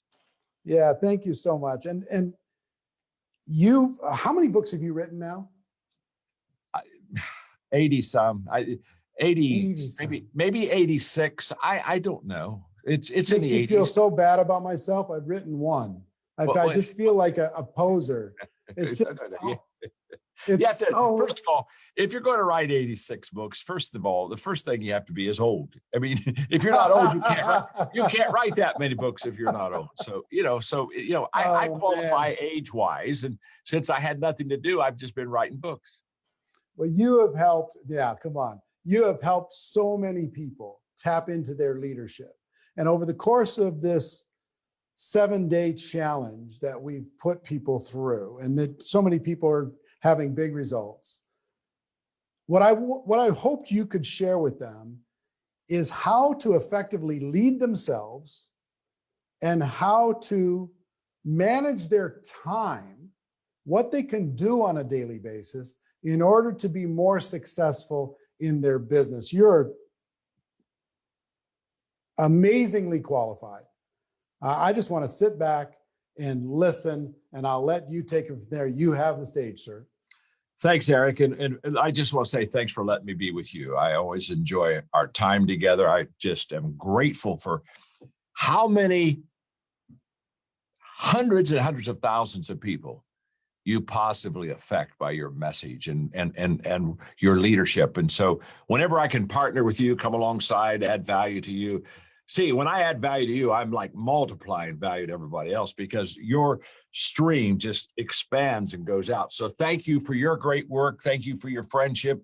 Thank you for this opportunity. And I am very excited to talk to each one of you right now about what I call everyday essentials. When Eric just a moment ago talked about managing time, I've never done a time management course in my life. And there's a reason. I really don't think that I can manage time. I think let's put it this way. Time goes on, whether I manage it or not. I don't have to say, boy, I hope we can get another hour here in our day. No, it's time. What I need to do is instead of managing my time, I need to manage my priorities. And I need to really ask myself, what are the everyday essentials? And I think in business that you're in, when you have no one maybe right over on top of you as far as these are the things that you do and these are the times that you do them, I think when you get a little bit of free time, all of a sudden you begin to ask yourself, okay, how can I maximize my time? Well, I maximize my time by understanding my priorities. And I wrote a book about a year ago called The Power of Five. And I wrote it for the direct marketing group of people because I love so much what you do. I love so much how you help people. I've just, honestly, you're right at the top of my list as far as favorite people, because every day you work hard at adding value to others. And what I want to give you now is something that will add value to you, because it adds value. It'll add value to the people. Eric talked briefly about helping us to manage ourselves or lead ourselves. The ability to prioritize your life is one of the signs that you have learned how to lead yourself. Now, let me just start just real quickly and say to you that when people ask me what my greatest challenge in leadership is, I always tell them, like, my greatest challenge in leadership is leading me. It's not leading you. My gosh, I mean, I can tell my team what to do and give them a vision. That part is easy. But for me to flesh out, to live out the priorities so that everybody else on my team can see it. Remember, leadership is highly visual. People do what people see. Nobody ever followed an unknown, unseen leader. They don't. And so leadership is everything about being an example, visualizing, fleshing out what you want. And so when I lead myself well, it sets my team up for them to do really well too. Just as if I lead myself poorly, honestly, there's no shot that my team is going to succeed at all. So let me tell you a quick story that'll give you the foundation, and then I'm going to give you the five essentials I think that you want to have in this business to be successful. But first of all, the story. If I have a tree in my backyard and I want to cut it down, and I have an axe, if I go out, pick up my axe, go to that tree, and if I swing that axe 5 times at that tree, okay? Put the axe down, go back in the house. Next day, go pick up the axe, go to the same tree. Every day, I pick up the axe, go to the tree, and every day I swing 5 times, put the axe down, back. Every day, 5 times. It's just 5 times. Okay, not 50, not 5,000, just 5 times. Taking that axe, swinging that tree. If I do that every day, okay, what's eventually going to happen to that tree? You know the answer. It's going to fall. If it's a big tree, this may take a few years. If it's a smaller tree, I don't know, maybe a couple of months. I don't know. But here's what I know. If every day I pick up the axe, go to the same tree, swing 5 times, just 5 times every day, eventually that tree will fall. Okay. Let me give you the essence of the story, and let me apply it to where you and I are in our daily life. In this story that I just gave you, 5 things need to happen for me to succeed in knocking that tree down. Number one, I have to know what I want to accomplish. And that's where we all start. You have to know what you want to accomplish, okay? And what I want to accomplish is I want the tree to fall. I want to cut the tree down. So the first thing I've got to do is in prioritize my life is absolutely know what my big picture goal is. Okay, that's number one. The second thing I need to do, though, to be successful is I have to have the right tool. If you notice, what did I do every day? I went outside and I picked up an axe. Well, an axe is going to cut that wood. And I pick up an axe. Now, I didn't pick up a baseball bat. Now, I probably have a baseball bat, and I suppose I could go out to that tree and I could swing that baseball bat 5 times at that tree every day. But here's what I know. With the wrong tool, a lot of hard work, still won't make me effective. I've got to have the right tool. And so when people talk about how hard they work, many times I want to call timeout and say, let me ask you a couple of questions. And one of the questions I'm going to ask them is, talk to me about the tools you have. What are the resources that you use that allow you to accomplish what you want to accomplish? Cut down the tree, I got to have an axe. So I've got to know what I want to accomplish, and I have to have the right tool. But there's something else that has to happen. Number 3, I have to take action. It's just very simple. If I go out and sit on the porch and say, boy, I'd like to see that tree cut down, and wow, I think I've got an axe over there that I believe I could use that as tool. Nothing happens until you make something happen. You got to take action. The only way that you can have traction is to get action. My dad, Eric, when I was a kid, he'd look at me and say, okay, John, 5 frogs are on a log. 4 decide to jump off. How many frogs are left? 1, Dad. No, 5. 5 frogs are still on the log. He said, son, just because you decide to do something doesn't mean you did it. You got to do it.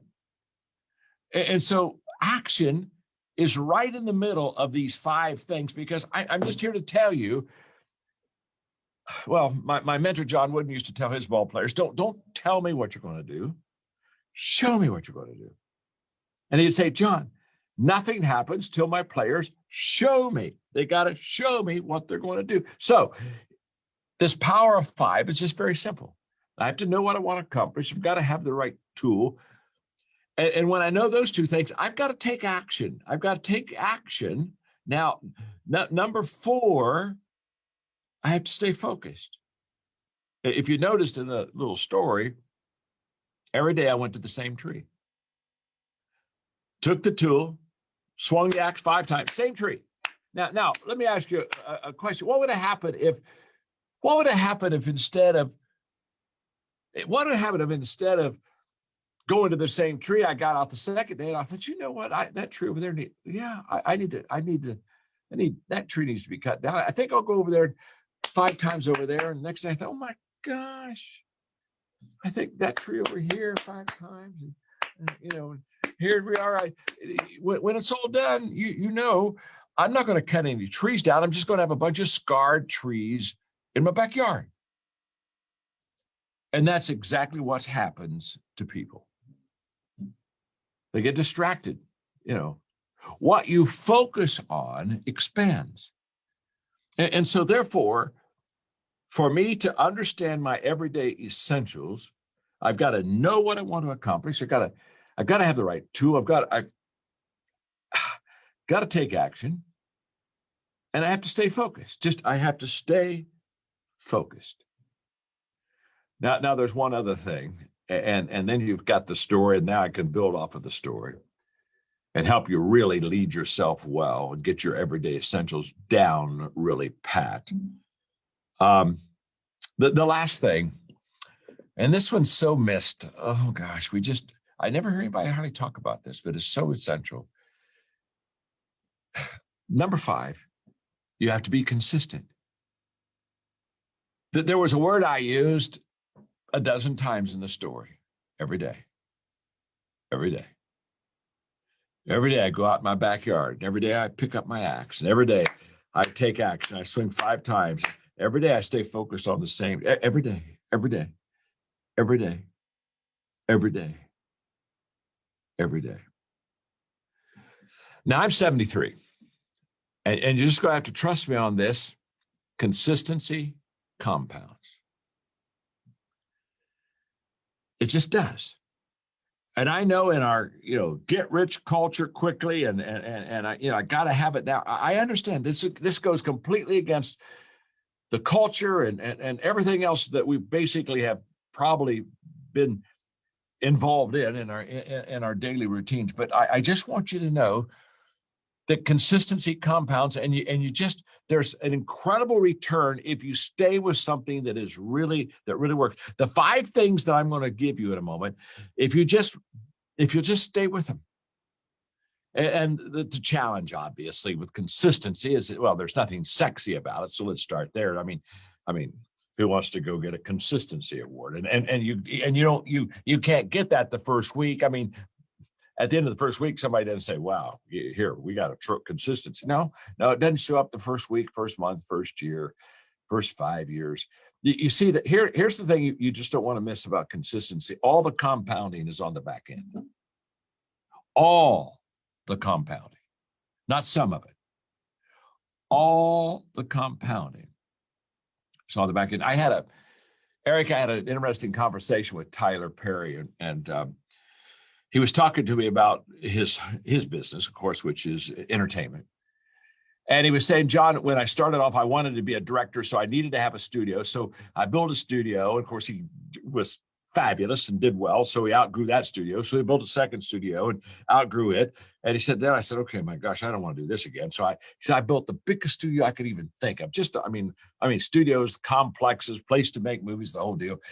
He said, well, man, thank God I got that behind my back. He said, John, we outgrew it. And he said, honestly, I wanted to stop right there. I said, I don't want to do another studio. How many of these do I have to build?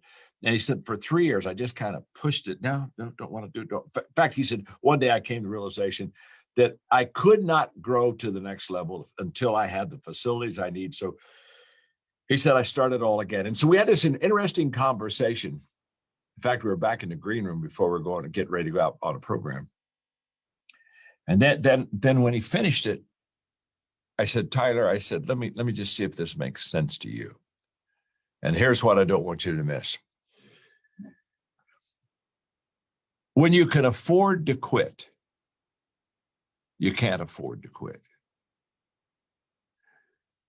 When you're on the back end of the compounding, I mean, people say, I'm 73. They say, John, why don't you retire? Well, I don't want to retire. I love what I do. I love what I'm doing with you today, Eric. I love sharing. I love helping people. I love adding value to people. But when people come to me, they say, well, John, why don't you quit? Well, I don't want to quit. Now here's what's huge. If I quit now, my return every day is compounding huge now in my life. I mean, when you have 83 books, you don't need to worry about royalties. I mean, I don't have to. I mean, it's just the old meters clicking all the time. And I'm a dream come true for any publisher because I don't even have to market my stuff. It just keeps growing and keeps on. So here's the point. When I quit now, whatever I don't do tomorrow, well, it's going to have a huge gain for me because of the compounding of consistency. In fact, I'm telling people, if you're going to quit, if you're going to get in the business and you're going to quit, why don't you quit the first week? Just quit the first week. You don't have anything. Hey, you're not going to get any return on it. I mean, just quit. Just quit and walk away. And somebody said, you lose anything? No, didn't lose anything. Why didn't lose anything? Hadn't put anything in it yet. Hadn't given it enough time. So if you're going to quit quick, quit early. You know what I mean? And then you never lost a whole bunch. But here's what I do know. If you stay with it, in the beginning, it works like this. In the beginning, I'm not as bad as people think I am. I'm out there trying and I'm not doing really well. And I'm having more misses than hits, that's for sure. In the beginning, I mean, I tell people all the time, you're never good the first time. So get it over with. Get over it because you just got to. So in the beginning, I'm not as bad as people are, but can I tell you, at 73, Eric, today, I'm not as good as people think I am. I mean, I'm just clipping coupons. Everybody's going around getting amazed and just saying, dear God, John, look at all the things you're getting accomplished in your 7 companies and your enterprise and the whole. No, can I tell you something? I'm on the back end of the compounding now. And that's what I want you to understand. That those 5 things, if I know what I want to accomplish, have the right tool, take action, stay focused, and be consistent. If I can do those 5 things, now I'm ready to talk to you about leading yourself. Now I'm ready to say, okay, now what does that mean? What that means is there are 5 areas, and I call them the Power 5 because, again, there's a huge power return to you in it. And there are 5 things that if you do that in this business, I will promise you, you will excel. So let me give them to you quickly. Number 1 is personal growth, personal development. It all begins with the fact that I am willing to invest in me. And by the way, no one should invest in you until you first invest in you. I have people all the time saying, John, would you sponsor me? No, sponsor yourself. Now, let me tell you something. The moment that I see you're serious and you're able to put money into the game and you're able to put some skin in the game, I'll come right alongside of you. But I have no interest at all, no interest in getting you started. You got to bet on yourself. And this whole process of personal growth is the greatest investment that you will ever make in your life. One of the things I love about direct marketing organizations is their emphasis on personal growth and development. You know what? Everywhere I travel the world, whether the people are in that business or out of that business, when I see somebody that's in personal growth, I can promise you 90% of the time they'll say, I got started in a direct marketing company. And they got me reading the right books and they began to get me the right resources and the digital products. And all of a sudden I took off. And so what I'm saying to you is, okay, here's what you got to understand. The only way you can grow your organization is to grow yourself. You cannot give what you do not have. And it's never happened in the history of mankind where somebody grew a business bigger than them. You know that. When I teach the laws of leadership, it's the law of the lid. And whatever my lid is, that's going to be the potential of my growth. Well, the only way that I can move that lid up is to continually, consistently, intentionally develop and grow. So I'm saying to you, very simple. Every day you've got to invest in yourself. My father just passed away on July 4th of this year. He was 98. In fact, next week he would have been 99. And he was an amazing, amazing man. And literally up until 95, every day, he worked full time up through 95. But he was constantly learning, constantly growing, constantly. We'd get together and say, now, John, here's what, and he was just like a new kid. He was just like a kid. Now, what I'm just saying to you, every one of you, is that whatever your limitation is, that'll become the limitation of your people. Wherever you stop, that's where the people stop. So they need an example. Talk about leaders. They need an example. They need a model of personal growth and personal development. That's one. So lead yourself by intentionally, personally growing every day. I'm 73. I'm growing more than I ever have personally. I thrive on growth and development of myself. I love the learning, and I still am curious about how can I improve myself and how can I get better. I'm still asking questions. Okay. The second area is huge, is the ability to connect with people. You are in the major people business, and your people skills are going to determine how successful you are. And just because of sake of time, I mean, my gosh, you and I could, Eric, go for a day on this. But on connecting with people, don't miss this one. So let me just simplify it. Okay, my name's John. I'm your friend. I try to make it easy. Try to simplify. It's because I need it for myself. I'm not very smart. Okay, here's how this works. Don't miss this. You and I are either a plus in people's lives, or we're a minus in people's lives. It's just that simple. Every day, I'm either adding value to people, or, to be honest with you, I'm kind of taking value from people. I'm either a giver or a receiver.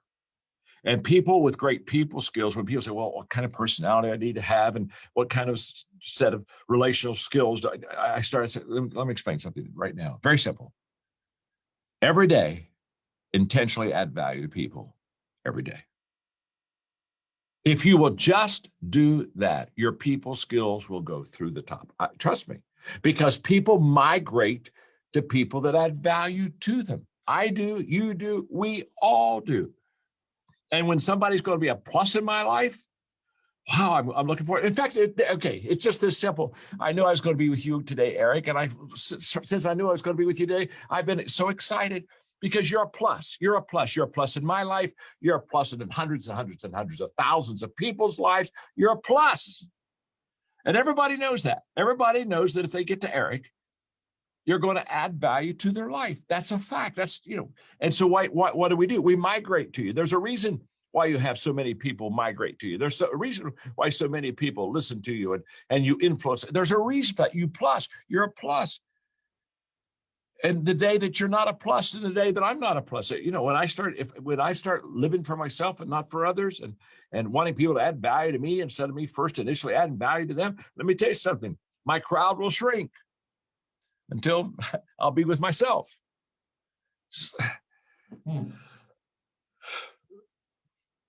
The ability to lead yourself in personal growth, the ability to lead yourself in intentionally connecting and adding value to people. Number three is mindset. It's now we're talking about how I think. Again, back to my father and his illustrations, I still remember a conversation many, many years ago. In fact, it was my dad and mom's 50th anniversary. Wow, I think before mom died, I think they've been married 67 years, I believe. But anyway, it was our 50th anniversary. We're in Hawaii, all of our extended family. And I said, Dad, your attitude, your mindset. I mean, my father was mentored by Norman Vincent Peale. And when I was in the 7th grade, Eric, he took me to Columbus, Ohio, to Veterans Memorial Auditorium to meet Norman Vincent Peale.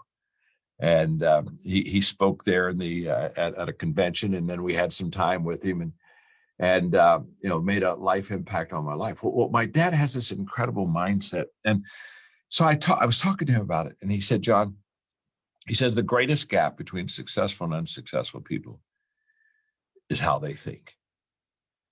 He said, if I could do one thing for people, you know, I would go and I would work on their mind. As a person thinks within their heart, within their mind, so they become. And I am right now today where my thoughts have taken me. And so every one of you that are watching, listening, it's the same for you. So the ability to live on the other side of yes. In fact, Eric, I remember a conversation you and I have. I'll never forget it. In fact, you were talking and I stopped and I put on my iPhone immediately because it was so good. You were talking about, because you live on the other side of yes. Okay. You got this mindset, this opportunity mindset. And we were talking one time and you said to me, John, I've stolen it, by the way. I have stolen this and this really works. He said, what I do is I say yes, tell the world, and then figure it out. And I mean, I'm going, yeah, say yes, you know, tell the world, this is where I'm going, this is what I'm going to do. And then I got to say, oh my gosh, now, how am I going to make this happen? Well, I tell people all the time, you've got to live on the other side of yes, because that's where all the possibilities are. And again, and this is huge. During COVID-19, 5 years from now, the question I would want to ask people more than the other question is, what did you do in COVID-19 to improve your life and improve the life of others? And I will promise you, the great divider right now are the people that have just basically become victims of this situation that we're in and said, oh my gosh, and I think I need to watch Netflix, and you know, where are the potato chips, and oh my gosh, and the people who say, okay, this isn't what I like, this isn't what I expected, but I got to figure it out now. I will promise you, these days make us or break us, and it's our spirit, our mindset, our attitude that does it. COVID-19 doesn't make you or break you. I cannot control what happens to me, but I can control what happens within me. And it's the mindset. So when we're thinking about the power of 5, okay, you know, my growth matters, my ability to connect people matters, my mindset matters, and of course, number 4, I mean, you know, I'm going to say this: leading matters. Leading matters. And by the way, every one of you that are with me, you're leaders. And this is what I try to help people understand. If you influence people, you lead people, because that's what leadership is. It's influence. It's nothing more and it's nothing less. And so your goal in life is to increase your influence with people. Now, you cannot lead people further than you're willing to go yourself. And so the question is, you know, can I, which is my ability, and will I, which is my attitude, how much will I commit myself to development and personal growth? There's a reason I teach leadership. I started almost now 50 years ago. And the reason, that's a long time, isn't it? Gosh. And the reason I started was very simple. I came to the conclusion in my early 20s that everything rises and falls on leadership. I bought into that hook, line, and sinker, that leadership makes a difference. Good leadership tilts the scale positively, bad leadership tilts the scale negatively, but everything rises and falls on leadership. When I became convinced of that truth, that's when I gave myself my whole life and my mission to teaching that. Because if that's the case, if leadership is the key, then the better I lead and the more I learn to lead, the better that I'm going to become. And I heard Earl Nightingale say that if you'll spend 1 hour a day, every day, on the same subject for 5 years, you'll become an expert on the subject. And I was in my 20s and I said, I want to be an expert in leadership. And so I literally spent 1 hour a day, every day, on the subject of leadership. Sometimes I was practicing leadership. Sometimes I was asking leadership questions. Sometimes I was talking to leaders. Sometimes I was doing some leadership experiments, but leading every day. Now, here's what's interesting. Because Earl Nightingale said 5 years I could become an expert, and I thought, okay, in 5 years I'm going to become a leadership expert. Now, that did not happen, okay? That's why I'm still in the leadership. I discovered something, but let me tell you that in a moment. So I started off my 5 years, an hour every day on leadership, and I'm like Cape Canaveral. Okay, year one's done, 5, 4, 3. I'm kind of doing a countdown. Oh, wow, I'm getting closer. Experts coming, expert day. And about halfway through that, Eric, there was a change within me. I was now beginning to really love and learn and develop my leadership skills, and I was getting good. I was getting really good. And here's what happens. The moment your growth allows you to get good, you stop asking the question, how long will it take? That no longer is an interest to you at all. And you start asking the question, how far can I go? How far can I go? And I started saying, in this leadership stuff, how far can I go? Now, what's interesting is, I don't know. I've not arrived there yet. I'm still learning about leadership. The reason I've written 80-some books is because when I wrote my first leadership book, Eric, I thought, okay, I wrote my leadership book. I'm done with that. Put that to bed. Now what will I do? And then I kept leading. I thought, oh my, I didn't realize this. And oh, wow. This is a topic on leadership I've got to explore. And see, the more you know you don't know. And the more you know you don't know, the more you want to know what you don't know. So it's never, and so there's no finish line. In fact, I have a list of books I'm going to write. Literally, I already have, if I get all of them written, it'll be over 100. I mean, because I got my list. And one of the books I want to write is a book I'm going to call, Is There a Finish Line? And the thesis of the book is, for some people, the answer is yes. And for some people, the answer is no. And for those who say, yes, there's a finish line, I'm going to retire when I'm 65 or whatever, they cross their line. Now, the problem is when you cross your finish line, this is kind of like an IQ test after a while. The problem is once I cross the finish line, I'm finished. What's so great about that? I know all kinds of people, they're finished. They still have possibilities and good years and they're finished. And I just look at them and think, wow, they're already dead. They just haven't made it official. You see, I don't think there is a finish line. I don't. I think that we were created to grow and add value and get better and expand and reach our potential. And I believe that we just keep doing that. I think the ideal death is that you were still running. You're still running. I don't even have a desire to cross a finish line. I play an infinite game, not a finite game. By the way, Simon Sinek wrote a great book. He's a good friend of mine, called The Infinite Game. Fabulous book. Now, enough of that. So if I've got to close this out. Okay. I've got to be growing personally. I've got to be connecting with people. I've got to have the right mindset. I've got to be expanding my leadership. And number 5 is significance. I have to get beyond success to significance. Now, by the way, I'm all for success. So, you cannot give what you do not have. So get successful.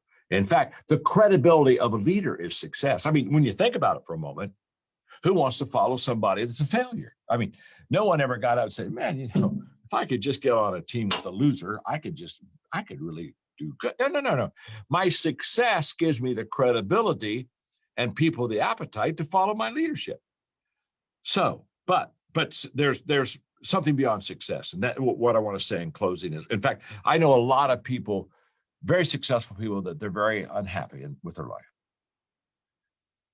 But significance, see, success is about me. All the stuff I've got, my houses, my plane, my cars, nothing wrong with stuff. I'm not anti-stuff. I'm just saying it's pretty much about me, about my companies, my John Maxwell Enterprises, my books, my. Significance is all about you. And I tell people, if you really want to have a great life, forget yourself. Honestly, just get over yourself. How long will it take for you to get over yourself? You see, I can't help people until I get over me. But the moment that I say, okay, I'm proud of my successes, I'm very grateful for them, but now I've got to add value to people. I've got to intentionally make a difference in people's life. I've met a lot of successful people that were unhappy, but I've never one time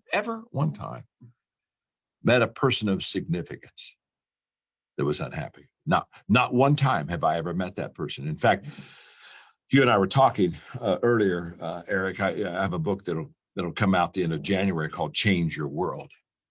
And it's when you say how many books have I written, 80 some, but I can tell you that book, that's me. I can die now. I can die now because that book is who John Maxwell is and who I believe people want to become. I think we all want to make a difference and change our world, but that's for another day. Perhaps we can do that some other time together. If we can, that'd be great. But the point being, if you could do those 5, that's the power of 5, the ability to personally grow, the ability to connect with other people, the ability to have the right mindset, think right, lead well, and grow as a leader and live a life of significance. Those are the everyday essentials, I think, that make a person successful. And I hope I've helped. That's why I came to be with you. John, come on, you help all the time. Here, let me say a couple things. First of all, the Change Your World comes out in January, and let's, as a community, let's help John get that onto the bestseller list faster than ever before. We know already it's going to be a bestseller, but there's a link that we'll put up on the screen.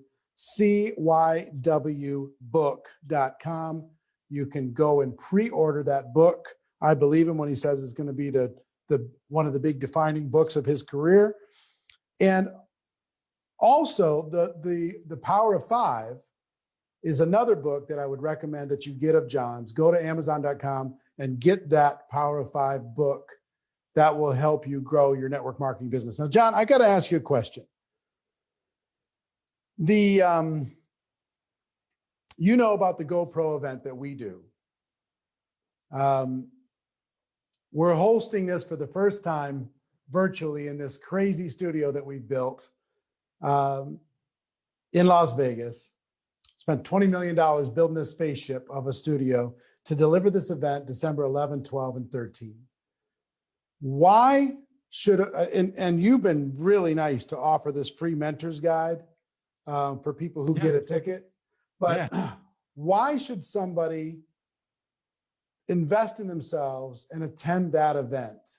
And then tell them about the mentors guide that you're going to give them if they do decide to register. Well, the mentoring guide is a free guide that you're offering them that we have done on how to build your business. And it's just the stuff that your people want to know. I've got a business. How do I build it bigger? How do I start my business? How do I build a business? And we did that for people just to help them do that. And that's my understanding is for everybody that gets a ticket to go pro, you're giving that to them. So that's what I think $2.99 dollar resource that you're giving to people who get the ticket. So first of all, let's just forget everything else. That's kind of an IQ test, isn't it? I mean, you get the how to build your business just by getting a ticket to go pro. Now, Here's what I know. I had a mentor of mine when I was young called Lon Woodrum, and here's what Lon taught me. He said, John, if you want to be great, you've got to go to great places, great events, and be with great people. He said, you understand big people will make you feel bigger and be bigger. Small people will make you feel smaller and you'll become smaller.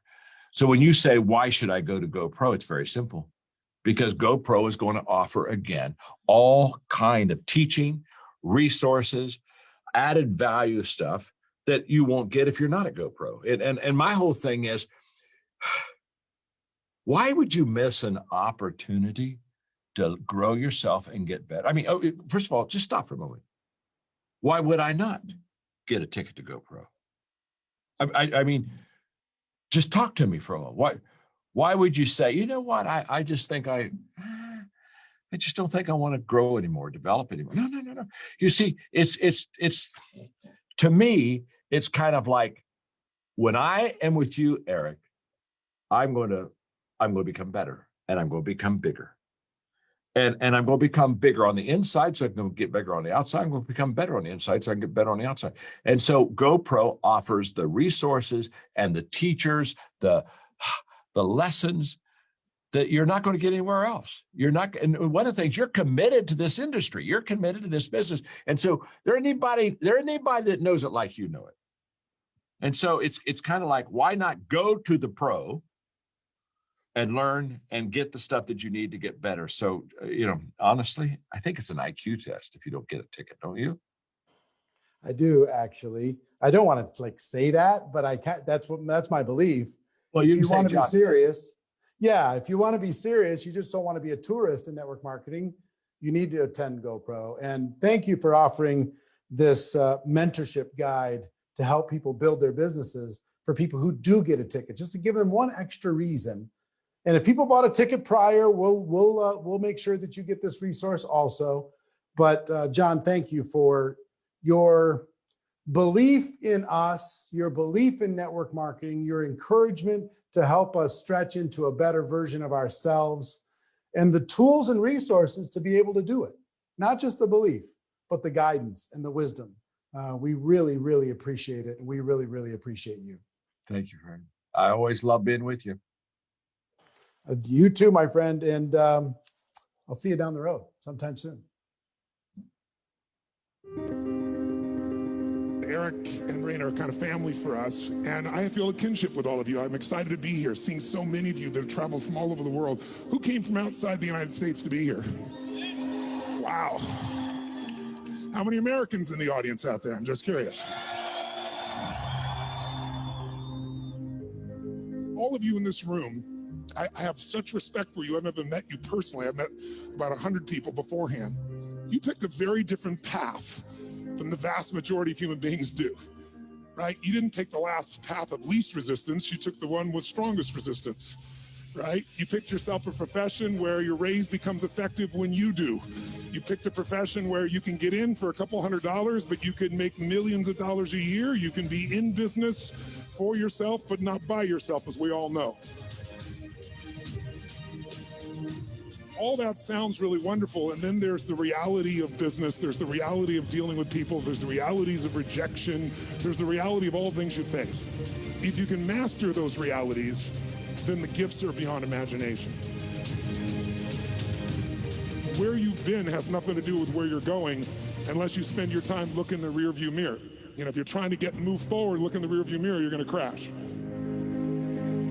We all come up with a reason why our life is the way it is, and we tend to look backwards at something that happened to us, but we've all had happenings. Who's had horrible, terrible things happen in your life here? Raise your hand and say, I. How many insights do you need to change your business tonight for the rest of your life? How many do you need? How many? One that you actually make happen. The most powerful thing in life, and the reason I came by today to be with you, is to remind you what you already know. You're more than enough. This business is not complex. It may look complex at times, anything does when you're new at it. What this really comes down to is learning to get absolutely clear on what your goals and presence are, having your daily action items, and then it's really about total presence. Because if you have that presence, people will feel you differently than anyone else they've ever met, and they will remember. And there'll be a time, if you don't get them now, where you're going to get them. They're going to come to you. You're going to see it. It's going to be there. Because it's so rare to have somebody be really there. I want you to be filled today, not some other day. It takes trading your expectations for appreciation. And your whole life will change like that.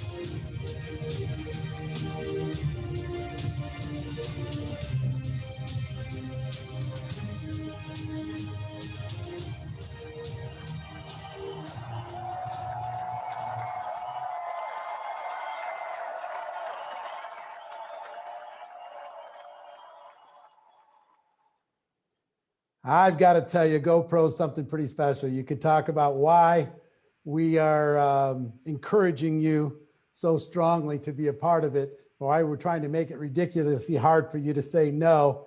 It's just magical if you're involved in the network marketing profession. Let me tell you about John's bonus that he graciously added, the Mentor's Guide to Building Your Own Business. He offered that up. He sold that for as high as $560. I think if you go look on his website right now, I think it's $260, but he's giving it for free for every ticket level.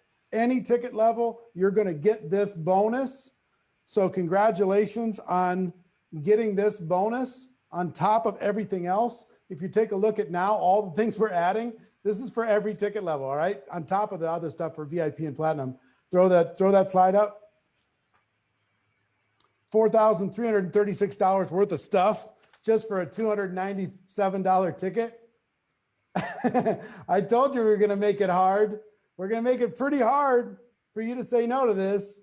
Over $4,000 worth of stuff for free, just by getting a ticket and changing your life. That's how much everybody believes in you. That's how much everybody wants to see you do well. Listen to me. We told you when we started this, we were going to go for 4 hours plus, and guess what? We're just entering the plus.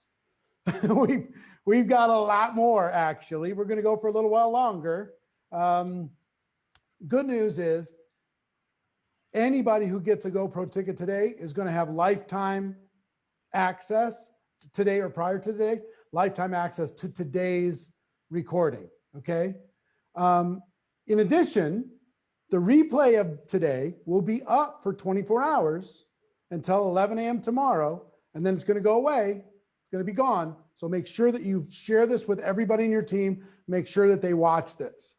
Third is if you want to get lifetime recordings of the entire 7 days, you can still go here and get that. You'll get video, audio, and the notes for this entire event.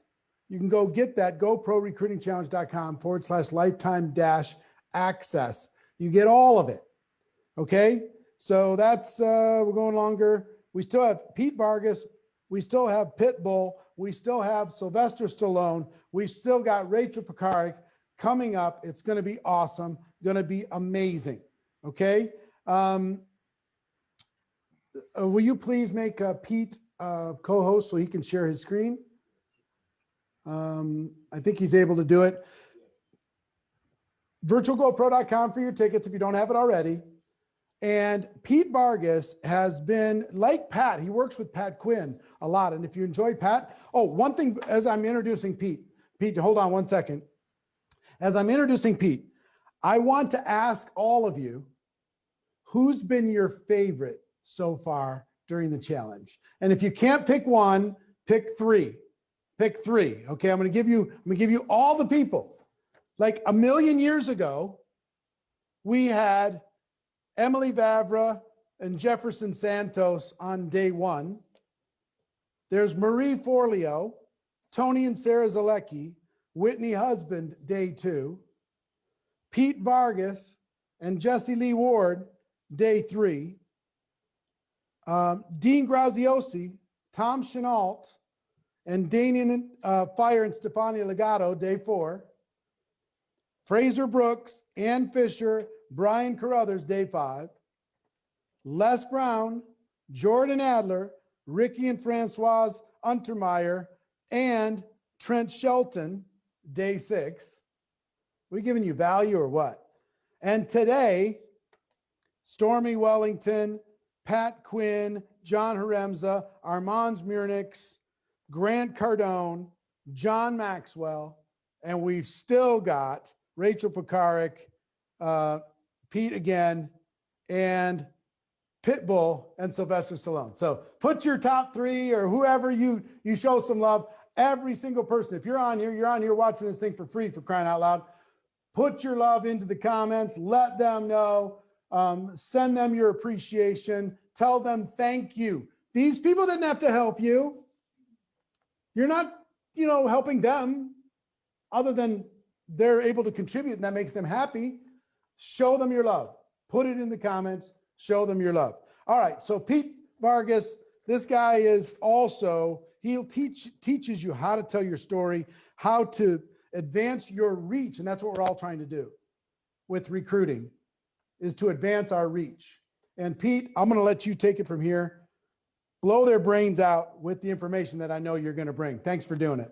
Yeah, I'm glad to be here, man. Hey guys, listen, I'm going to share a strategy that none of the leaders backstage or anybody watching on Facebook knows how to use to start recruiting more people. If I would have used this strategy back in college, I shared this on day 2. This profession got me through college. It got me through college. And I'm actually going to share a recruiting strategy today, right now, for about 20 minutes that I'm telling you, I've seen a lot of the speakers, a lot of the recruiters this week, and it does not matter. It doesn't matter. I really believe I was on the same day as Jesse Lee. I believe Brian. I believe Sarah and Tony. I believe John. I got to see Ann. She was phenomenal. I'm telling you, this is a strategy that allows you to reach a market and masses that you've never known possible. Most of you don't know this is possible. And I'm about to give you something that literally can become one of your biggest recruiting tools that exist. And 99.9% of people in this profession aren't using it today. Does that sound good? Does that sound good? Cool. Hey guys, backstage, I see you on Facebook. I see all of you here. I'm excited to be here with you. Let me tell you something that separates you from a lot of people. Like, I know it's been a long day, but a lot of people never make it to the 4th quarter. You guys realize that we're in the 4th quarter right now? We're in the 4th quarter. I see the leaders who are back here still learning. They're still learning. They don't have to be here. You realize most people never get out of the bench, off the sidelines? Like, most people sit in the crowd. A few people make it down to the field to even play in the game. A lot of people go into halftime saying, I'm calling it quits for today. I'm not feeling too good. And right now we're in the 4th quarter. And you guys are in the 4th quarter with us. And I want to commend you because that says something about you. I don't know about you, but I got 4 kids upstairs right now running around in between things. And so do all of you at home. A lot of you have kiddos or puppies or dogs or pets or, a spouse who's like having another kid. I know that because I'm like my wife's 5th kid. But you're in the 4th quarter here. And we're going to finish this day strong today.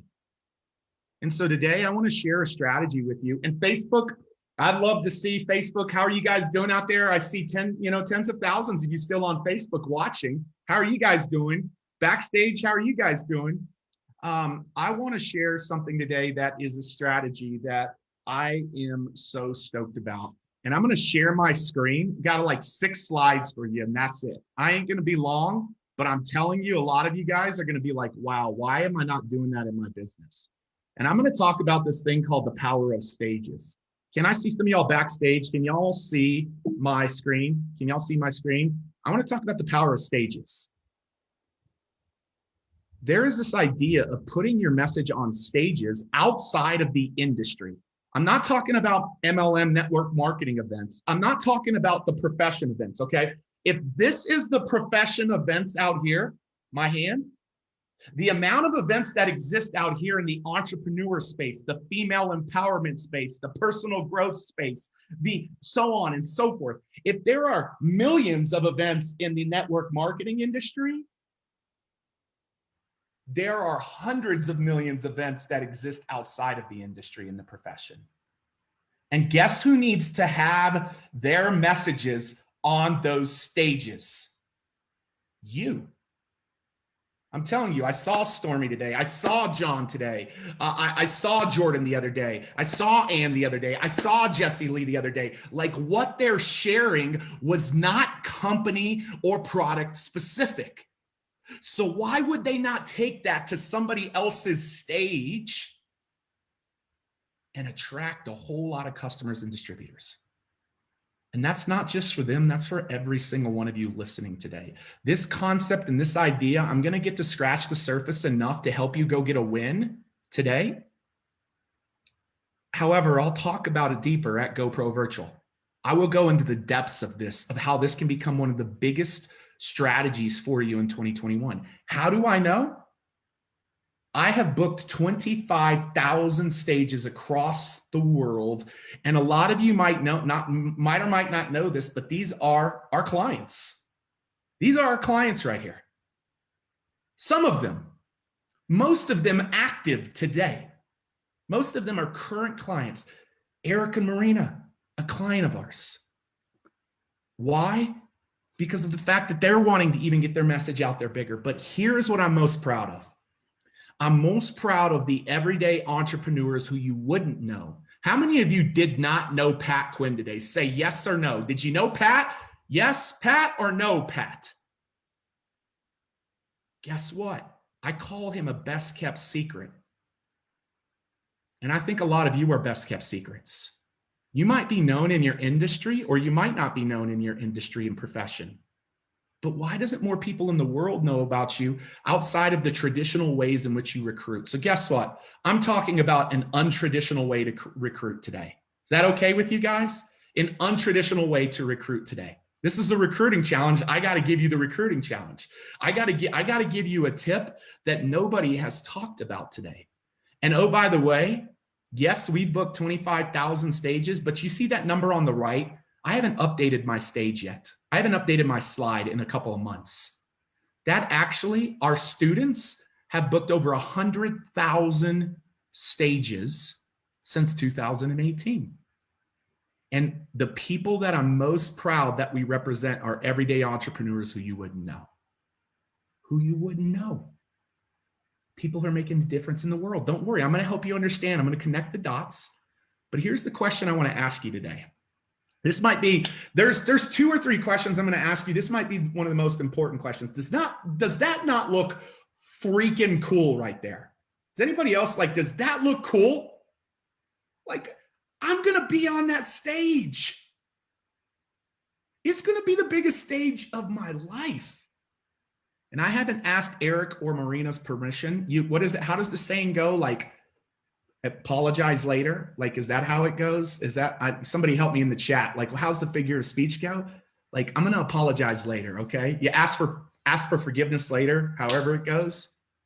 My question to all of you is, I'm going to give Marina and Eric have entrusted me this week with some of the speakers that you heard. Do you know who we were responsible for bringing in this week?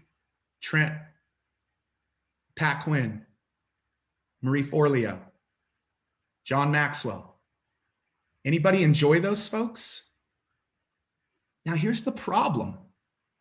They're pretty well known.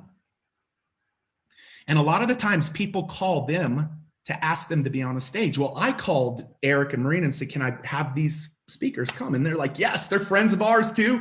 We love them. They hadn't heard Trent, but they had heard from Jesse Lee about Trent. And so they entrusted me with a handful of people that have been on the stage this week. I helped them reference Grant so we could have Grant on this stage this week. Oh, and Dean Graziosi, if I didn't say Dean Graziosi. Now, I'm responsible for a handful of people being on this stage. Could I just ask you guys a favor? I want to put today on the next break. Can I put a handful of you on this stage? Is that cool? Does anybody want to be on the GoPro stage in December 11th through 13th? Can that be one of the first stages that I put you on? Is that okay?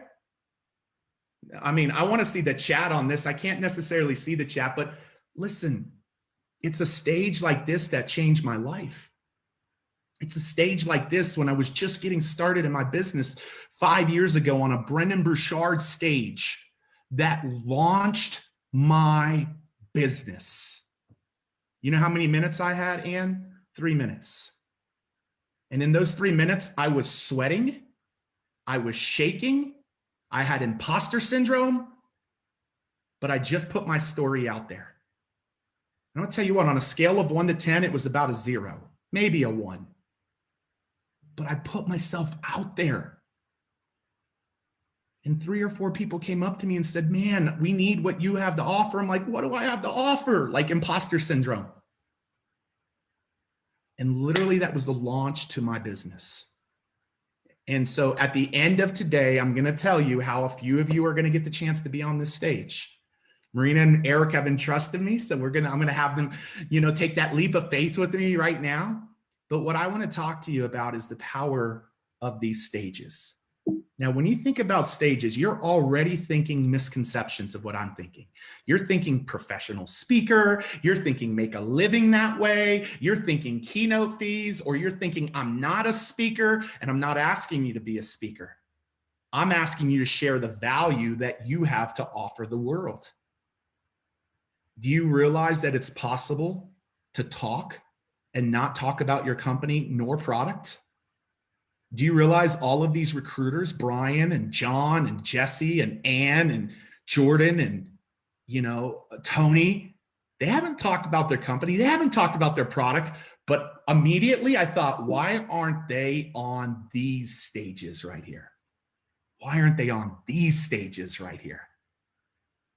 You see, right now in a COVID world, physical stages are on hold. They're on hold. But digital stages aren't. Digital stages aren't. Let me ask you a question. I want everybody to respond. Do you currently listen to anybody on a daily or weekly or monthly basis? Is there a type of a digital stage in my definition that you listen to somebody? Yeah, tell me who it is. Yeah, the Bible. So you listen to the Bible. Okay. What else do you listen to? I want to see this. This is really important. Somebody listens to Tony Robbins or Les Brown.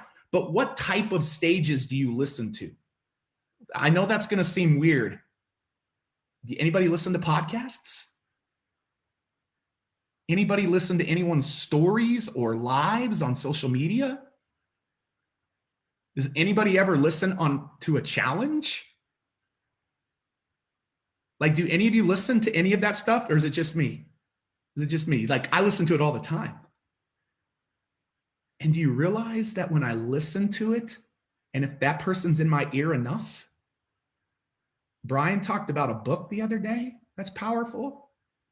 I'm going to talk about the fact of you being in somebody's ear on a third-party validated stage, that you just shared a powerful message and they heard you. What begins to happen is they all of a sudden connect with you a lot faster than almost anything else could do for you. Sarah and Tony, I know you guys have been on some as well. And so listen, what I want to encourage you today, this is a strategy that's going to be a little bit new. And I don't care if you're just getting started in the profession, if you have a business that falls into one of those buckets that Eric talked about, stuck, or how Grant tackled that, or if you're a very successful leader on here. Does not matter what bucket you fall into. I want to encourage you. I'm going to give you the what, the why, and the how, and I'm going to be done. These are what I'm talking about when I'm talking about stages. What? And I'm not talking about in the industry and profession. Please hear me. There's a whole world. There was a lady a couple of years ago that said, Pete, I just want to be in front of females, but I can't find any stages. And all of a sudden we did a little Google search, and 5 minutes later we found thousands and thousands of stages that she could be on just like that. So there's social media lives. There's challenges like we're in today. There's other people's webinars. There's associations out there that host trainings all the time. There's podcasts. There's summits. There's YouTube channels. There's online media. There's other people's courses and membership sites. There's virtual masterminds going out in the world. And there's virtual events going on out in the world right now, all in the world, everywhere around you, outside of the profession. I cannot stress that enough. I'm talking about outside of the profession. Those are the types of stages that are happening, and there's tens of millions of them. And if I can tell you a secret, my wife is one of the most introverted people that you will ever meet. One of the most kindest, compassionate people you ever meet.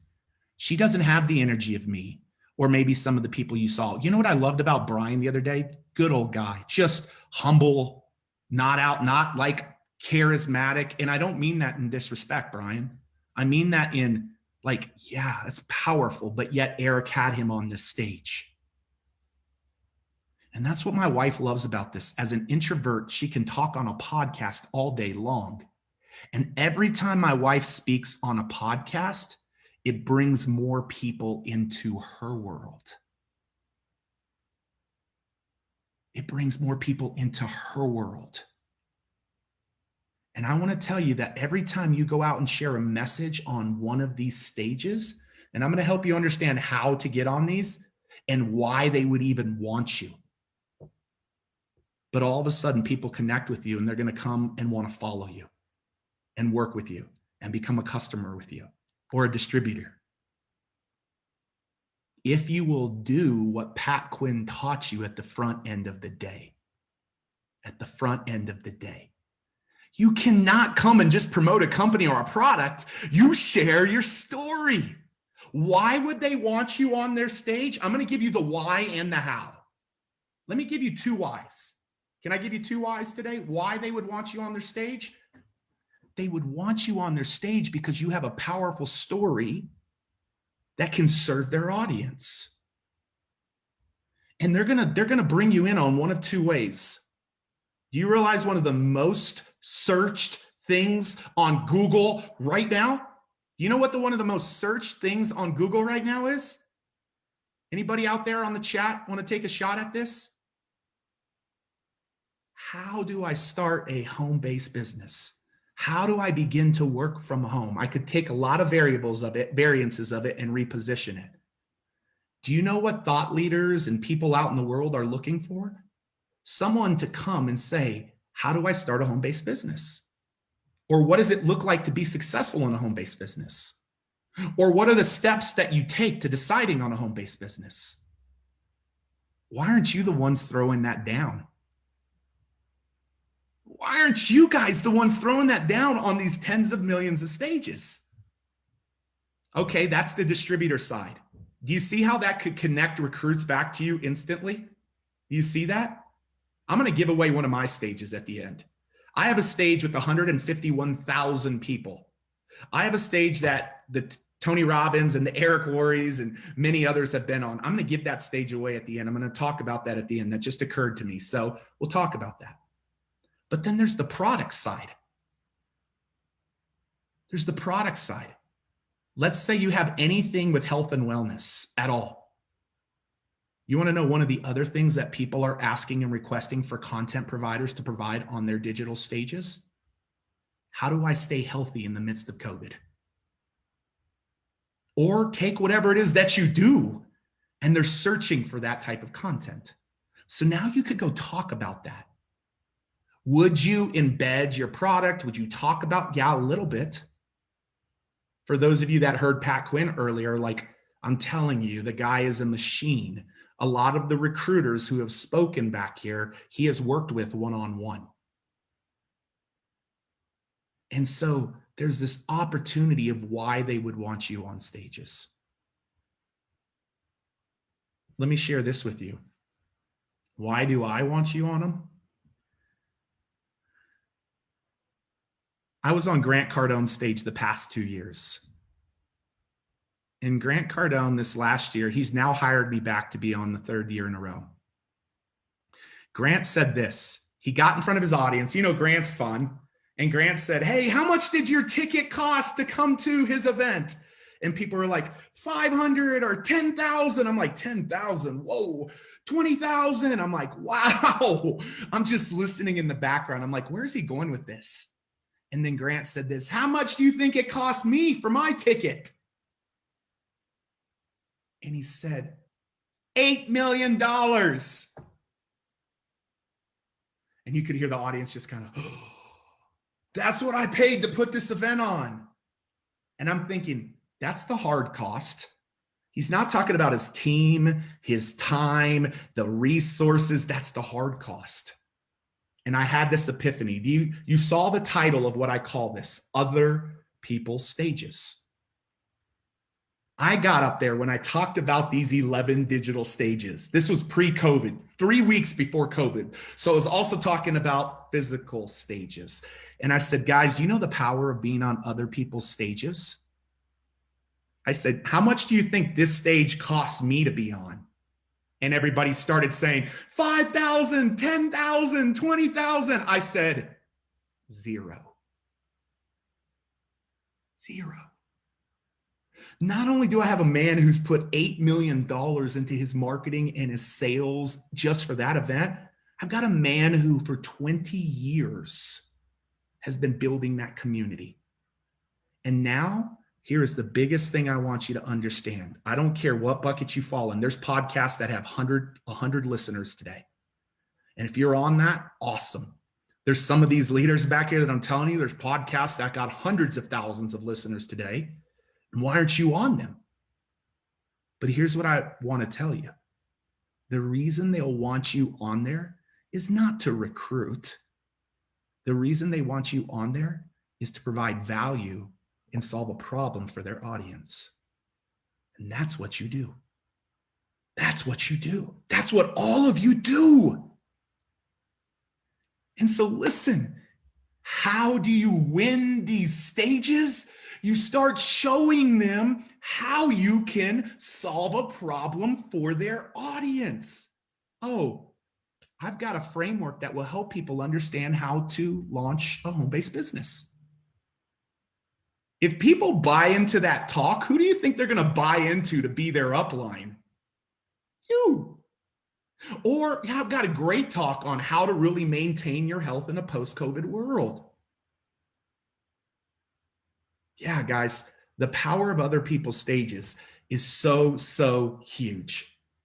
And so what I want to encourage you to do, this is what I want to encourage you to do. I want you to pick one of these categories. I don't think I'm sharing my screen anymore, am I?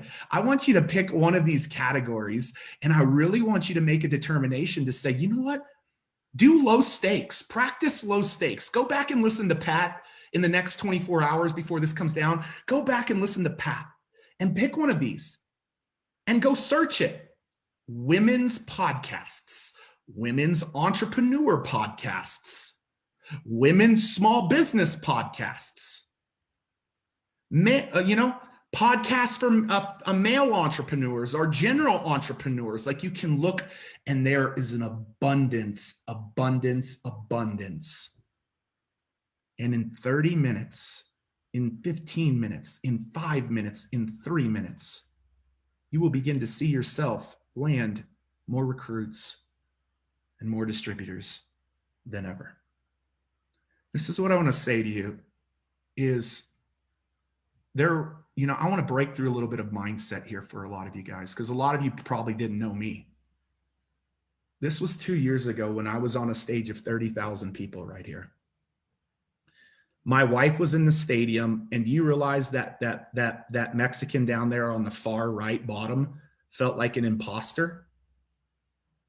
I felt like an imposter because you probably before today could name most of the others. How many do you recognize on that picture right there? How many do you recognize? You probably recognize the majority with the exception of me. I bet you if I asked some of these people, Ann, Jesse, Lee, John, I can see you guys, Brian, you probably name every single person on there with the exception of me. Maybe not one, maybe not two.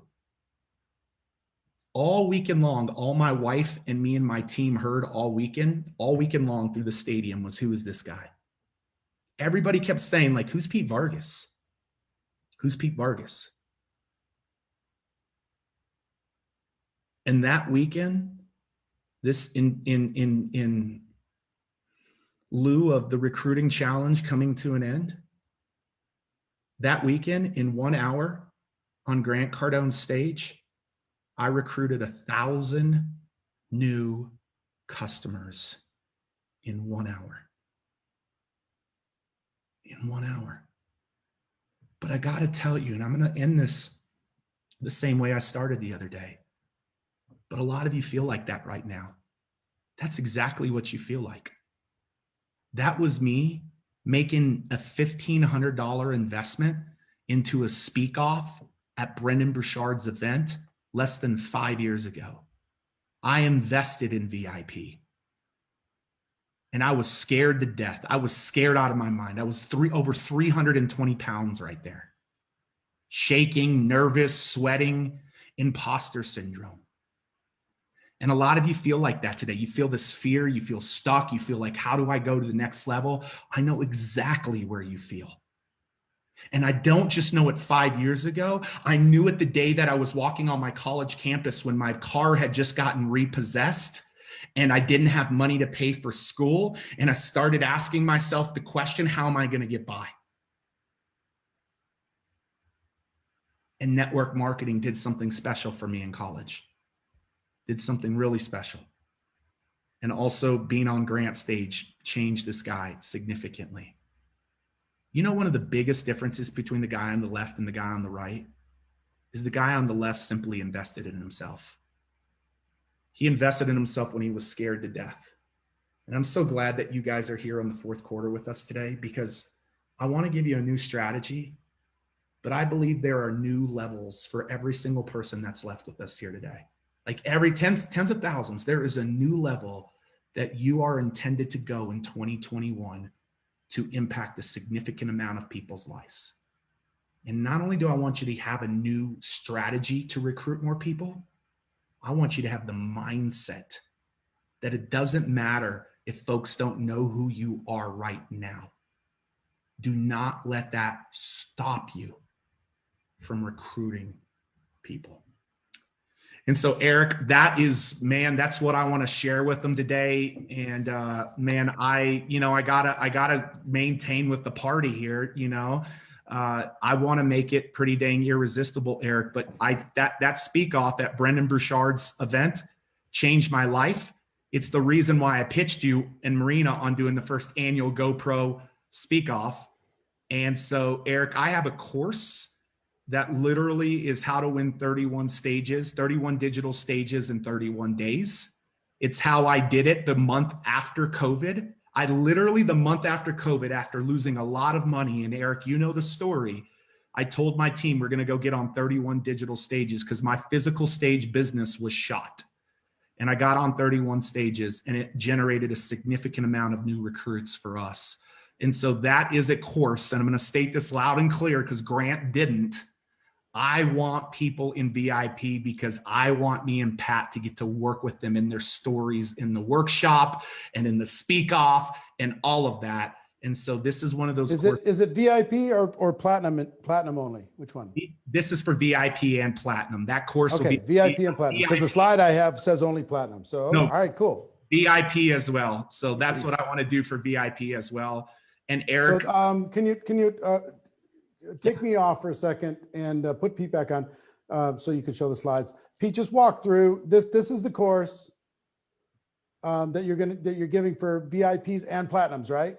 Yeah, it's VIPs and platinums, and the one that we're given actually has to do with winning digital stages because that's what's relevant to COVID. It's our brand new course that we shot in May after doing it, and yeah, man, we're actually going to help them understand how to go find and win digital stages to grow their network marketing businesses. Love it, love it, love it. Thank you so much.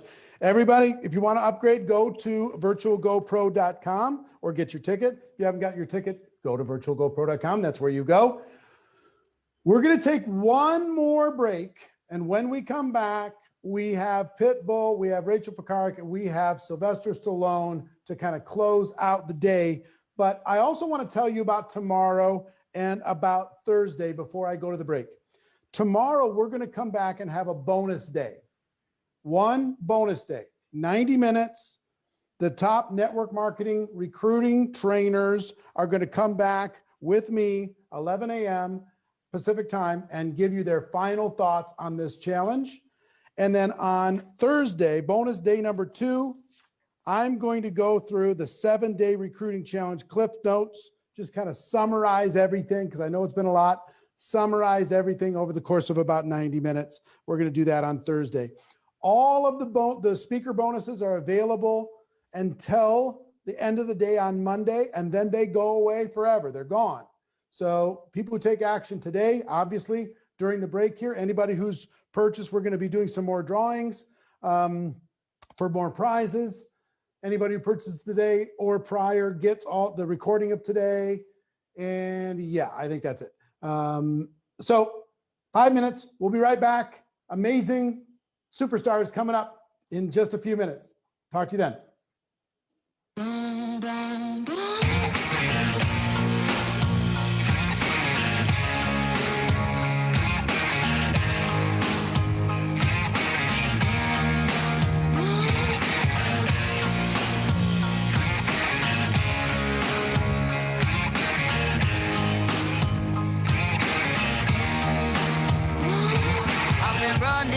From 9 to 5, been biting my tongue for all this time. Won't let anyone cut me short. I was thinking this was the way to go, and you put up your puppet show. I say cheers to life. No, I'll be no good man's wife. Just leave me alone. I'm running the show. I'm telling you, it's my time to rise up. Live the life I'm proud of. No, you better go home. I'm telling you, it's my time to rise up. Live the life I'm proud of. So I woke up, sun in my eyes, forgot all about what I did last night. What I do, remember that it was real, real nice. Talks about me are never good. I don't live like the way that I should. Oh well, I'm in for some fun tonight. Just leave me alone. I'm running the show. I'm telling you, it's my time to rise up. Live the life I'm proud of. No, you better go home. I'm telling you, it's my time to rise up. Live the life I'm proud of. Hey now, don't be shy. Follow my lead if you wanna be mine. Hey now, just you and I, we could be the next Bonnie and Clyde. Hey now, don't be shy. Follow my lead if you wanna be mine. Oh, it's a time to rise up. Live the life we're proud of.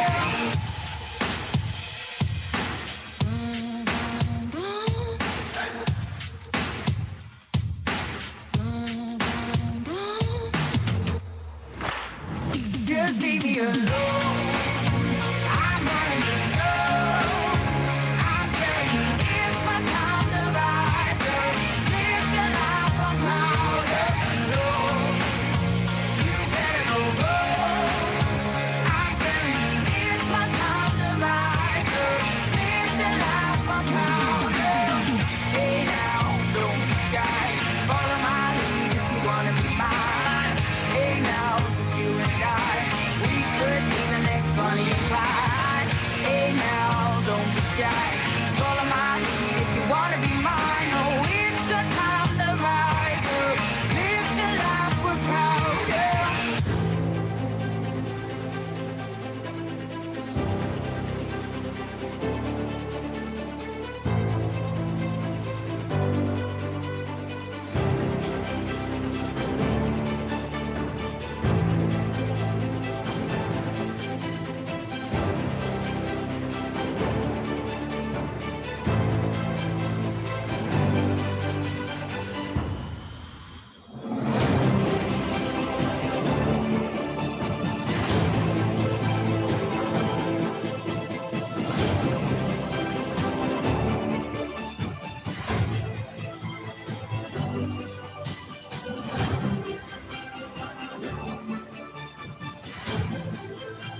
As we come back for our final segment, I just got to tell you, I am so proud of each and every one of you for stepping into your dreams, stepping into your future, for making the decision to be a part of GoPro, for taking the notes, plugging in, getting all this information to be able to change your life. This has been exciting for us.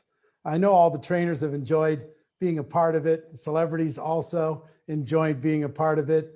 So I just, you know, if nobody's told you lately that they're proud of you, I just want you to know that I'm one of those people that's proud of you for being here and taking a step to change your life. So before we go to our first trainer, Pete told me during the break that he forgot something at the end of his presentation. So Pete, why don't you fill in the blanks? Yeah, I just saw the comments. I promised stages, and then nobody, I mean, some of you backstage didn't even call me out on that, man. Like, I was trying to give away stages and you guys didn't call me out, but I saw it all over Facebook. So, hey, Eric, this is what I want to do. I think, you know, you asked for forgiveness later. So I really didn't have this conversation with Eric. So this is what I want.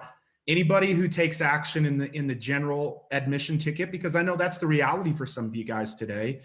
I'm gonna make sure that Eric and them upgrade 5 of you to VIP. We're gonna randomly pick 5 people at the end of the day from general admission to be in the VIP, which then puts you in the speak off.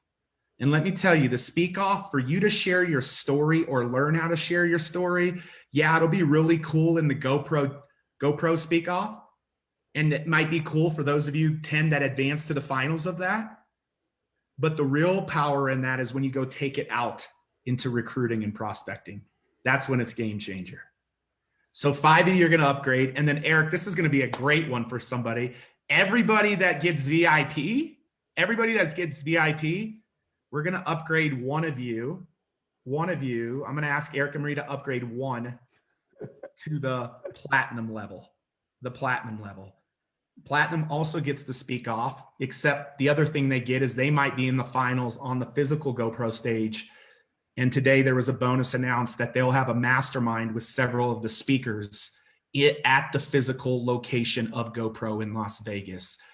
And then to top it off, Eric, I'm going to challenge you and Marina today for the top 3 winners of the speak off this year. But all 3 of the top winners of the speak off this year, Eric, I'm going to make sure that all 3 of them get put on a physical digital stage that I will personally put number 1, number 2, and number 3 on an entrepreneurial type of stage for your top 3 winners this year, Eric.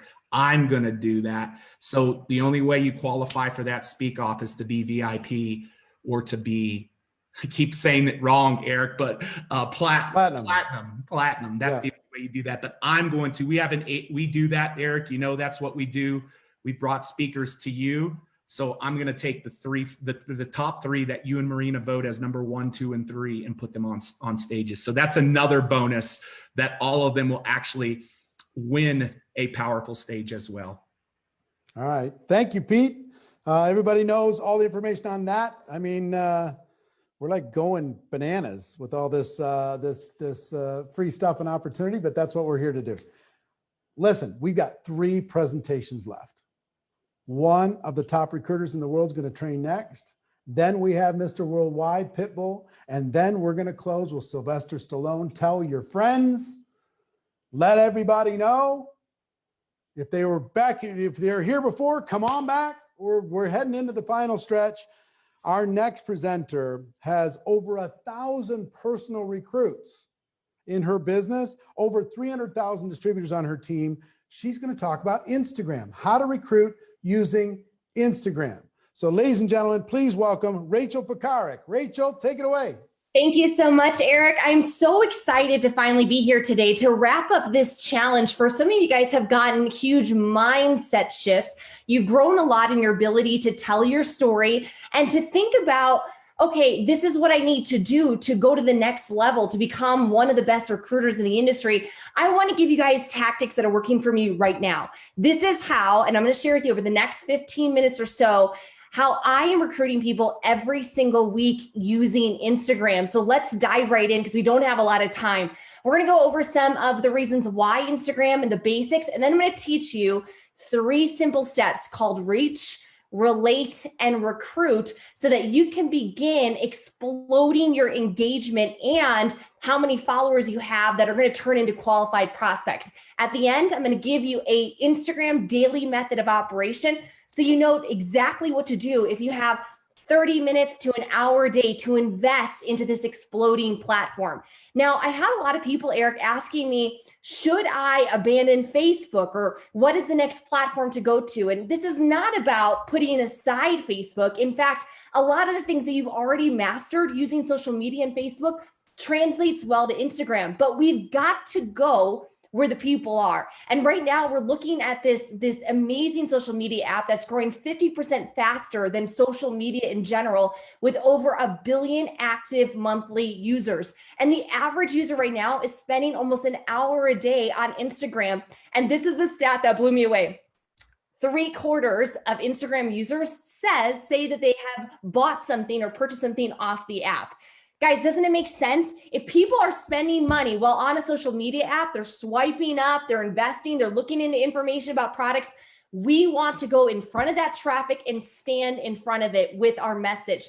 Now, I want to share some basics, but because of the time, I want you guys to understand I can't teach you like the ins and outs of the app and all the little buttons and where to go and do filters or posts or reels. All of this is available on YouTube. And this is the amazing lie of entrepreneurs. In fact, it's the #1 lie that I hear from any business owner is, I don't know how. I don't know how to do Instagram. I don't know how to do Facebook. I don't know how to invite, present, recruit, close. Guys, there's so many trainings available, whether investing through GoPro or even simple things like learning an app on YouTube. Become a student.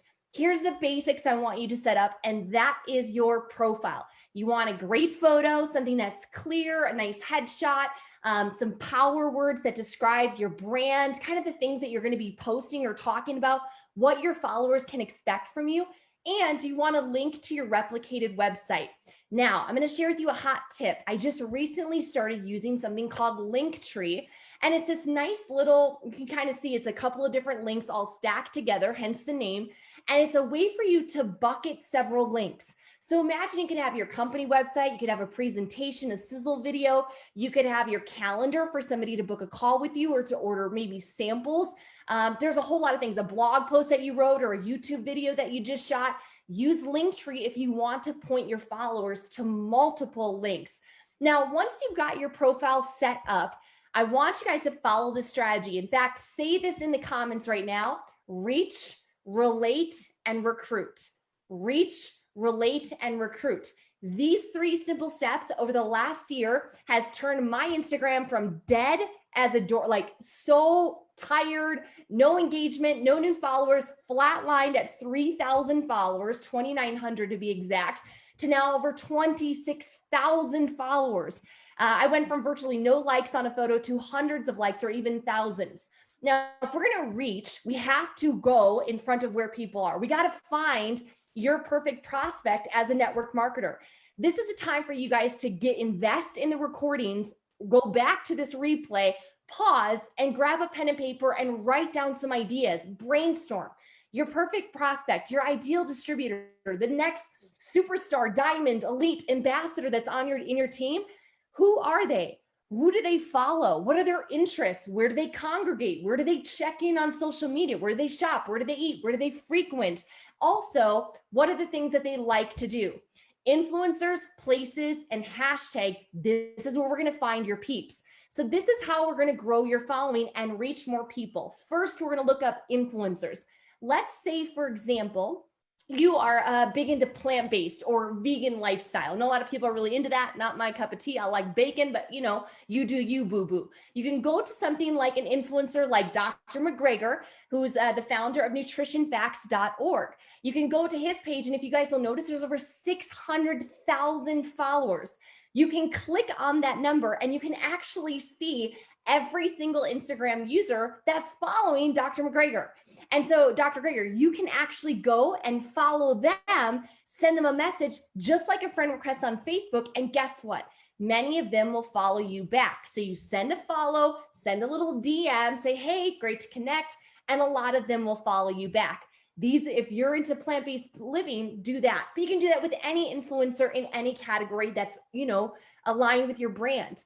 Now, another way to reach more people and to grow your following is to look up places. Here's a great example. I used to live in Scottsdale, Arizona. And one of my favorite things, I'm in wellness, I'm in health and nutrition. So I would check out places like True Food Kitchen. If you guys have ever been to True Food, you know, it's a really delicious, non-GMO, organic, really crunchy kind of restaurant. But think about it. If you're into that kind of lifestyle, if your products or your services are aligned with that lifestyle, the people that are checking in at True Food might be your ideal customer. So go there, go follow those people, send them a message, and connect and build some friendships. Another way to find people is through hashtags. Let's say that you're into the ketogenic diet or you're selling exogenous ketones. You can look up things like keto or ketogenic or whatever, and you can find people that are posting recipes, ideas, tips, strategies. If they're already following a keto diet, maybe they'd want your supplements. Guys, you can do this for travel, for legal, for any sort of service, product, health, whatever it is. You can look up hashtags for your ideal prospect. You go follow them, you send them a message, you build rapport, and a lot of them are going to follow you back. Now, one of the biggest ways that I've gone from 3,000 followers to 26 followers or 26,000 has been posting frequently. In fact, if you really want to hyper momentum your growth on Instagram, I post a minimum of 3 times a day. Every time I post, I actually add a location, whether it be like a city, like right now I'm in Sedona, Arizona, but I might even, you know, take somewhere else, or I'll even switch up like a local hotspot. I might take myself at different churches or coffee shops or venues or whatever, trying to reach people that are searching that area. Now, I always hashtag my posts, and this is super important, guys. If you want to reach and grow your following, this was the mistake. Holy moly, I made this for years. The mistake that I made was I was not hashtagging. I want to show you guys an example. Here's a faith-based post that I did a little while back, and it was just a really simple little quote. She talked to God daily, and that's what made her lovely. Then I did 30 hashtags in the comments, and if you guys will notice in insights, so this is like the back end of Instagram, it tells you where people are coming from. It looks like here that over, what is it now? 1,600 people of the 3,000 that it reached, 1,600 came from the hashtags. So these are people, 55% of the people that saw this post were not already following me. So they found me through that hashtag. Here's another one. This was actually just a week ago, and I posted a political meme. This reached over 30,000 people. And this has been very effective for me to post relevant information of things that are happening in, like, you know, the world today. Guys, look at this. Over 30,000 accounts it reached, but over 20,000 of them came from the hashtags. So guys, what's your big takeaway from reaching more people? Hashtags. You got to hashtag every single post, and you got to vary it up every single time. Now, the next step after reaching people is to build rapport, and we do that by relating. We relate through being vulnerable. A lot of people will make the mistake of thinking, I can't recruit somebody because I'm not successful yet. Ultimately, guys, you got to start where you are with what you have. Bring people on the journey with you. You know, nobody wants to see somebody go from 0 to 0 to 0, but show them from you going from 0 to hero. You want to add value, become a thought leader in your space.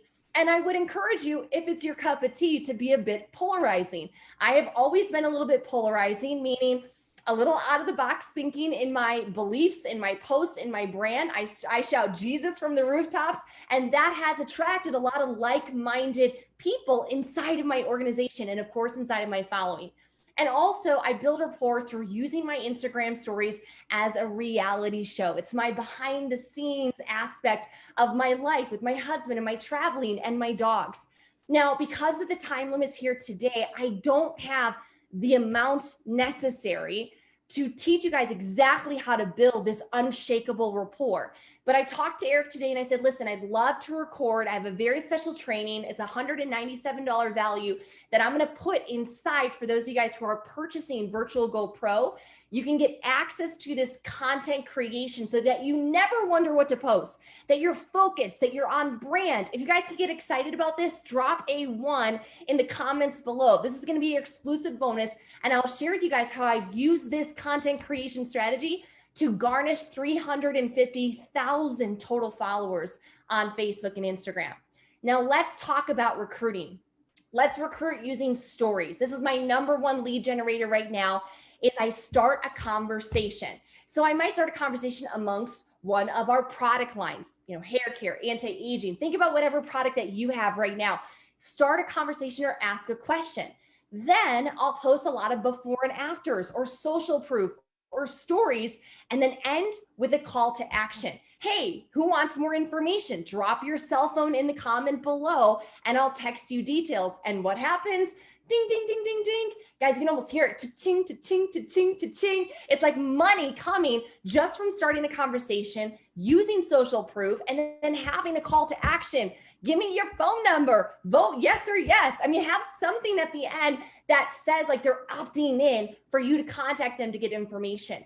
Now, I also recruit using stories highlighting my team's success on a very FTC compliant way. I always share my income disclosure. I never do anything like egregious or anything like that because your company has compliance training, hopefully. But we share what we're using our business for or the blessings that is happening in our life. When we're at events or when we have team recognition or rank advancements, I share those all the time. I'm constantly putting them on my stories. So people are like, social proof. Oh my gosh, people are winning there. Are you highlighting your team's success stories, your cross-line success stories, your upline success stories? Guys, show them that if they join you, that they're going to see success if they put in the work. Now, here's some more story ideas of how to recruit. I do things like I'll post stories of when I do team calls or mentoring Zooms or when I'm on trainings like this. But my proven method has been starting with a question or a topic and then story, call to action. Before and after, before and after, before and after, call to action. Social proof, call to action. And I'll put 20 in a row. In fact, I think I'm one of the #1 sellers of one of the product lines in our company because I've created a result with it, but I'm constantly on my stories talking about that product line. Now, another great way of recruiting is to actually put your stories in what's called a highlight. These highlights are little bucketed archive stories. So they're from days ago or weeks ago or even years ago. And I created different highlights for my different product lines. I want you guys to think about what you could do on your Instagram today to highlight your different product lines, services, or opportunity. And guys, there's great tutorials that teach you how to set this up, but it's pretty simple. And I have sales come in all the time on my Instagram. People saw like my weight loss highlight 18 months ago. So it just is a way for you to get some evergreen sales happening. And lastly, recruit doing posts. About once a week, I curate a post that has a story and a strong call to action. Something either about the product or the business. And I always choose a really great photo with a really compelling storyline, right? And I always say, hey, drop the word info, drop the emoji or drop the word video, and then you follow up and you get them to a presentation. Now, again, I have so much to share with you. I want to share with you guys my favorite apps to make your photos beautiful. Some of the common mistakes that you guys are doing in content creation that's hurting your recruiting. But you guys got to make sure that you register for GoPro to get that training. Here's how we're going to close. Every day, you got 30 minutes, you can become an Instagram influencer. You got 60 minutes, we can supercharge this results if we're focused. Reach, relate, and recruit. You want to follow 25 to 50 new accounts every day that align with your perfect prospect, your ideal customer or distributor. Post at least 3 times a day with 30 hashtags maximum in the caption under every single post. This is and you always want to change it up every day. Don't use the same hashtags over and over. You'll be shadow banned. Then relate, do at least 1 Instagram story a day, but I recommend doing them all throughout the day. Tell stories through your posts, add value, be inspiring, and talk to them like they're your friend. Get to know them, invite them to engage with your brand. And then lastly is recruiting.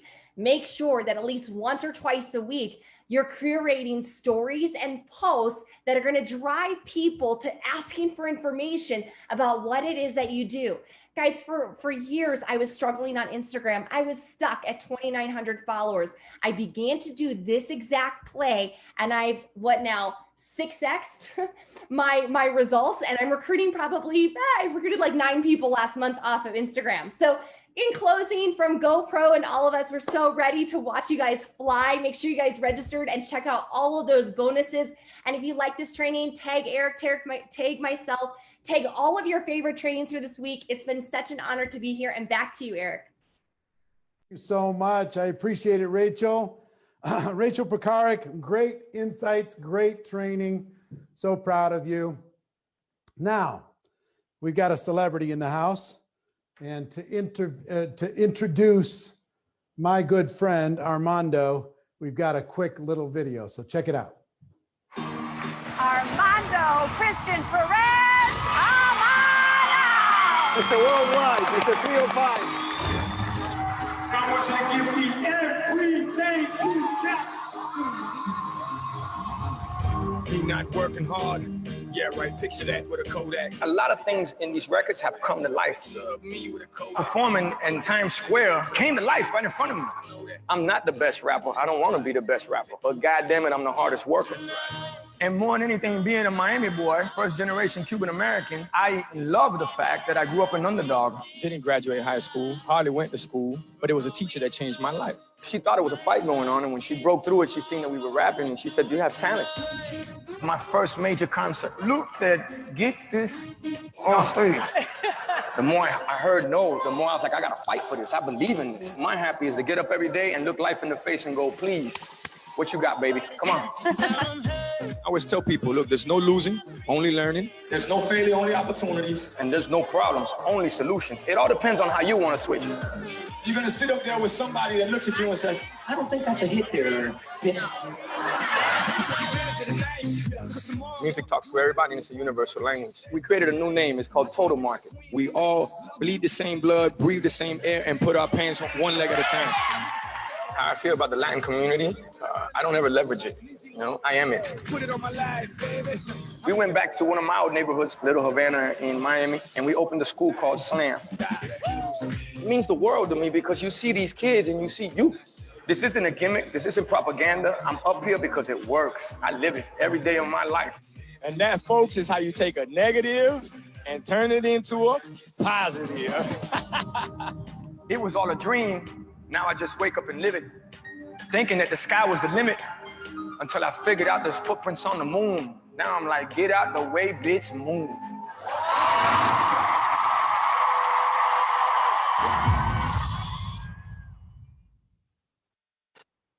Ladies and gentlemen, I am here with the one and only Mr. 305, Mr. Worldwide, Pitbull, Armando Christian Perez. My friend, how are you? I'm doing great. Thank God for that, my friend. I know you're right in the middle of the Latin Grammys. Thank you for taking a break from that. What a year, what an amazing situation we're all living through. And I want to just start off by asking you a question.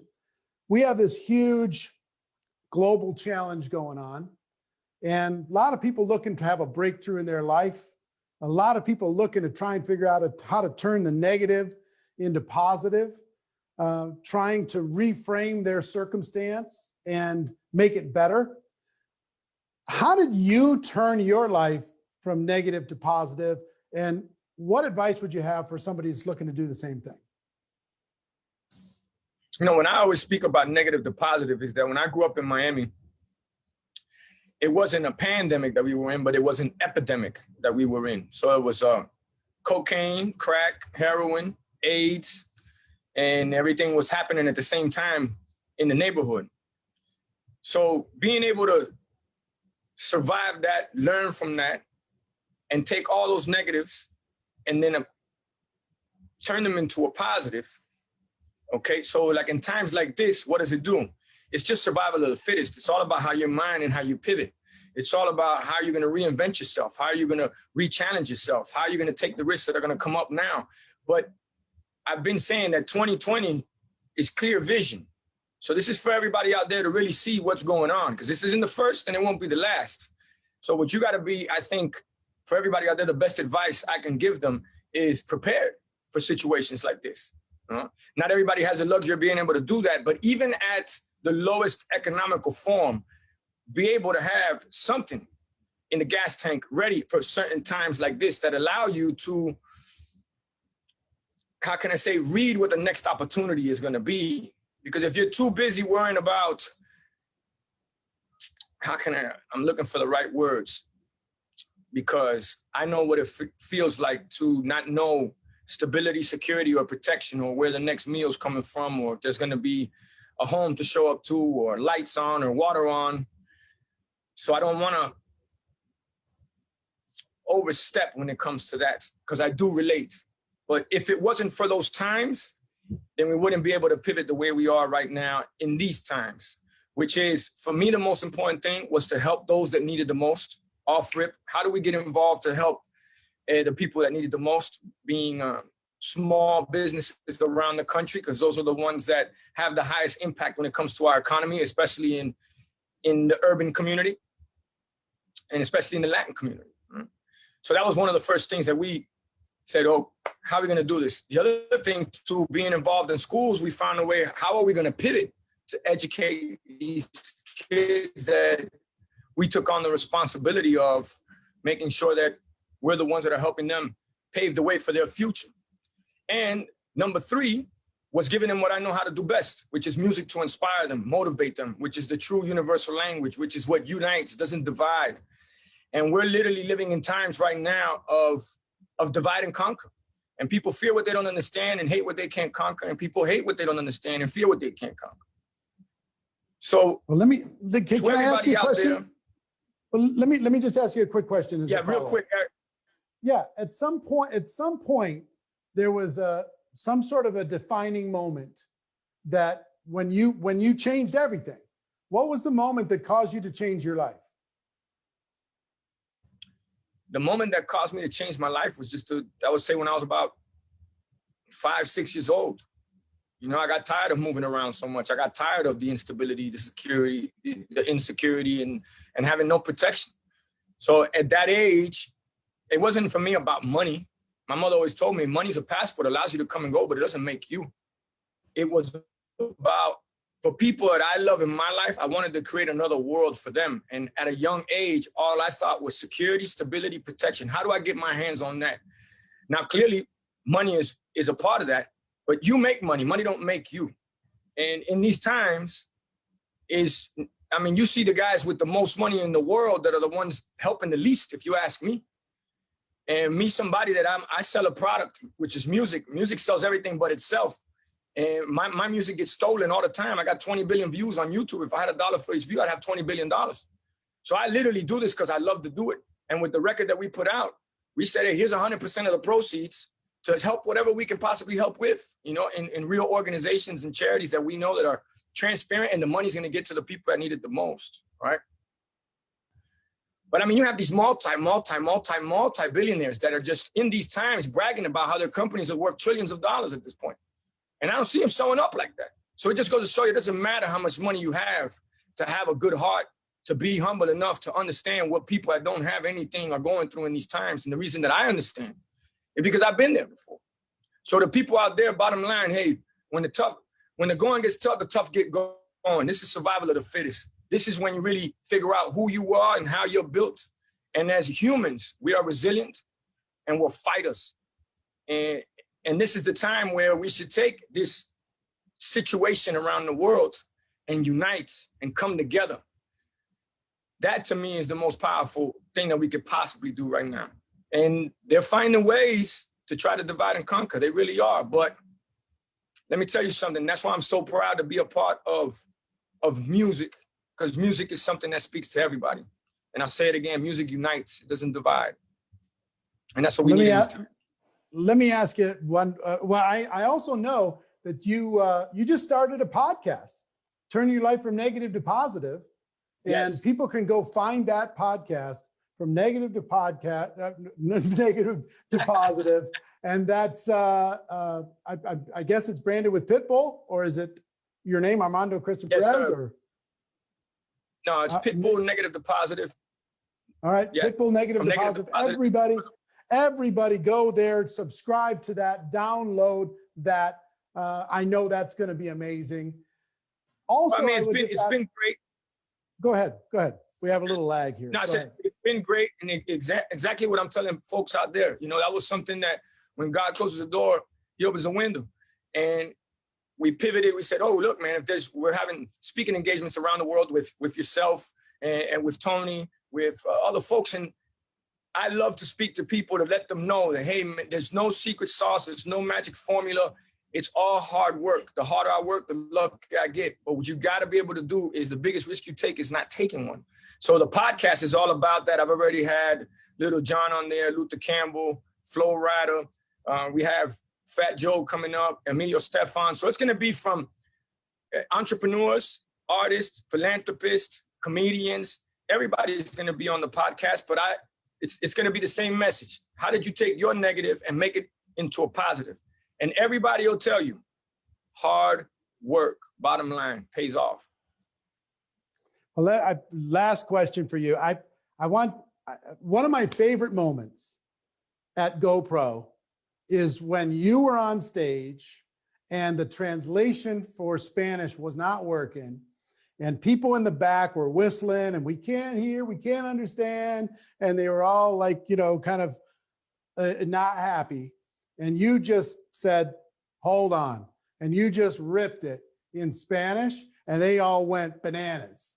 So I would like you to answer one question in English, but then also in Spanish for the whole Spanish speaking community worldwide. And it's a huge one watching this.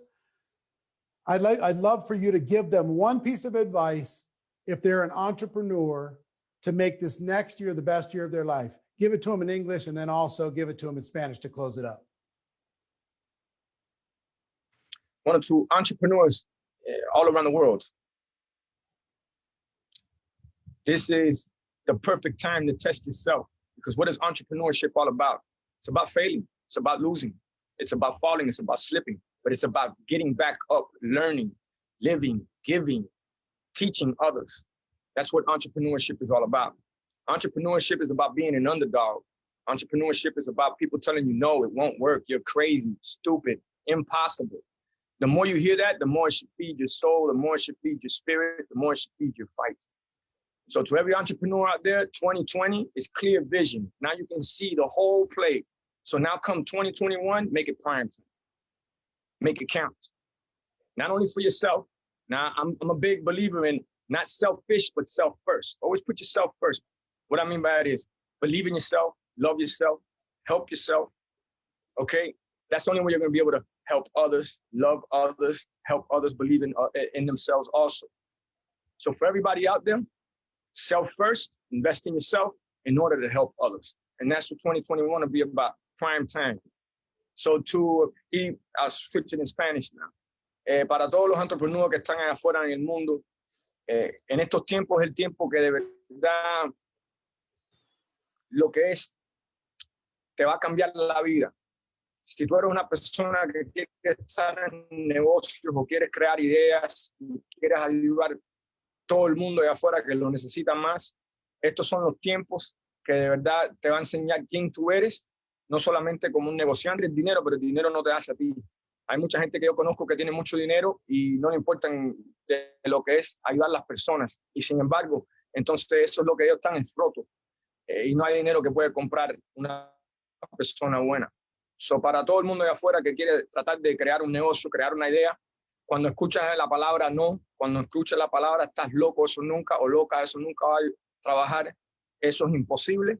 Deja que eso te dé inspiración para seguir para que sigan para adelante. Y siempre acuérdate, para adelante, para arriba, no mires para atrás ni para impulso, pasos cortos, vista larga, que nada pasa rápido. Uno tiene que trabajarlo duro.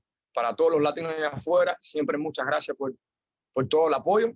Y en estos tiempos es cuando uno tiene que enseñarle al mundo por qué los latinos son los latinos, porque somos personas que entendemos la lucha, entendemos lo que es el sacrificio y entendemos lo que es la familia, unirnos y ayudar a todo el mundo.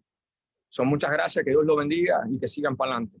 And I also said in Spanish to everybody out there, paso corto, vista larga. I mean, short steps, long vision, all right? Short steps, long vision. Don't believe in instant gratification. What comes quickly is quicker. Make it a slow, but a for show. Armando, thank you for offering up some value for these people during this challenge. Everybody go to Pitbull's From Negative to Positive podcast. Make sure you download that. Make sure you're a buyer of his music, not just a listener of his music. Support the artists out there doing the work. Thank you for what you do for charity. Thank you for what you're doing for the world and for schools and for education and everything else that people don't even really know about you. Thank you for doing all that. Hey, truly my pleasure, Eric. I appreciate the opportunity. I appreciate the platform. Look forward to seeing you in person and helping as many people as we possibly can. All right? You keep it up. See you soon, my friend. Keep knocking it apart. All right? Stay blessed, my friend. Dale. See, I'd get excited again. I'd say, all right, I'd come to a conference call, I'd hear a great story, and I'd run back over to the land of the victory, and I'd sponsor 5 people. And these 5 people would do nothing. But I was so committed. I wanted them to win so bad. I'd say, all right, it was like I had 5 chickens running around. And I'd pick up. See, I'd get excited again. I'd say, all right, I'd come to a conference call, I'd hear a great story, and I'd run back over to the land of the victory, and I'd sponsor 5 people. And these 5 people would do nothing. But I was so committed. I wanted them to win so bad. I'd say, all right, it was like I had 5 chickens running around. And I'd pick up, I'd find my chicken, and I'd go, hey, all right, now you can do it. Here's what I learned. And, we're this and this, and, you can do it. I believe in you. And we've got, all right, you know, yeah, I'm in. So say, fly, chicken. Now, do chickens fly? No, he'd flop back down. But I'd run back over and I'd say, come here, little chicken. I believe in you. Thank you. All right, well, listen, we've got our top leader coming in on Saturday to do a Super Saturday training. It's going to be awesome. Can you be there? I say, all right, I'll see you there. Now do chickens fly? No, straight back down. But I'd run back over and I'd pick up my chicken. And here's the challenge. I had 5 of them. And so I'm fly, and I'm running around, and I'm just constantly fly. Now, you know what happens?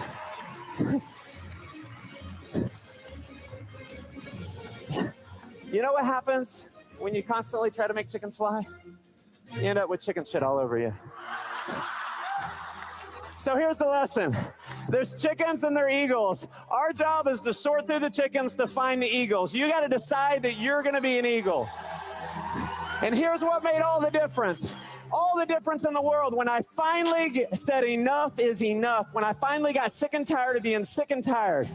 And I said, never again am I going to sacrifice my goals and dreams for a life of mediocrity. Never again am I going to live in the cesspool of mediocrity that I'm living in. I finally said, you know what? For once in my life, I'm going to go all in. And I crossed over the bridge one last time, and I burned the damn bridge. And that's what made it work for me. So if you want to know what's going to work for you, burn your bridge.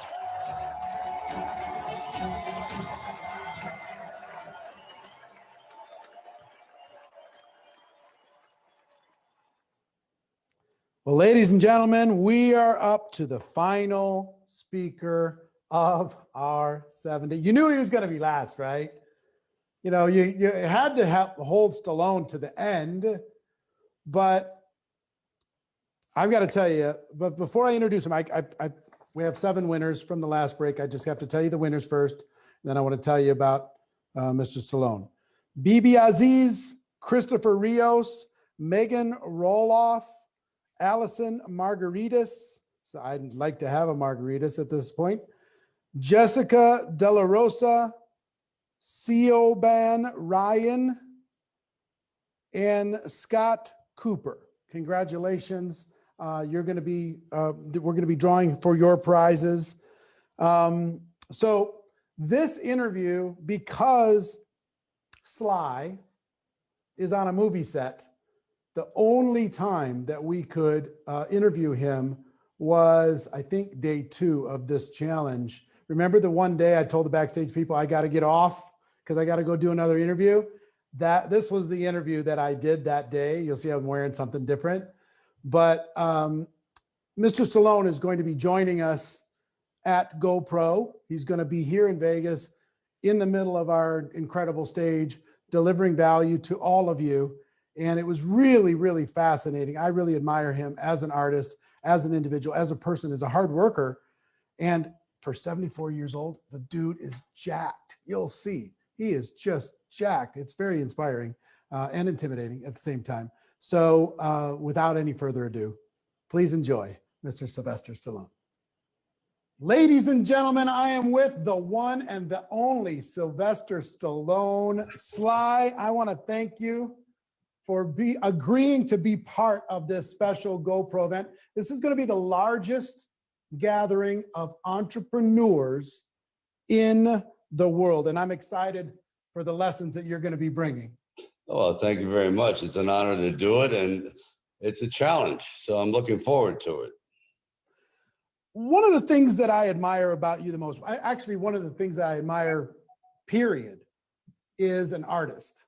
And as an actor, writer, director, painter, all the different things that you've done in your career, you've had to, I mean, in many of your movies, you overcome obstacles, but I've also know from your personal story that you have overcome obstacles, and you are, what people might not know about you is you're the epitome of an entrepreneur. You know how to create business, how to create commerce. And these people that are going to be attending, right, want to have a breakthrough, and they're trying to overcome, and they're pursuing their entrepreneurial dreams, and they're trying to figure out how to get past those obstacles. Do you have any advice for people that really want it bad, that are hungry, and from some of the lessons that you've learned? Well, I talk this over with my children constantly, because being my offspring, it makes it actually a little bit difficult sometimes, because they feel as though it's all nepotism. But that aside, I think about it more now than ever. And I think one of the biggest problems is quite often we start to think entrepreneurially, sometimes a little later in life, and go, oh, the ship has sailed. But that's not true. Ship never sails as long as you have something unique, and that, you know, okay, if it works for me, I'm sure it'll work for someone else. And that's one of the common connective tissues, that you can't just think, oh, well, I like it, but no one else will. You have to say, when I did Rocky, everyone thought it was the worst idea possible. But I said, okay, I get that the masses don't like boxing, but they all deal with the sense of alienation, loneliness, and wanting some recognition in life. So therefore, it's not about boxing. It's about the aspect of achieving a goal that you think is far beyond your reach. So I try to find, even in every crowded area, there's always a niche. There's something. For example, go tequila, then all of a sudden, this is kosher tequila, or this one is flavored, or there's something in there that sets them apart. And that's what takes a little bit of the brain work, because you don't want to sit there and say, okay, yeah, I got this great little mousetrap. You say, yeah, we've heard of it. It's been around for 200 years. You have to try to say, what makes this also very desirable? Also, you think about who are you appealing to, which is primarily women, you know, because if they're buying things, if you're inventing something, not for, let's say you're the new carburetor, the new, the new addition to a car that just is going to revolutionize gas consumption. That's a male audience. But if you're doing something that's going to be consumed in the home, you have to think about who controls that. And I take it from me, it's my wife. So you better appeal to that. And so I don't know if I've really answered anything specifically. If I had a certain subject, like, for example, I'd like to go into the liquor business. And I've been doing it, but I've spent 5 years going in and out of it because just as I get to the finish line, or maybe the starting line, I should say, something goes wrong. And I know it's not unique enough and it's going to fail. So now your ego is like, oh God, I want to do it. But then you have to say, am I ready for this failure? Because I know deep down in my heart, it's not special enough. So it's always grinding. And I think when you put these things in the back of your mind, like when I have to solve I write a lot of screenplays. I mean, I must have 50 of them over there. And every day you go, is this worth a damn? You know, are you really just writing psycho babble for yourself, or is this going to actually apply to an audience? And it's that ongoing battle with yourself. You know, nobody can make you feel inferior if you don't let them make you feel inferior. So what I mean, this is a choice that you make up. You have to decide, am I going to let this person dissuade me? No, hell no. But they will try, because, you know, like attracts like. You know, everyone loves to band together as a loser corp because they don't have the guts to go out there with just a sword and a shield and face an army of detractors. I've always said that Hollywood, it actually functions on the motto, HHH. It was told to me by Peter Sellers. Hollywood hates happiness. You know what I mean? It's just, that's what you're going for. Everyone wishes you well. The old adage that a friend in Hollywood is someone who stabs you in the chest. They don't even hide it. You know, that's the cliche goes. So it's all about perseverance. If you really look at the winners and losers, it's the guy who can take the beating, or the woman to take the beating, the people that go on Shark Tank and say, nah, we don't like it. And they're humiliated in front of millions of people, yet they go, we'll be back. We'll be back. And then other ones, you see them just completely collapse and give up totally. So I think perseverance is critical. And like what you talk about, I've seen some of the other interviews, keep punching, you know, just keep going. The persistence is a big deal. It's everything. It's everything. Like sometimes when I would spar and I was actually praying the other person would knock me out. It's just like, you knock me cold because I can't take it anymore. It's like, I'm done. I'm exhausted. I'm this. I want out. And then another part of me says, just stay in there for one more round. You may catch a second wind. And I did actually. and I put a nice little beating on a fellow actor of mine who will remain nameless, but he deserved it. But I was going to give up. I was going to give up. This guy was a former pro fighter. But I said, you know what? I think if I come back in this one round, he's going to lose his heart. And he did. And I feel the same thing about perseverance. I mean, there is no bigger long shot in the world than me. I would have more of an opportunity to try to be an astronaut than an actor. I've had a #1 film in 5 different decades. 5 different. And I think this one I just finished, I set a goal. I said, I'd like to have a #1 film in 6 decades. And it's a film called Samaritan. I'm only telling your audience not to, you know, sit there and be self-grandizing. I continually set the goals. They may be stupid and absurd, but it's what gets you out of bed in the morning. And that, can I ask a question about those goals? A lot of people I find in the entrepreneurial space, they hit a comfort zone and then they go on cruise control. They go into what I call a success coma. They just kind of keep existing, they keep breathing, but they don't reach for anything higher. You were done working for money a long time ago. You already had all the fame in the world. You know, you're already an icon, you know, for literally every person on the planet. What causes you to keep stretching for the next thing? That's an inner fire that I think some people have and some people don't. Because there's a very scary aspect to our life, and it's called freedom. freedom of choice. That means it's all on you, whether you want to be a winner or a loser. You have the freedom to make that choice. And a lot of people don't want that. A lot of people say, you know what, I'm happy working for the company. I'm happy doing that. And that's cool. But if you're to actually go out there and make that righteous decision that I'm going to buck the trend, that's a very scary thing because you're definitely all alone. It's like Valley Forge, man. Are you going to win this one? I don't know. But we're not giving up. Even though our feet are falling off, we're still going for it. And that's why we're America today. Because we had a lot of, I think, the military entrepreneurs, guys that were not going to give up the fight. Even though they were making no money and losing limbs, they still kept going. And complacency is almost like being a drug addict. You're into a routine where you're not excited about anything. You're just kind of in a haze, and you take that numbing pill. Yeah, don't make any waves. But guess what, man? Tsunamis are coming. Change is coming.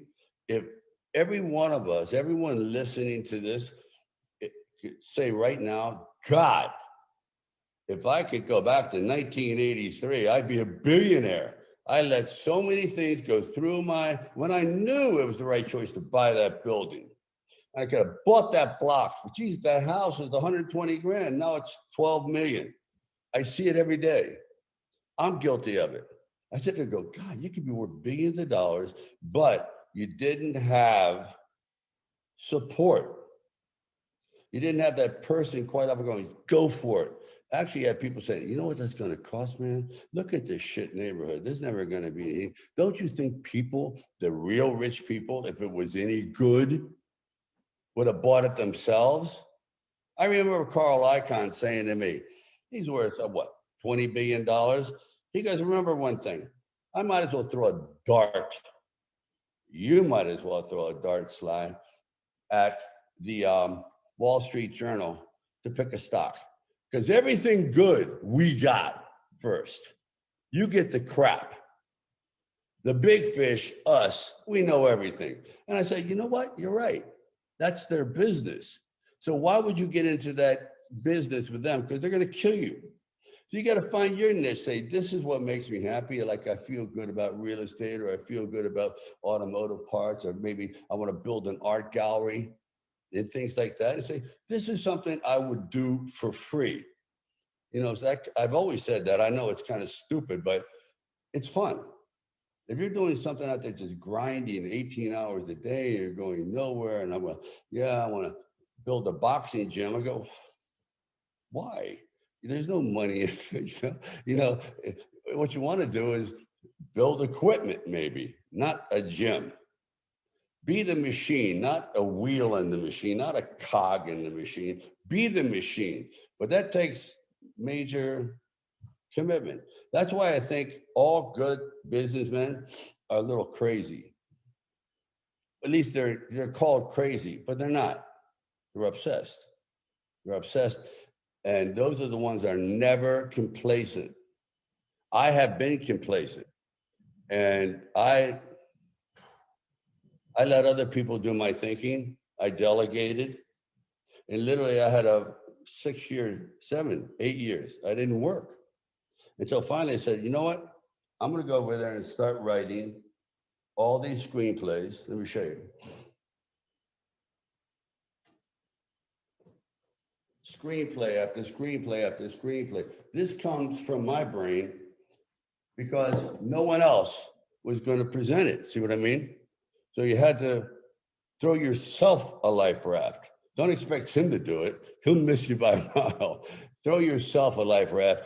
Do it yourself if you can. But don't be complacent, man, because it'll go away. There's someone just coming right behind you and wants to knock you down and take your idea and roll right over you because he has ambition and you're complacent. Yeah, I got the yacht. I got the Ferrari. Not for long, pal. Every year, Ferrari coming out. There's a new book. You got to keep. Yeah, exactly. You got to keep moving to stay relevant, right? Oh my God, all the time. Especially like in my industry, I should have been done 20 years ago. I mean, I'm doing action films at 74 years old, which is crazy. I mean, really, even I think it's crazy. And the bones hurt and the back hurts. And I've had 4 operations in my back. I've had 3 neck fusions. It keeps going and going, but there's still something, even as jaded as I think I should be, I have nothing left to accomplish, but that's not true. By your nature, every day you can accomplish something if it's fun. You know what I mean? If it's something you really enjoy doing, not strenuous, not where it's destroying your family, not where you're like walking around in a state of stress, but just like, yeah, man, this is a game. It's like a football game. So fourth quarter or first quarter or any part of the game's not over until we leave the planet. We're here to do something. We're here to make a difference. We're here to have some fun. We're here to see what we can kind of make of ourselves. 2 things make me happy. One, when I'm growing, and 2, when I'm contributing. I know the same's true for you. We're super excited to have you at this GoPro event, and we're going to have an extended conversation. Entrepreneurs are coming from around the world. These different independent network marketing professionals from around the world are going to be tuning in to learn from you how to be more successful and how your life lessons can be applied to help them have a breakthrough. So I just want to thank you for your willingness to be a part of it. This is a treat for me. And treat for me too. I enjoy this actually, because I don't get to do this much. You know, it's like, I'm just talking to myself usually. So it's a pleasure. Thank you. Well, Sly, that sounds weird to say, but Mr. Stallone, Sylvester Stallone, one of the most iconic entrepreneurs in the world, a true artist, going to be joining us at GoPro December 11th through the 13th. I cannot wait for that experience. Yeah. And I hope everybody watching this joins us. Thank you. Keep punching. See you soon. I wouldn't want him to punch me ever. I think he would absolutely knock my head right off of my shoulders. You know, one the question I wanted to ask him, but I was too nervous to do it. He had that little bobblehead behind him on the table. If you go back and look at it, there's a little bobblehead on the table. I'm like, what is that bobblehead? That's what I wanted to ask him. So I cannot wait until GoPro when I get an hour with them to ask all the questions. And guess where I'm going to get the questions? From all of you. You're going to be the one giving me the questions to ask him. I'm going to ask him during GoPro. I cannot wait. Just amazing, amazing individual, amazing man, very generous with his time. Kind of surreal, you know, for a kid that barely got out of high school to be able to have a conversation with somebody like that, or to call Pitbull a friend, or, you know, Tony and all these other people. It's just wild. Anyway, very, very cool. Listen, I have a couple quick assignments and then we are done for today. I'm going to go backstage if you guys have any energy. It's been a spectacular 7 days. First thing I want you to do is, if you've achieved any recruiting or customer results, I want you to post those results in the comments. If you've recruited, put the number of customers or distributors you've recruited since we started, put it into the comments right now. Okay? That's right now, number 1. Number 2, I want you to know that the page, the GoPro Recruiting Challenge page, is not over now because we're done with the formal part of this training. We're going to continue with friendship and mentorship and information and updates and announcements as we move forward into the future. So congratulations for being part of that. I want to thank all of the trainers, so many of the people that made this amazing for these last 7 days. Thank you all for your generosity, for your giving hearts, for your wisdom, for your knowledge, for your experience. Thank you for being a part of it. This replay of today is going to be available for the next 24 hours only, and then it's going to go away. So I would highly recommend that you share this or tag this with your friends. Let them see all these different incredible trainers over the last, what has it been? 5 hours and 46 minutes. Okay. Lot of value in this. Get your ticket to GoPro. If you haven't done so already, I don't know what I got to tell you, because we've got, I don't know, $8 trillion worth of bonuses that you get if you buy a ticket, whether it's VIP or not. Go to virtualgopro.com, get a ticket, change your life. It's going to be unbelievable. Going to be amazing. And tomorrow, I'm going to come back with all of the trainers for a bonus day at 11 a.m. Pacific. We're going to go for about 90 minutes with all the trainers, the recruiting trainers, to give you kind of their final thoughts. And then on Thursday, I'm going to come back and give you a 90-minute Cliff Notes summary of the entire challenge. So finally, let me just tell you this from Marina and myself and all of the people who involved in Network Marketing Pro and all of the people involved in this profession. We are very, very proud of you. Proud of you for taking a step, proud of you for being here, proud of you for showing up, proud of you for taking the notes, proud of you for the person that you're going to become in the process of becoming a professional. You're spectacular. You're amazing. Don't let anybody else ever convince you anything different. Okay? So that's it for the formal 7-day recruiting challenge. We'll be back for a bonus day tomorrow. But until then, we're going to stay with Backstage. Everybody else, have a great day, and we will see you soon. Take care.